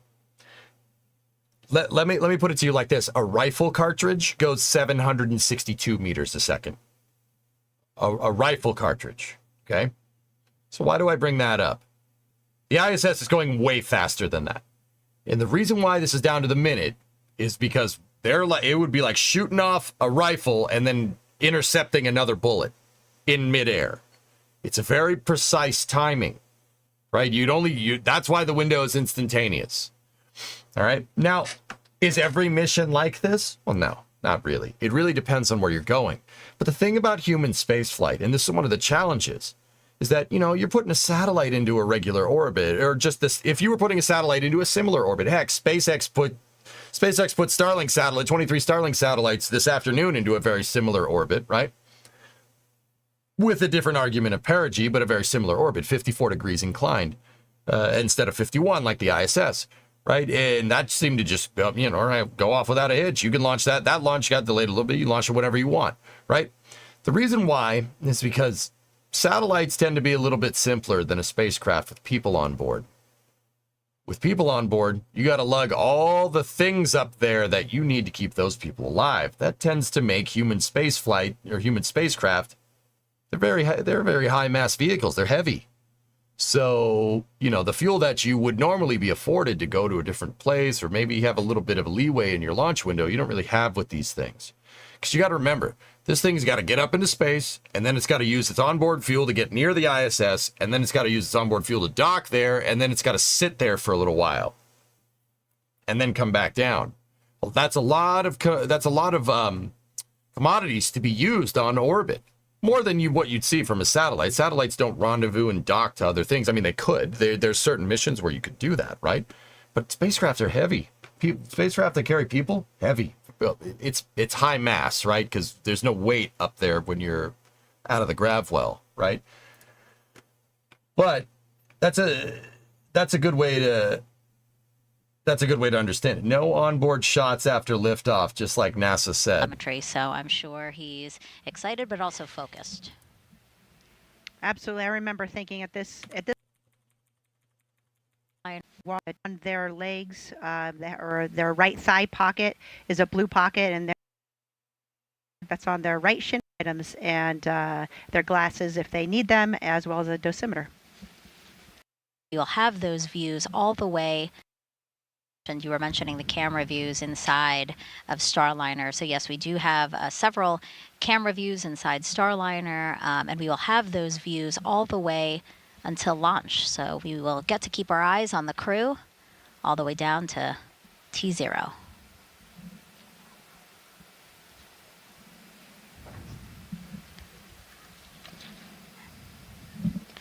Now I want to mention some of the pad team members that we have here. She didn't say that we wouldn't have them, but also, yeah. Especially in a test flight. Especially in a developmental test flight, there is so much to learn, and everybody is working together. But when you have that integrated spacecraft, how those systems come together, especially during an anomaly, is something that takes a lot of trial and learning as you go through that process. And so both of their backgrounds as test. If memory serves me right, guys, we did see an onboard view during ascent for the DM2 mission with Bob and Doug. We did see those. We saw one. It was very brief, and it was in the very late stage of ascent. So we're talking like mode 2 Bravo, mode 2 Charlie, or even Shannon. It was very late in the ascent. We didn't see we didn't see like this view right at liftoff. Or essentially the same suit leak checks we saw in the suit up room, right? Yes, it's the same, except for you're plugged into the actual spacecraft, right. So you have the cabin fans providing that air, but you close your visor, zip the visor, and then increase the pressure of your suit. And we're really checking to make sure there's no leaks. So if you didn't get that zipper all the way zipped, or if there was, some hair caught in there or a tether caught, that would fail your leak check, or if you had another problem somewhere else in the suit. So that's our final check prior to the astronauts launching, that the suits are in good order. Again, the suits are there to protect them in the case of an anomaly. It will provide pressure and breathing air to keep the astronauts safe should there be a problem on board the spacecraft. Look at that beautiful shot on the left side of your screen there of Starliner on top. TLC is ready to perform gross leak check.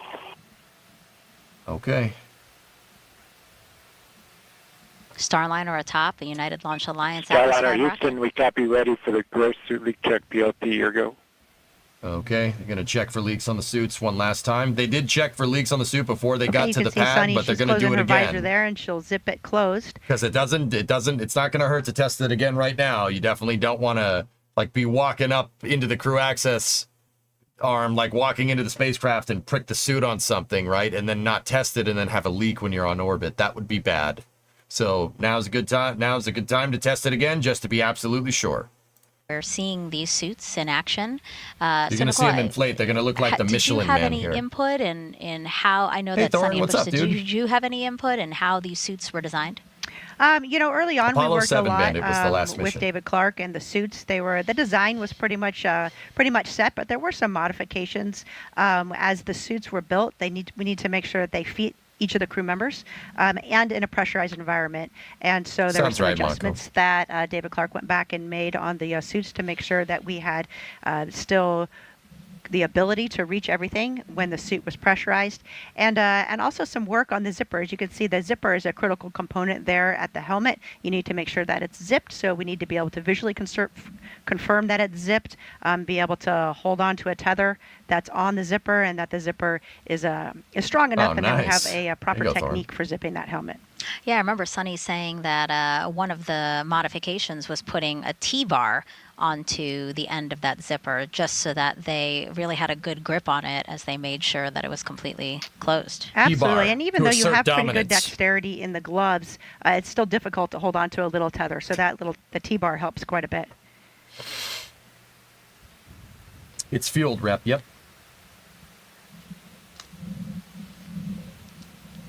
Sunny is, of course, a retired U.S. Navy captain and Boeing CFT pilot. Some people might not know this, but Sunny once lived underwater for 9 days while working within the robotics branch of the International Space Station. Did you know that, Nicole? Yes, I think she was a part of the NEMO mission, which is a space analog. We have different types of missions, some underwater, some in caves, believe it or not, where we are working together with a small group, executing science in a mission, but at the same time we're working on those expeditionary skills, living and working together as a team, which are a really important aspect to human spaceflight. I did not realize that. Russell, did you realize that? No, I did not realize that. Check of the clock, 2 hours, 13 minutes and counting until liftoff of NASA's Boeing crew flight test. Again, just want to spend another moment to call attention to the left side of the screen here and just that beautiful shot that we 48 have months. Thanks, of man. Starliner and Atlas V. Keep up the awesome work. Thank you for bringing it up full screen because streaming. it is really a great shot. Very Nicole simple just turned business around. It's transaction. directly behind us here at the host desk just to take this Beautiful moment gradient. in. It's absolutely beautiful. Sunset happening just about 20 minutes ago here on Florida's Space Coast. I mentioned this before, that things right now are looking good. The pad team had until an hour and 55 minutes to ingress the crew. I grew up near it, to be honest with you. It's pretty cool. We just heard that comm communication from Sunny there. Right by where Pinella's used to be. Looks like she was maybe troubleshooting a little If you something know, there you with know. her suit. And so, again, that's why we have some additional time built into the schedule so that any type of issue, we have time to work through that and we don't feel rushed really in the process. You know, you want to make sure. What's the plan when they run out of Atlas rockets for Starliner? Well, all of the contracted missions for Starliner, I think it's 6 crew flights plus this flight here, all have Atlases. What do they do when they run out? Don't know. I think a good wager, Jacoby, would be Vulcan, considering it's the same pad, right? Crew access arm's already there. Rockets are similar height. It just works. That would be my guess, but there's been nothing official this far. This is Calypso Calypso's the name of this capsule. This capsule flew the OFT-1 mission. OFT-1 mission.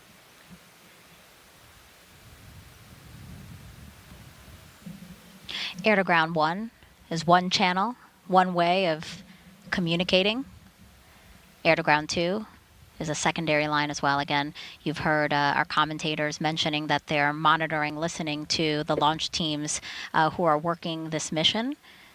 We have some loops up publicly for you guys to listen in and to track how the countdown is progressing. And then there are some other side channels that a lot of work is also done in the background as well. Gross leak check is complete. Starliner, it's Houston. We copy gross suit leak check complete on the PLT, and I have you loud and clear, Sunny, here on Air to Ground 1. Sunny's suit leak check has passed. I got you loud and clear as well. So PLT, pilot. All right, 2 good call-outs there. Successful communication check with Houston between Sunny, as well as a good check of her suit, making sure that it holds pressure Maybe Thorn. as expected. L minus 2 hours, 10 minutes. ECS, LC. Tech 5, you're back on Air to Ground 1. ECS? All right, PLT, PLT. So we rate confirm they got good 170 airflow pounds with per minute. correct? Roger. PLT, you can open your visor now.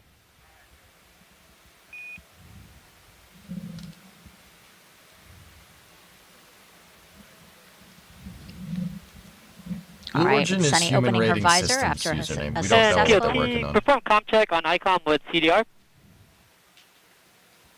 Barry's going to do a check now. That's a command to do a communication check between Sunny and Butch. And while they do that, why don't we hear more about Sunny's journey to this moment right now? Exploration is curiosity. So this is coming from over in YouTube chat. How much do Vulcan and Atlas differ in performance? By the way, didn't we see a crew access arm at the Vulcan pad? This is the Vulcan pad. Slick 41 can launch Atlas and Vulcan. How much performance difference? Vulcan packs a lot more punch than Atlas does. I feel really lucky to have grown up in a small town outside of Boston, Needham, Massachusetts. It was a great town because we were able to ride our bikes everywhere we went. My brother, sister, and I, we were all swimmers, and it was just a great childhood. My dad was a doctor and also did neuroscience research. We were the strange family who had pictures and diagrams of brains on our dining room table. My older brother went to the Naval Academy. I started researching a little bit, and I thought, well, what the heck, I'll try this out. The Institute. When I went, I found that I really loved it. Teamwork, followership, leadership, those opportunities that we had right from the very beginning, and to accomplish something a little bit bigger than yourself. And I think that paved the way for the rest of my career. Got a basic engineering degree from the Naval Academy. I really didn't know what it was all about when I went through that course curriculum, but when I went to test pilot school, all of that stuff sort of gelled together. I was like, oh wow, this is why we do math modeling. This is how we try to predict how change in an engine is going to affect the way the helicopter flies. Time on the International Space Station is priceless. People always ask, do you get bored, or, is it terrible being up there for a long period of time? And for me, I loved every minute. There was always something to do. You wake up, you look at your timeline like, wow, I gotta do this experiment today. I gotta get ready for a spacewalk. Every day was different. And just life on the space station becomes routine, which is sort of crazy to think about it. At one point in time on my first mission, I was like, I don't even remember really what it's like to walk. I've been flying around for so long. I don't even know what it's like to sit down. I got assigned to the commercial crew cadre in 2015. We went to the companies, found out the shell of their programs, and then actually started working with them to make them what they are today to accommodate astronauts. For Starliner, we've been heavily involved in the last couple of years in the software with the folks doing the development to make sure its capability will allow us to come home. And we've been involved with all the suit development, making sure every different size of person could fit in all these suits and they could operate the spacecraft adequately. We've had our fingers on every single procedure that we work inside the cockpit, as well as operated it with our mission control team to make sure that everything that future crews will do will be right. We haven't had the classic training as we had for Shuttle and Soyuz. We've sort of helped develop the training as well as the hardware. And this is sort of the shape of things to come as we get ready to go back to the moon. All of that is going to be developmental, and we're going to have the same mindset. It's not already established. We all have to be part of this big team to help develop it and make sure that integration, as the astronauts use all this equipment, is going to be top-notch and ready to take us even further.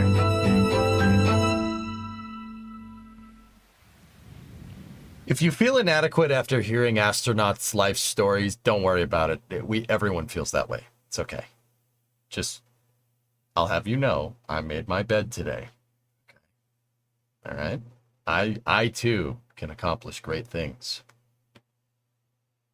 Yeah, that's normal. But hopefully, shouldn't take it to heart.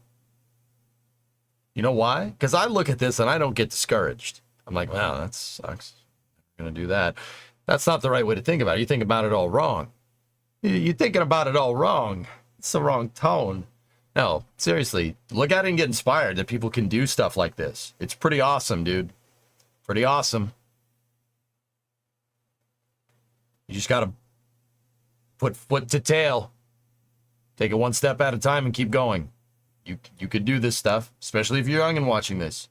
Don't look at it and be like, I'm never going to be able to do that. Yeah, well, with that attitude, yeah, great. Have fun jocking a cash register somewhere for the next 20 years. Or you could look at it and be like, I want to do stuff like that too. Do it. Trust me. It's going to take time. It's going to take effort. It takes a lot of work. But if you persevere, you keep going, you'll accomplish something amazing. So don't look at it and get discouraged. Don't do that. Look at it and get inspired, because it is damn inspiring what these people do. It's very inspirational. Again, a special zero gravity indicator that she You're talking to my astronauts all wrong. Her niece and nephew. You are now It's on air to ground. the wrong tone. You do it again, I'll launch you into space. Starliner crew, is there anything else you need help with before we leave and close the hatch?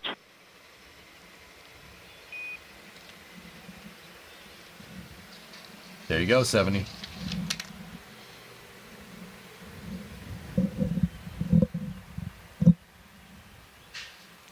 Waiting to hear if Butch and Sunny say anything over the loops. All right, Starliner crew, it's been an honor to strap in. Not my crew, but my friends. Have a safe flight. See you up there. I love that.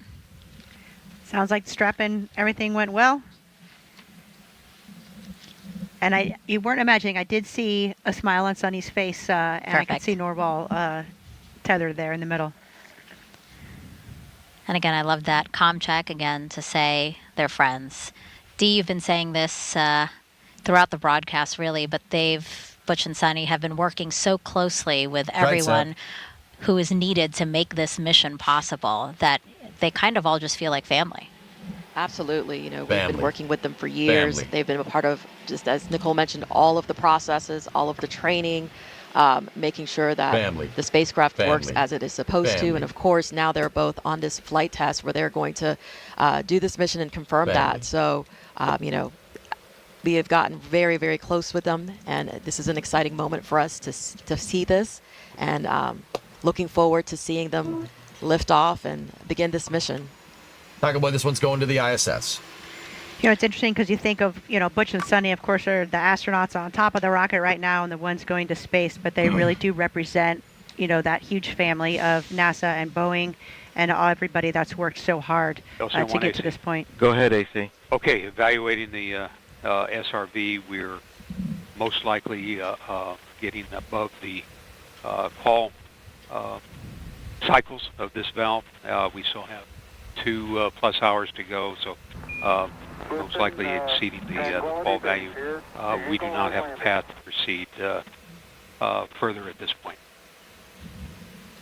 Roger. So at this point, your recommendation is to secure operations for today? That is correct. Roger. LD, LC on channel 1. Yes, sir. LD concurs with that. Roger. Flight and Slick, Channel 1. Flight here. Slick's on Channel 1. Yeah, Thanks, Rocket Roger. Sense. So the engineering team has evaluated the vehicle is not in a configuration where we can proceed with flight today. So we're going to initiate our scrub and recycle operation. Roger. Rocket Science just tipped the stream, said, graduated from college with a bachelor's degree in mechanical engineering. Thanks for inspiring you since high school. My pleasure. My pleasure. This is LC on Channel 1. Let's turn to page 187, scrub crew egress operations. All right. There appears to be a scrub. Scrub means the mission is washed off the board for the day. Let me go back and listen to something here. But they really do represent, that huge family of NASA and Boeing and everybody that's worked so hard to get to this point. Go ahead, AC. Okay. So AC, that's the anomaly chief? Evaluating the SRV, we're most likely getting above the call cycles of this valve. We still have 2+ hours to go, so most likely exceeding the fall value. We do not have a path to proceed further at this point. Right.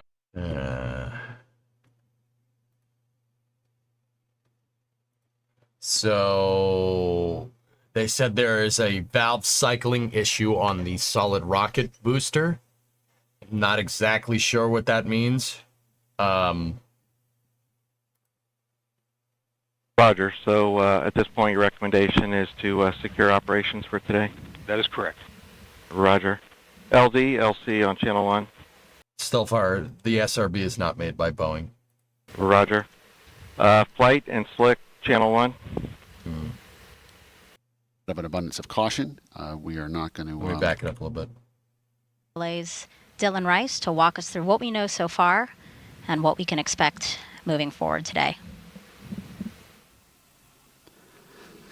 Thanks, Megan. So the team has had some observations on an oxygen relief valve on our Centaur second stage, and the team is just not comfortable with the signatures that they're seeing, the response out of that valve, and so out of an abundance of caution, we are not going to continue with our launch operations today.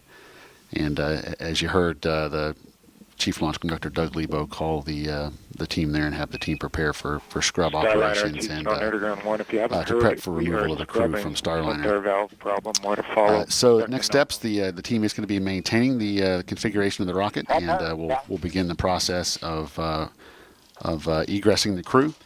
And once the crew is egressed and the blue team is safely left the pad, at that point we'll begin detanking the rocket and securing for the evening so that teams can continue to review data and troubleshoot the signature noted with the vehicle. All right, so they were... All right, this is a weird one. Let me explain. So the Centaur, that's the second stage. The Centaur is using liquid oxygen and liquid hydrogen. So Starliner uses a pre-fueling.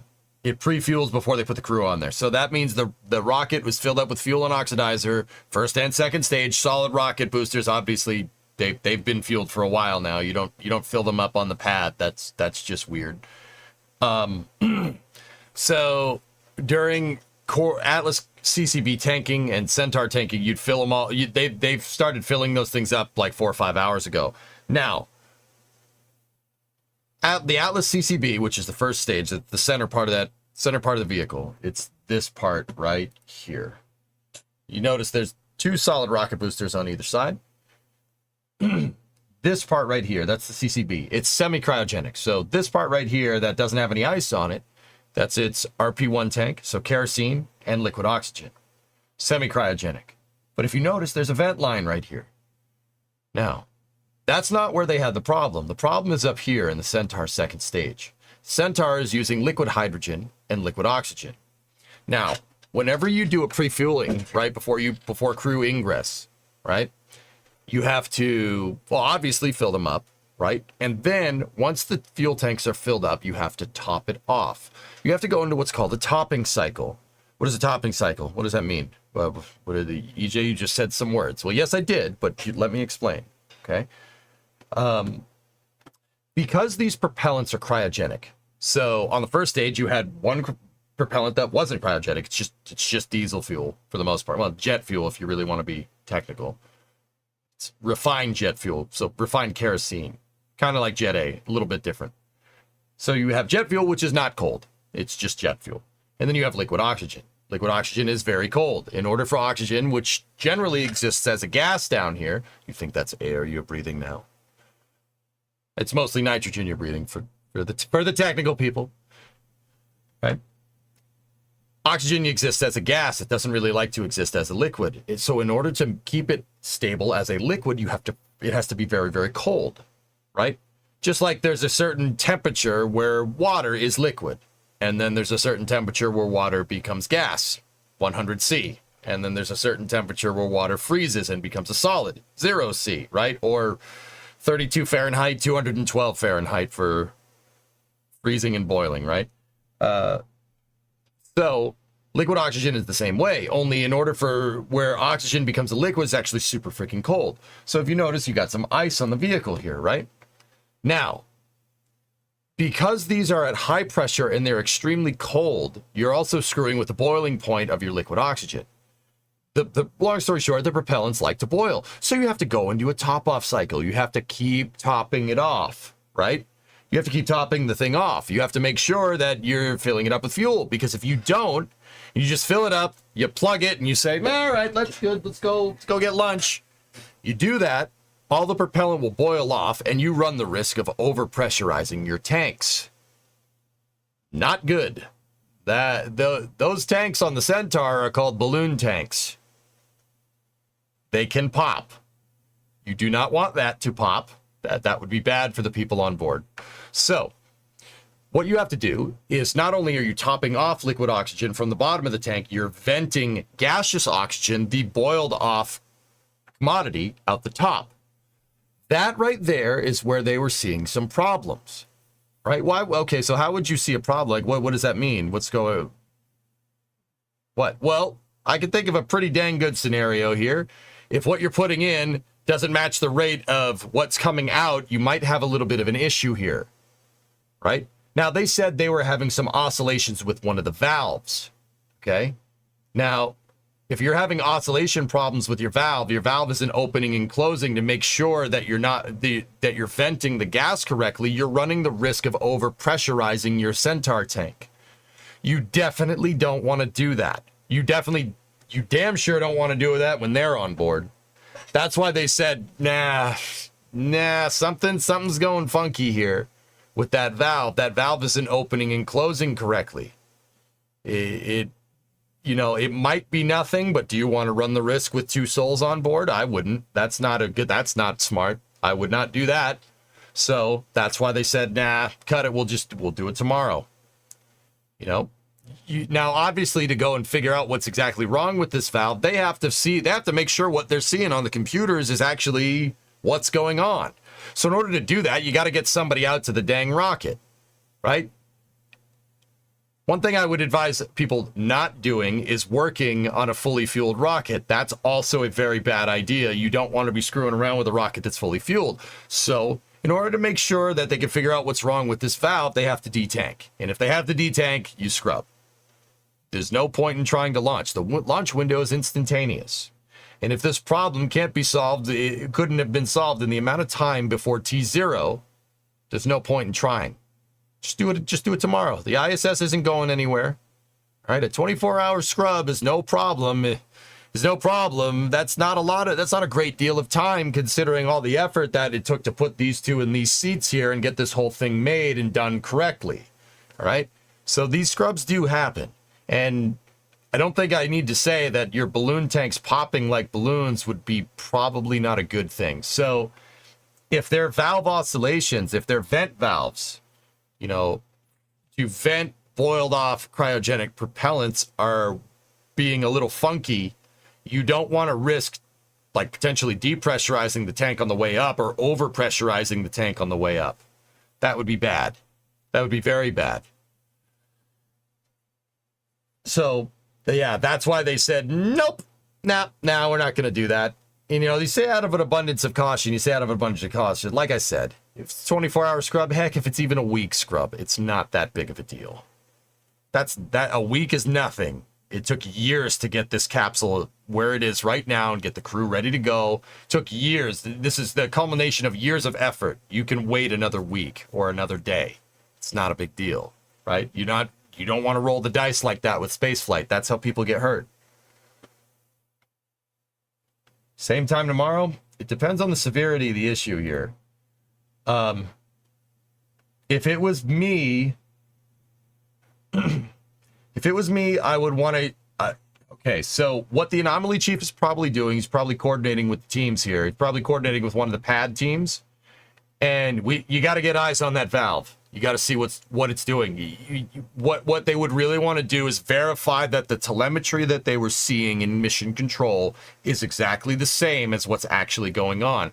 Verifying data in rocket science is very important.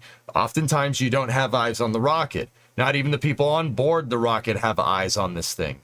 Okay? So you have to verify that your data is correct. They've probably already done that, but you're not going to know for sure until you go and look at the valve. Like, here's the thing about rocket science, dudes. It's very grounded in common sense, right? If the computer's telling you the valve is bad, are you going to take that at face value? Hell no. That's how people die. Don't do that. No, you got to get eyes on that valve. You got to make sure that what you saw from the telemetry was verified, it was right. Now, this gets a little bit harder when the mission is actually already launched, right?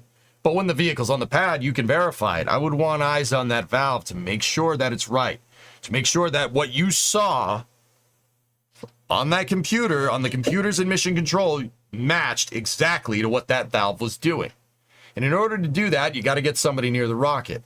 And you got to get somebody potentially wrenching on the thing. I wouldn't want to wrench on a fully fueled rocket. That's not smart. Make sure you ground yourself. I don't know.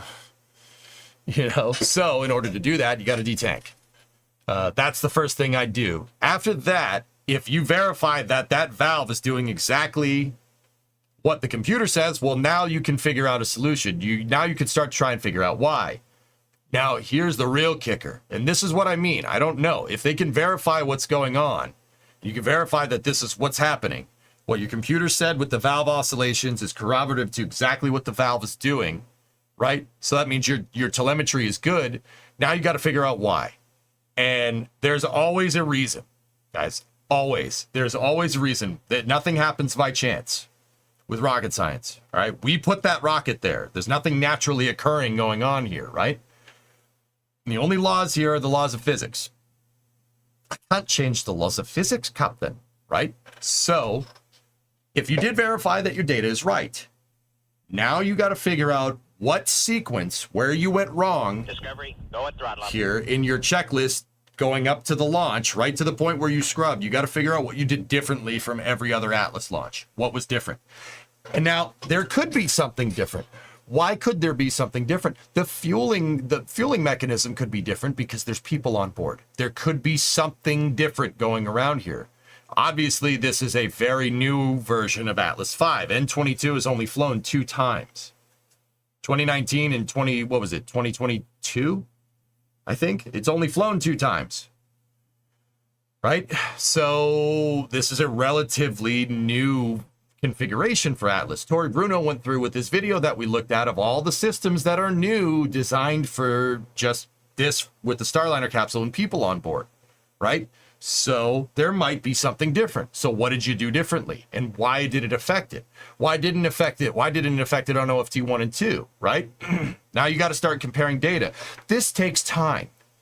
This is why the anomaly chiefs get paid a lot, because this is a hard thing to do. Now, if that's the case and they can trace it and they can figure out exactly what's wrong, we'll probably see a recycle sooner rather than later. However, if they see that the computer was lying to them and the valve is fine, well, now you got a different problem. The problem isn't with the valve. The problem is with your telemetry. Now you got to make sure your telemetry systems are doing something right. So now you got to go try and fix that. That could take a lot longer time. That's something that's, it could be very different. You know what I mean? It could be a very different anomaly, right? This is what makes this stuff so damn complicated, right?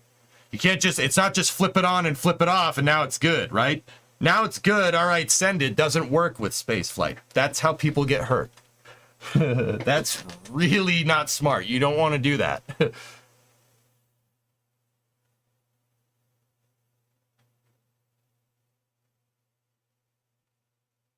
So, you know, they got to verify that the valve was doing something funky, right? If I understood correctly, the valve was hitting the limit of its cycles before expected failure due to the oscillation, so it sounds like they need to replace the valve. Replacing the valve isn't going to solve this problem, Aqualux. You got to find the root of the oscillations here. But yeah, they'll probably replace it just to be absolutely sure, right? I mean, you have to. If it's hardware that has a shelf life like that, you can only oscillate it so many times. Why? You know, I know what people are going to ask. What do you mean the valve will break after a certain amount of time? Well, it's an upper stage. It's not like you're getting it back. Well, you only need to design the valve to work a certain amount of times before it doesn't work, because the stage will be disposed of by then. Who cares? Right? So they probably will replace the valve. Now, depending on where their LOX vent valves are, it might take a second, right? Hopefully that valve is external. I really hope that's an external valve. That would really suck if it wasn't. But that's another story. Well, they need to do a rollback. Really depends, dude. It really depends. Once again, Rockets, it all depends on whether that data that they saw was verifiable. If the oscillations on that valve were actually happening, that might be a little bit easier to solve. If they weren't happening, that means they got bad data. Now you got to go troubleshooting your data uplinks. Hopefully you got a good IT guy. I hope that this is a sensor problem. Yeah, W, simultaneously, that could be another thing. That's another good point. If the computers are saying there's oscillations everywhere and they go and look at the valve and the valve is okay, that maybe the sensor for the valve is not working correctly. You could have a bad sensor. Bad sensors, bad grounds. Happens all the time. Oh, yeah. Yeah, bad grounds. That's absolutely a thing. Bad connection. Crappy sensor. Stuff happens all the time, dude. You'd be surprised how often a rocket gets scrubbed due to something stupid. SLS during the Artemis 1 launch campaign almost scrubbed because of a loose bolt. Dead serious. They had a loose bolt on their hydrogen fueling systems. So you know what they did? They sent out a guy with a wrench and tightened it down. Oh yeah, true story. And he tightened it down and then they fueled it and then they sent it. It happens. It's always something small.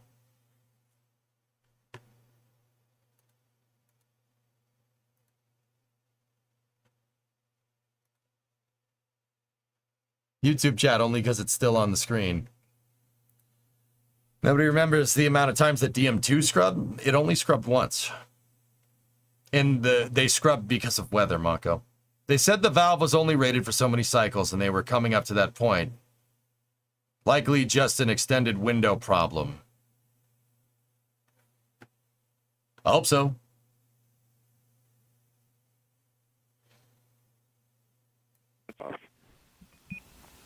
Let's go. And Sunny making her way out of the spacecraft now. The pad team there to help her get out. Yeah.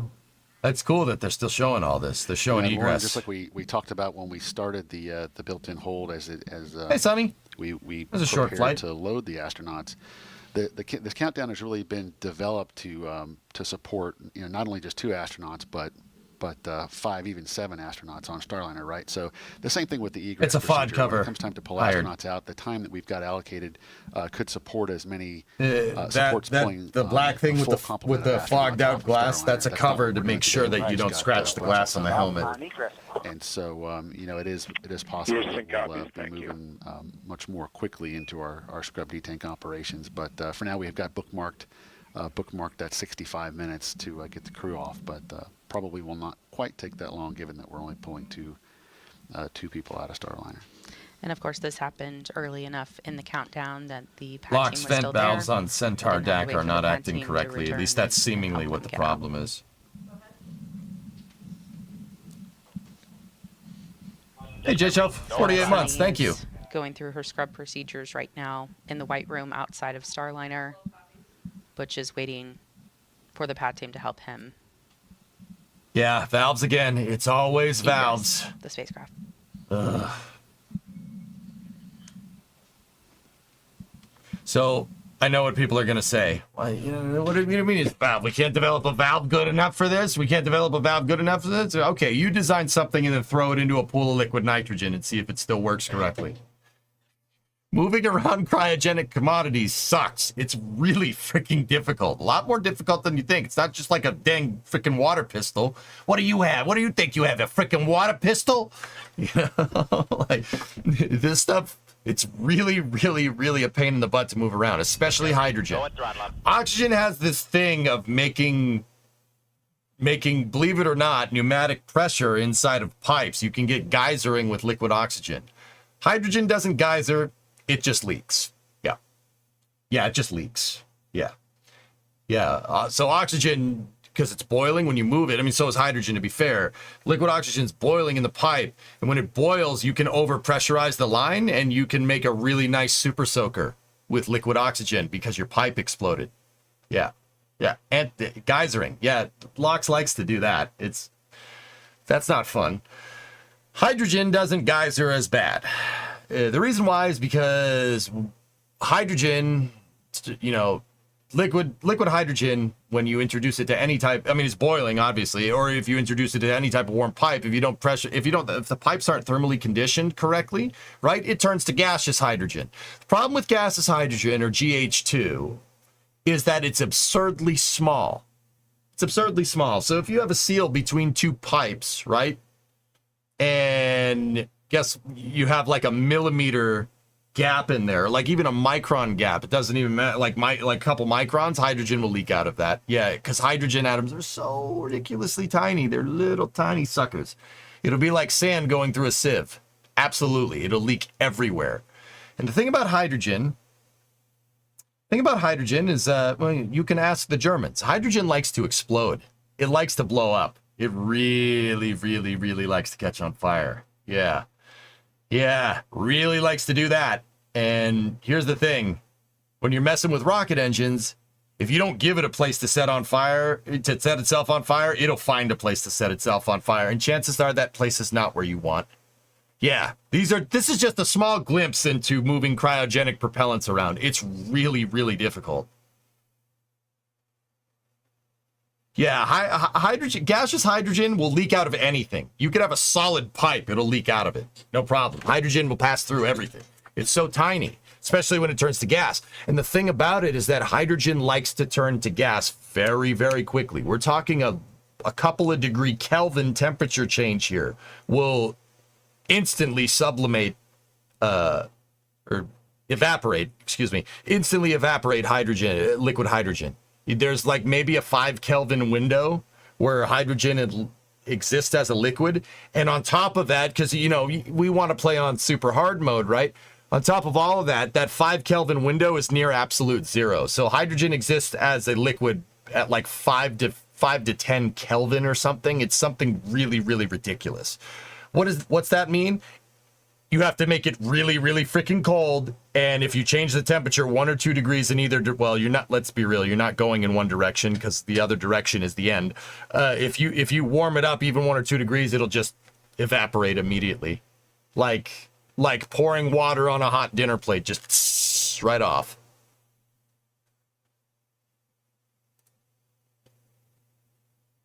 Cool, Pythons.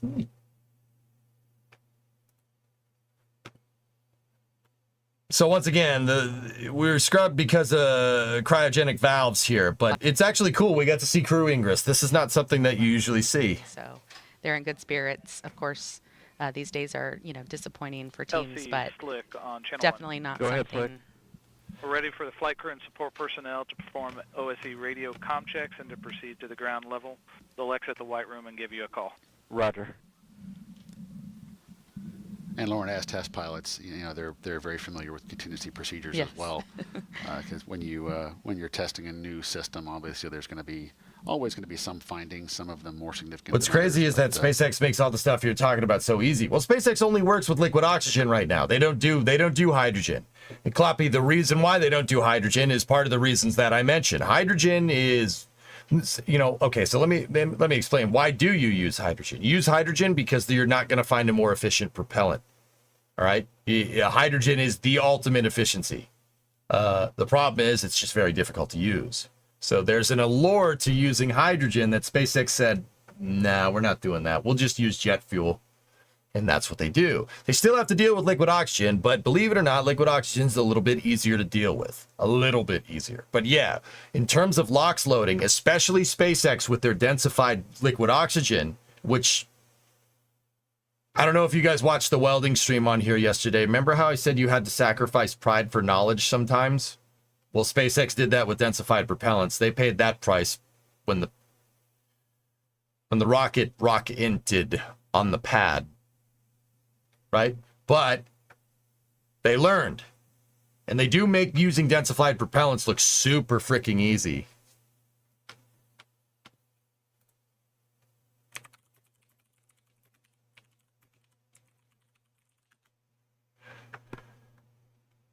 So, yeah, Klopp, with cryogenic propellant loading, it's crazy. Now, here's the thing. SpaceX doesn't use hydrogen, but they use methane. Methane is close. CH4, not H2, right? But the thing about methane is that it is pretty dang efficient for what it is.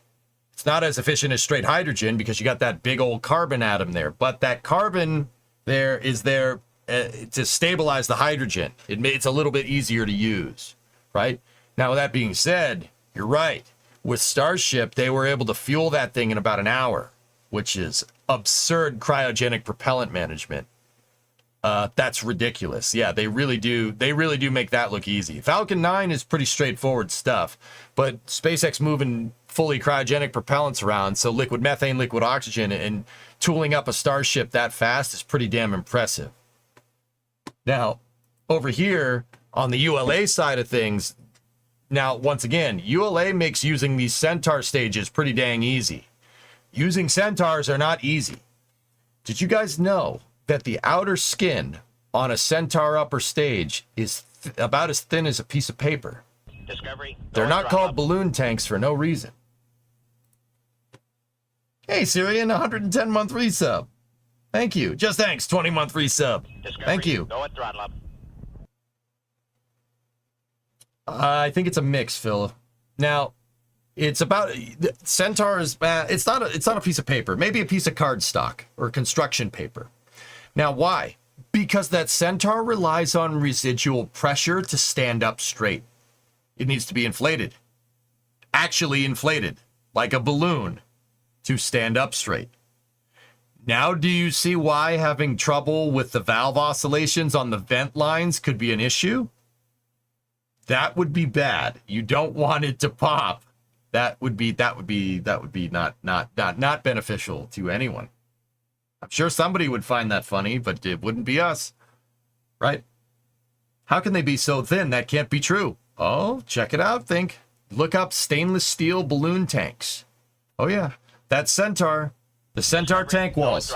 They're as thin as this soda can. Seriously. Now, here's the thing. Centaur's made out of stainless steel. This is obviously aluminum. Most cans are aluminum or aluminium, right? Oh, look, there's your hydrogen purge flame, by the way. Remember how I said give hydrogen a place to explode or it'll find a place? That's what that flame is. Now, if I stepped on this because it's depressurized, you'll crush it. You'll crush it real quick. But go get a full can of soda that you don't care about. Don't open it and stand on it. Bet you can stand on it. I bet you won't crush it. The pressure gives you structural integrity. That's what Centaur tanks do, because the name of the game in spaceflight is mass. It's mass. You really, the less rocket you have on your rocket and the more fuel you have on your rocket, the further your rocket can go. That's called mass fraction in rocket science. And it's part of the delta V formula. You know, delta V, gravitational constant, time specific impulse, natural log, initial mass, final mass, right? Your mass fraction is a very big deal of how far your rocket can go. That's why those Centaur tanks are so thin, and that's why engineers at, I think it was Convair, came up with the idea of using super thin material but inflating the tanks to save mass. Centaurs are absurdly efficient for what they are. It is an amazing design. And, you know, Kloppy was talking about how SpaceX made this look easy. ULA rarely has problems with their Centaur stages. Like, I guarantee you that valve oscillation issue has something to do with people being on Atlas. They might even have more conservative parameters. Maybe on a regular Atlas flight, you only have that valve cycle like 1,000 times. And maybe just because you have people on board, maybe they rated it at 500 on a human flight just in case, because you don't want to take that chance, right? You don't want to screw that up. Why would you, right? So it could be something to do with the human rating. It could be something to do with different parameters because people are on board. But either way, those Centaur stages are damn impressive for what they are.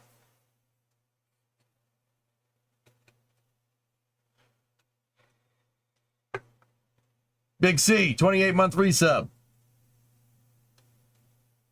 And then Easnering had a sub in there too. Thank you very much. Just Thanks had a 20-monther before that. Chris Allen with the 44. Thank you. I really appreciate it. Hey, TLS, thank you very much. Yeah, here, check this out. I'm telling you, man, you know, ULA doesn't launch a lot, but when they do, they're like, Tori Bruno's like the most interesting man in the world. I don't always launch rockets, but when I do, I use balloon tanks. Stay thirsty, my friends.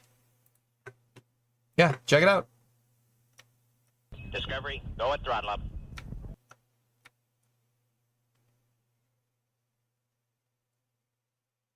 There you go. Discovery, go at throttle up. Smart, isn't it? Is Tori Zorro on weekends? He does ride around on a horse, Jib. You never know. Yep. This is what Atlas 5N22 is using right now. Inverter, 79 months. Zarby with the 14er in there, and Heavy Metal Rain. What's up, man? Tier 2, 51 months. How's it going down under, mate? Hope everything is going just fine down there. Well, I'm off to eat my sad scrub barbecue chicken. Formerly Happy Launch barbecue chicken. All right, 70. See you, buddy. Sidewinder with the 3-month resub. Thank you. Why the scrub? Sorry, just got here. Sorry, 70. The chicken joke. Sad scrub barbecue chicken, man. Class, thanks for the 68 months. Oh my goodness. They scrubbed because of the LOX vent valve cycling. The Centaur was the valve that's designed to vent gaseous oxygen overboard on the Centaur was having some problems. Long story short, valves do be valving though.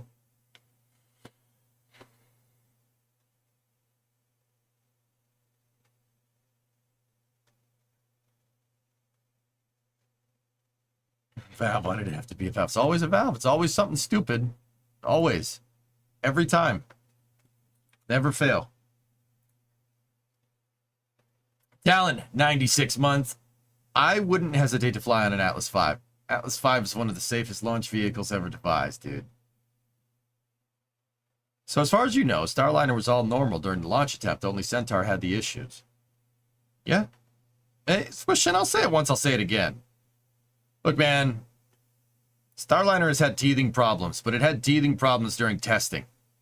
That's fine. That's when you want those teething problems. I guarantee you those teething problems probably made Starliner pretty dang airtight. Figuratively, not act. I hope it would be actually, right? I think it's a very good design, and I think This should have gone. Oh, jeez, Trem.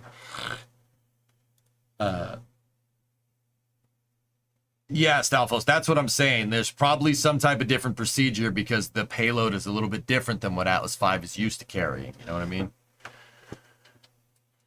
What did they listen to? The Astro van on the way back? Mission failed. We'll get him next time. Something like that. Unstrung bassist. 100 bits. Thanks, man. Dalidator with the 100 bits. I appreciate it. Yeah, switch it. Yeah, exactly, right? Find it ironic that Centaur had an issue. Those Centaurs never have problems, which tells me, once again, Centaurs, okay, so, like, you can use some kind of deductive reasoning here, right? Centaurs never have problems, but they had a problem this time. So what's different this time? The payload is different this time, right? There's your answer. There's probably a different procedure somewhere because you have two souls on board instead of a metal satellite, you know what I mean?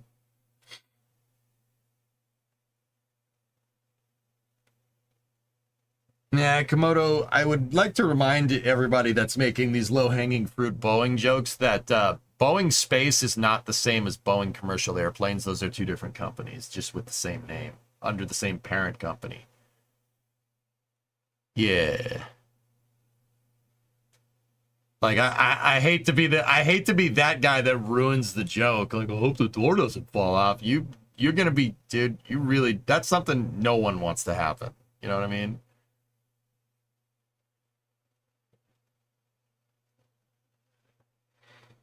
They're two very different, they're two different companies. They just have the same name.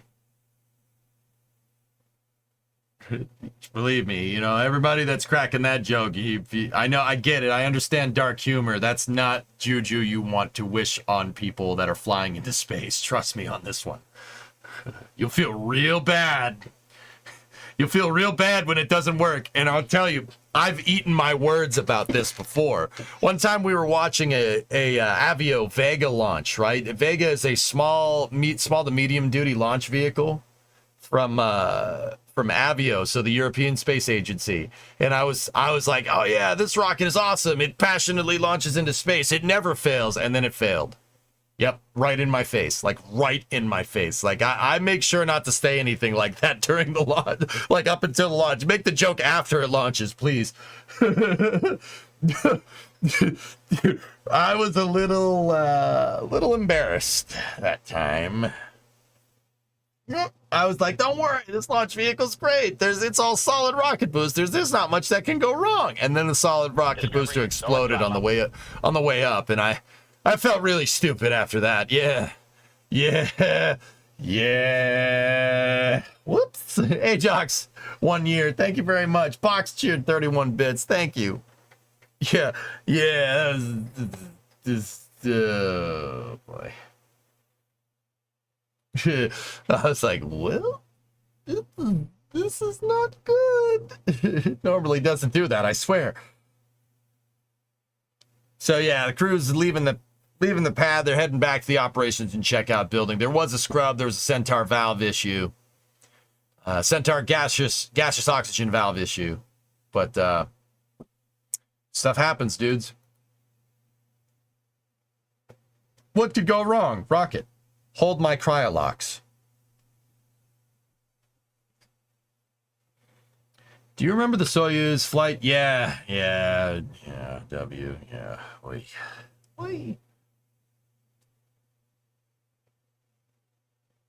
Yeah, MS-10. That was scary, dude. What was the scrub reason? So, Rocket Guy, guys, I'm going to speak nerd for a second, okay? Because Rocket Guy, he's Rocket in his name. I'll speak Rocket to him. So, Rocket Guy, they were detecting oscillations and getting to the end of a wear cycle on a valve, on the Centaur gaseous oxygen vent valve. They were getting to the end of its wear cycle because they were detecting oscillations in the vent system, opening and closing. Yeah, curious failure there. Oh, nice. That's probably good. Yeah. Oh, yeah. It's great. That's good, real good for your... your Centaur. Yeah, Rocket Guy, I proceeded to explain to chat why you don't want your pressure regulation systems on a Centaur to be messed up in any way, shape, or form. That would end very poorly. Do you guys want to see, now that it's scrubbed, I'll show you this footage. I didn't want to talk about this, but I don't know if you guys ever seen balloon tanks and what happens when they fail.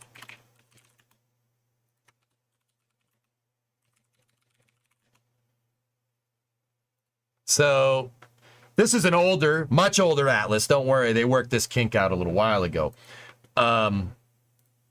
Here, you guys, just hey, this is secret footage. Okay, you could tell because it's the way it is. It's for authorized personnel only. So if you're not authorized to do this, just close your eyes for a second. Okay.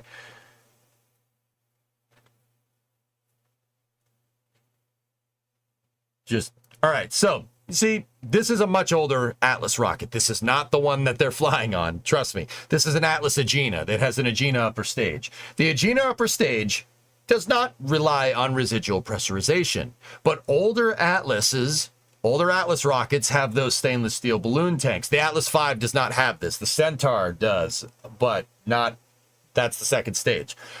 So this particular Atlas Agena sprung a leak in the balloon tank because they couldn't regulate the pressure correctly and they overpressurized it and maybe it popped or sprung a leak or something. Here's what happens when that happens. Okay, see it? It's good, right? Yeah, that's real good. Fast forward to a little bit later.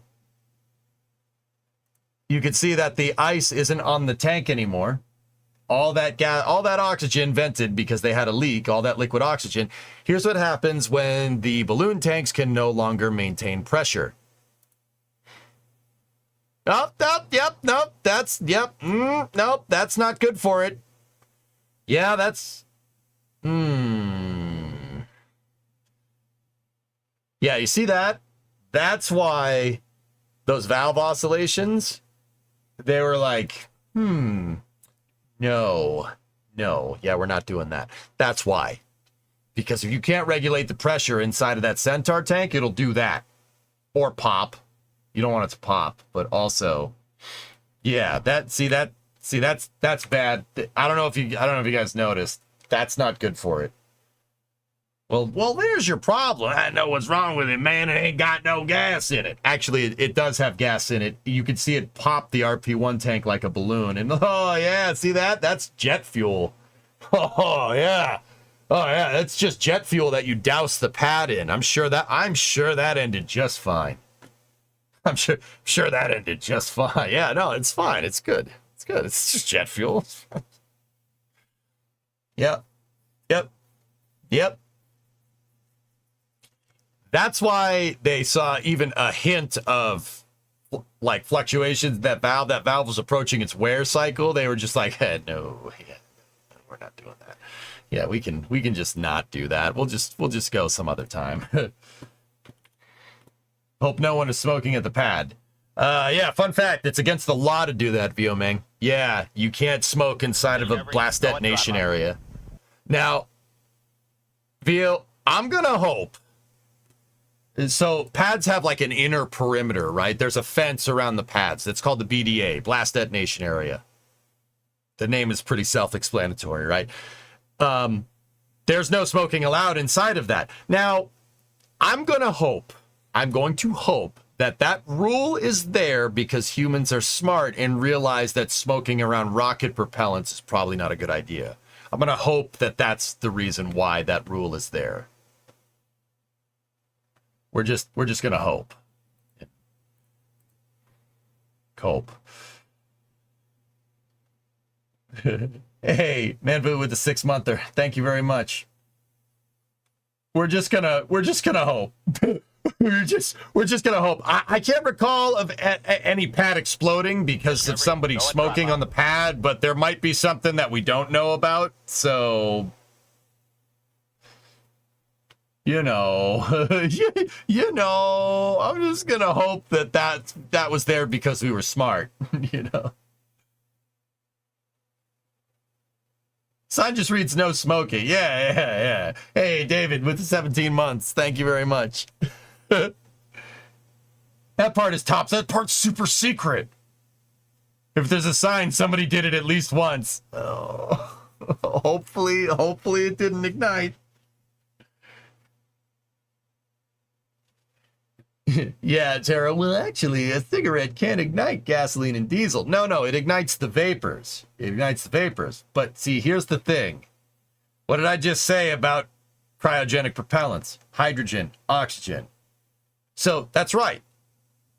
Cigarettes don't, like, a source of ignition isn't going to ignite liquid. It's not going to do that. It's liquid. It'll, Blastoise versus Charizard. You know what I'm saying? It's not going to do that. Here's the thing. Gasoline likes to evaporate. And if you deliver fuel from high to low pressure really, really quick, it likes to evaporate and atomize really, really fast. It spreads out. The fumes are the gas that comes off of gasoline, the gasoline vapors. That's flammable. Those are flammable. Now, with that being said, what did I say about cryogenic propellants? What do cryogenic propellants like to do? They like to turn to gas real easily. Yeah. You could just be walking around puffing smoke and go through a cloud of gaseous oxygen. Hopefully there's no fuel source because you'll just go up. Oxygen doesn't explode. Oxygen makes things explode really nice. It won't explode by itself, but it'll find something to combine with and be like, hey, I'm lighting you on fire. There you go. Deal with it. Yeah, your cigarette will just go. That's it. In chemistry, you call an atomized mixture an explosive mixture. Yeah. See, Shoei, here's the thing that I've learned about chemistry, engineering. Engineers, chemists, whomever, scientists, they're very literal with their words. So, an explosive mixture usually means exactly that. It explodes real good. You probably don't want to ignite it unless you're really careful. Maybe an oxidizer? Yeah, it oxidizes things. Oxygen oxidizes things? Wait. When did they start doing this? Yeah, Aqualex, that's my guess. I just don't know of the exact story off the top of my head. Self-explanatory. Bingo. Yep. Yep. Very literal with names. Yep.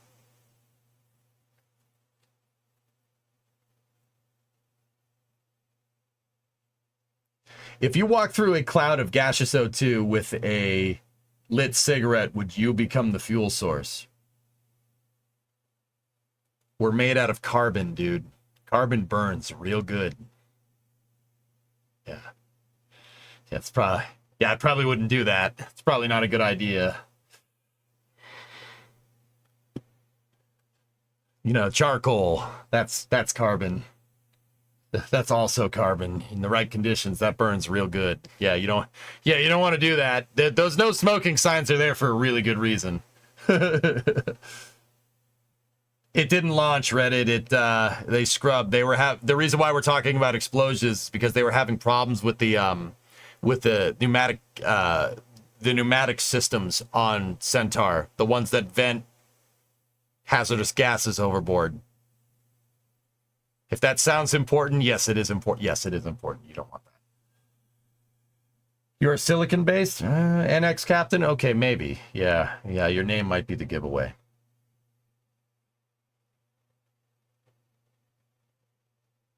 People walk through gaseous oxygen with a cigarette all the time. If they didn't, they'd asphyxiate. It's actually mostly nitrogen, MK note, and that nitrogen is the reason why you don't just light yourself on fire.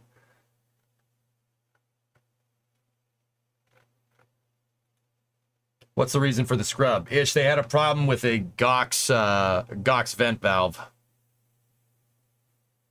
Gaseous oxygen vent valve. But how much fuel could you fit in a bucket? I don't know, Novus. How much Delta V does my cruise ship have? I got the joke, but also, God, dang, that guy makes my head hurt. Dude, still, to this day, freaking day, oh, piss me off, man. It's ridiculous. Stop it. Stop doing that. Still does that. Just get up there with a bucket. How much gaseous hydrogen could fill up the bucket? It's gas, you dope. Oh my God. Ah. All right. All right. It's cool. It's fine. It's fine. What did I miss? Nothing. Nothing. Just me being me. Shuttles. Constellation. $30 billion. There you go. You're good. Ergo. Vis-a-vis. Concordantly. Just compress it into a liquid, 5-head.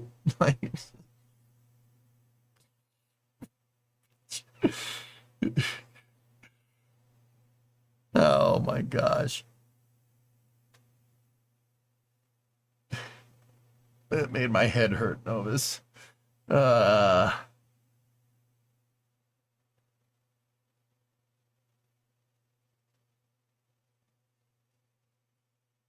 The rocket had problems farting.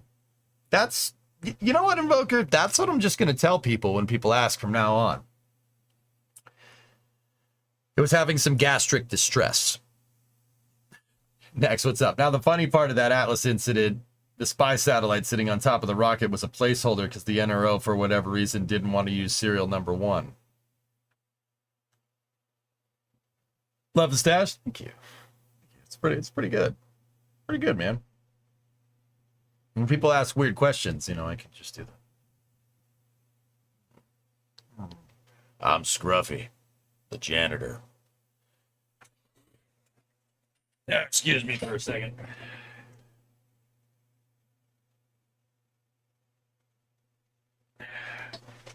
Scruffy gonna die the way he lived.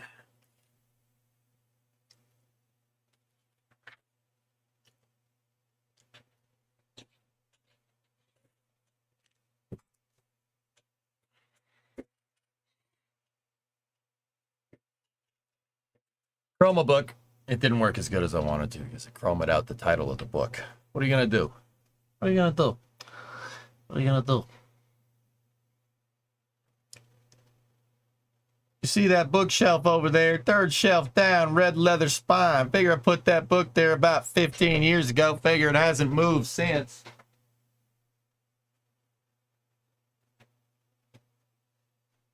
Finding it. Hang on.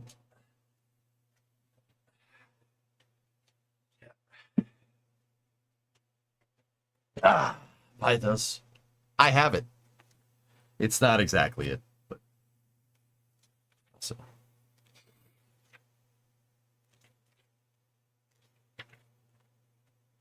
Paper patching, state of the art.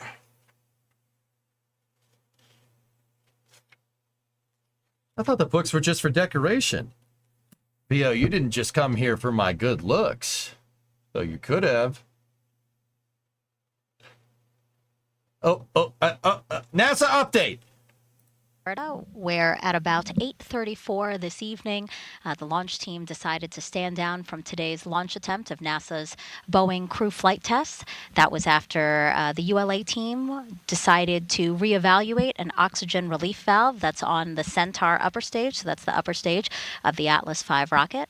If you have been watching us, you saw just a few minutes ago NASA astronauts Commander Butch Wilmore as well as pilot Sonny Williams. They have exited the Astrovan after the Astrovan picked them up from Launch Pad 41 and took them back to astronaut crew quarters, where they will spend the night and get updated as to the next steps to when another launch attempt can be made. I want to open it up to the hostess here now. Nicole, any final thoughts as we await some information about what happened tonight and again, the steps moving forward? Of course, just a really professional job done by the team in identifying a potential issue and then initiating the scrub.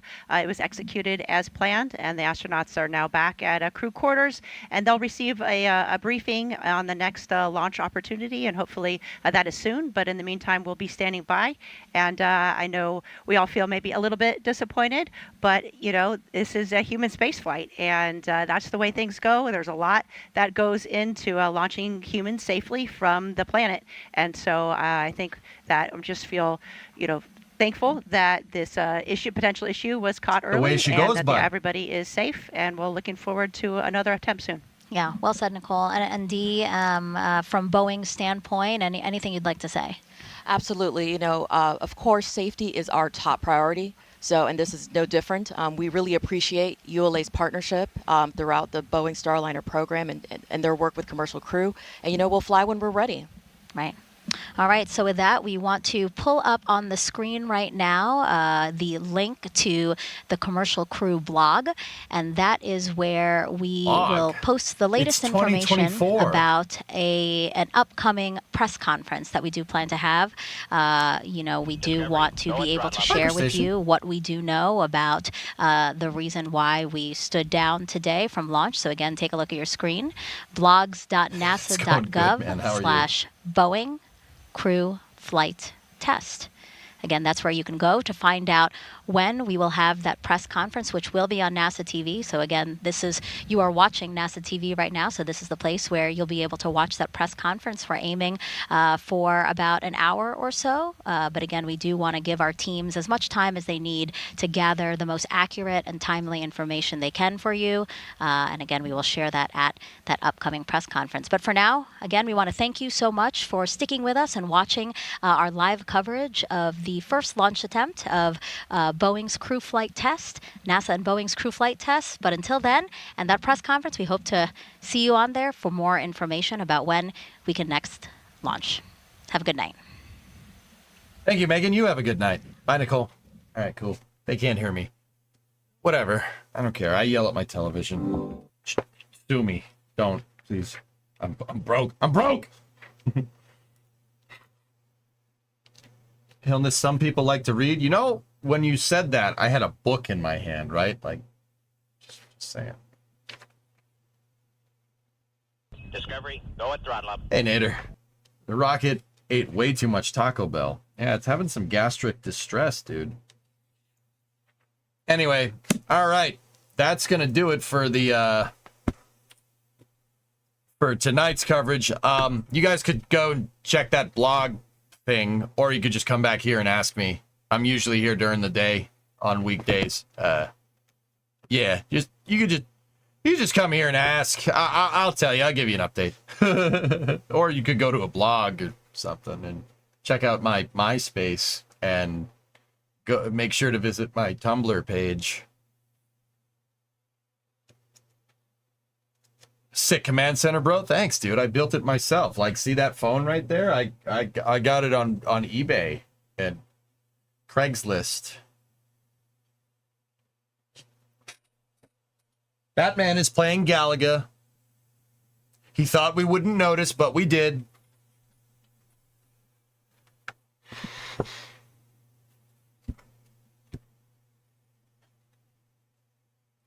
Yeah, my offer up. You guys have MySpace or something? I hear Boeing is going to space. Not today, they not.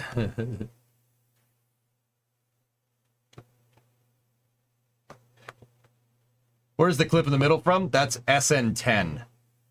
So that's SLS Green Run. That was...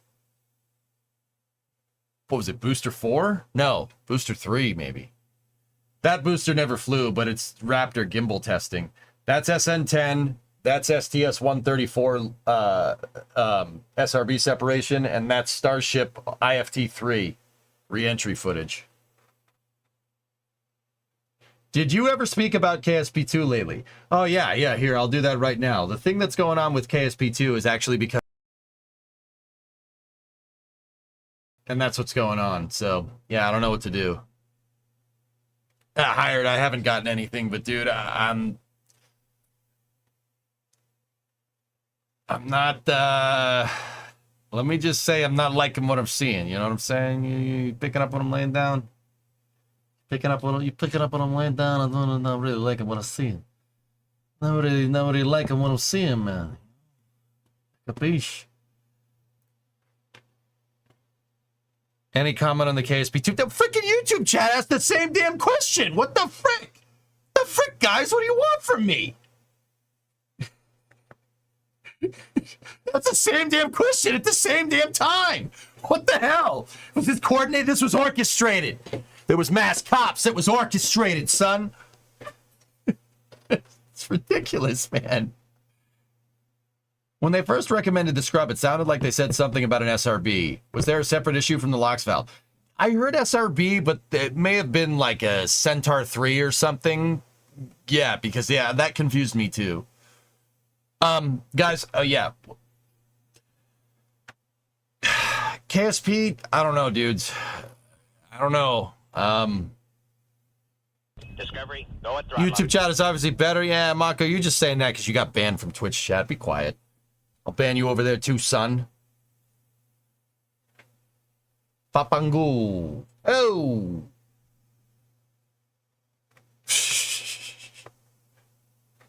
We want the same answer and more impressions. Oh, jeez. Hey, Freddy, 63 month. Thanks, man. Sorry. Oh, he's pissed.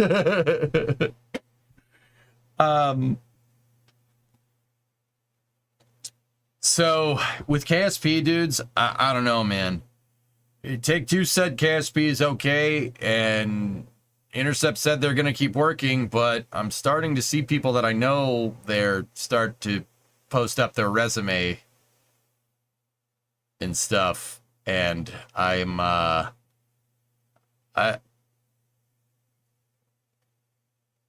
don't know how to feel about that, dudes. I in terms of me, I've been in the dark. I haven't heard anything. But, you know, I think it might be time to read the writing on the wall.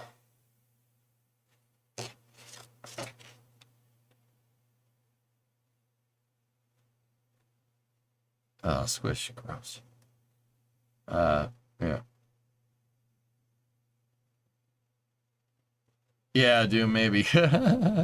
So, I don't know. Like I said, people that I know that work there are all looking for work, so who knows, dude. You think this is one of those instances where a spiritual successor could be picked up by part of the OG dev team? You never say never, weather guy, but I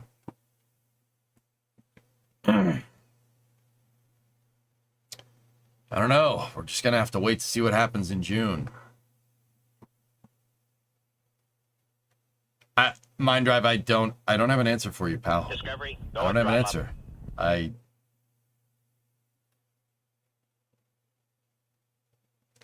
think the only thing left to do is to reject modernity and embrace tradition. Let's go back to Kerbal 1. Let's just go full circle. Go right back to where we started. I don't really, I mean, I'm not, if they stop development on KSP2, I'm not playing that. I'm playing that game. It's not done.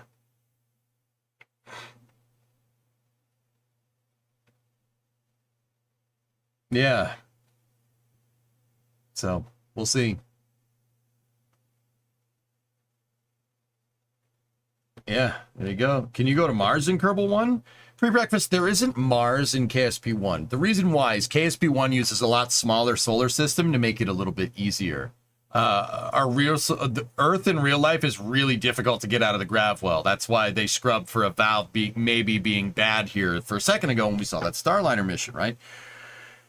Kerbal makes the planets a little bit smaller for performance optimization and to make it a little bit easier. So there is with that being said, there is a Mars-style planet in the game. It's just a lot smaller. Yeah. It's called Duna. Mm-hmm. There's a moon, just like our moon. There's Kerbin, which is just like Earth, only a lot smaller. And then there's even a planet that's like Jupiter. There's a planet that's like Pluto. It's a dwarf planet, I know. It's not. I still call it a planet. Whatever. I don't care. I know the classification between dwarf and dwarf planet, regular planet. It's a freaking planet. Shut up. It's my stream. I'm the main character. Jerk. Anyway, I feel the judgment through the computer. Jeez. No. Anyway, I don't care. There's a planet that's kind of like Pluto. There's one like Jupiter. There's one like the Jupiter moons. It's called Jewel. Jewel is the Jupiter-style planet, and it has moons on it. And those moons are like the Jovian moons, which is pretty cool. And then there's Kerbal, which is the sun. and you can't get near it unless you land at night. Thanks for the coverage. No problem, Pulse. Yeah, all good, man.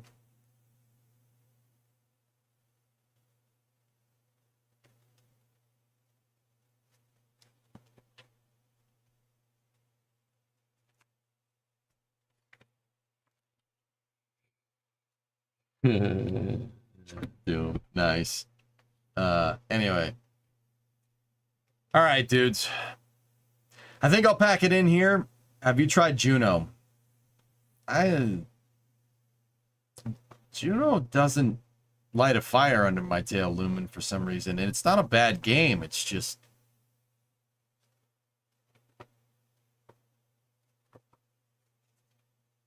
All right, dudes. That's gonna do it for me. Let's raid. We got a big crowd in here tonight. Let's see if we can raid somebody. Time for welding? Nah, I've been going since very early this morning. I'm just gonna chill.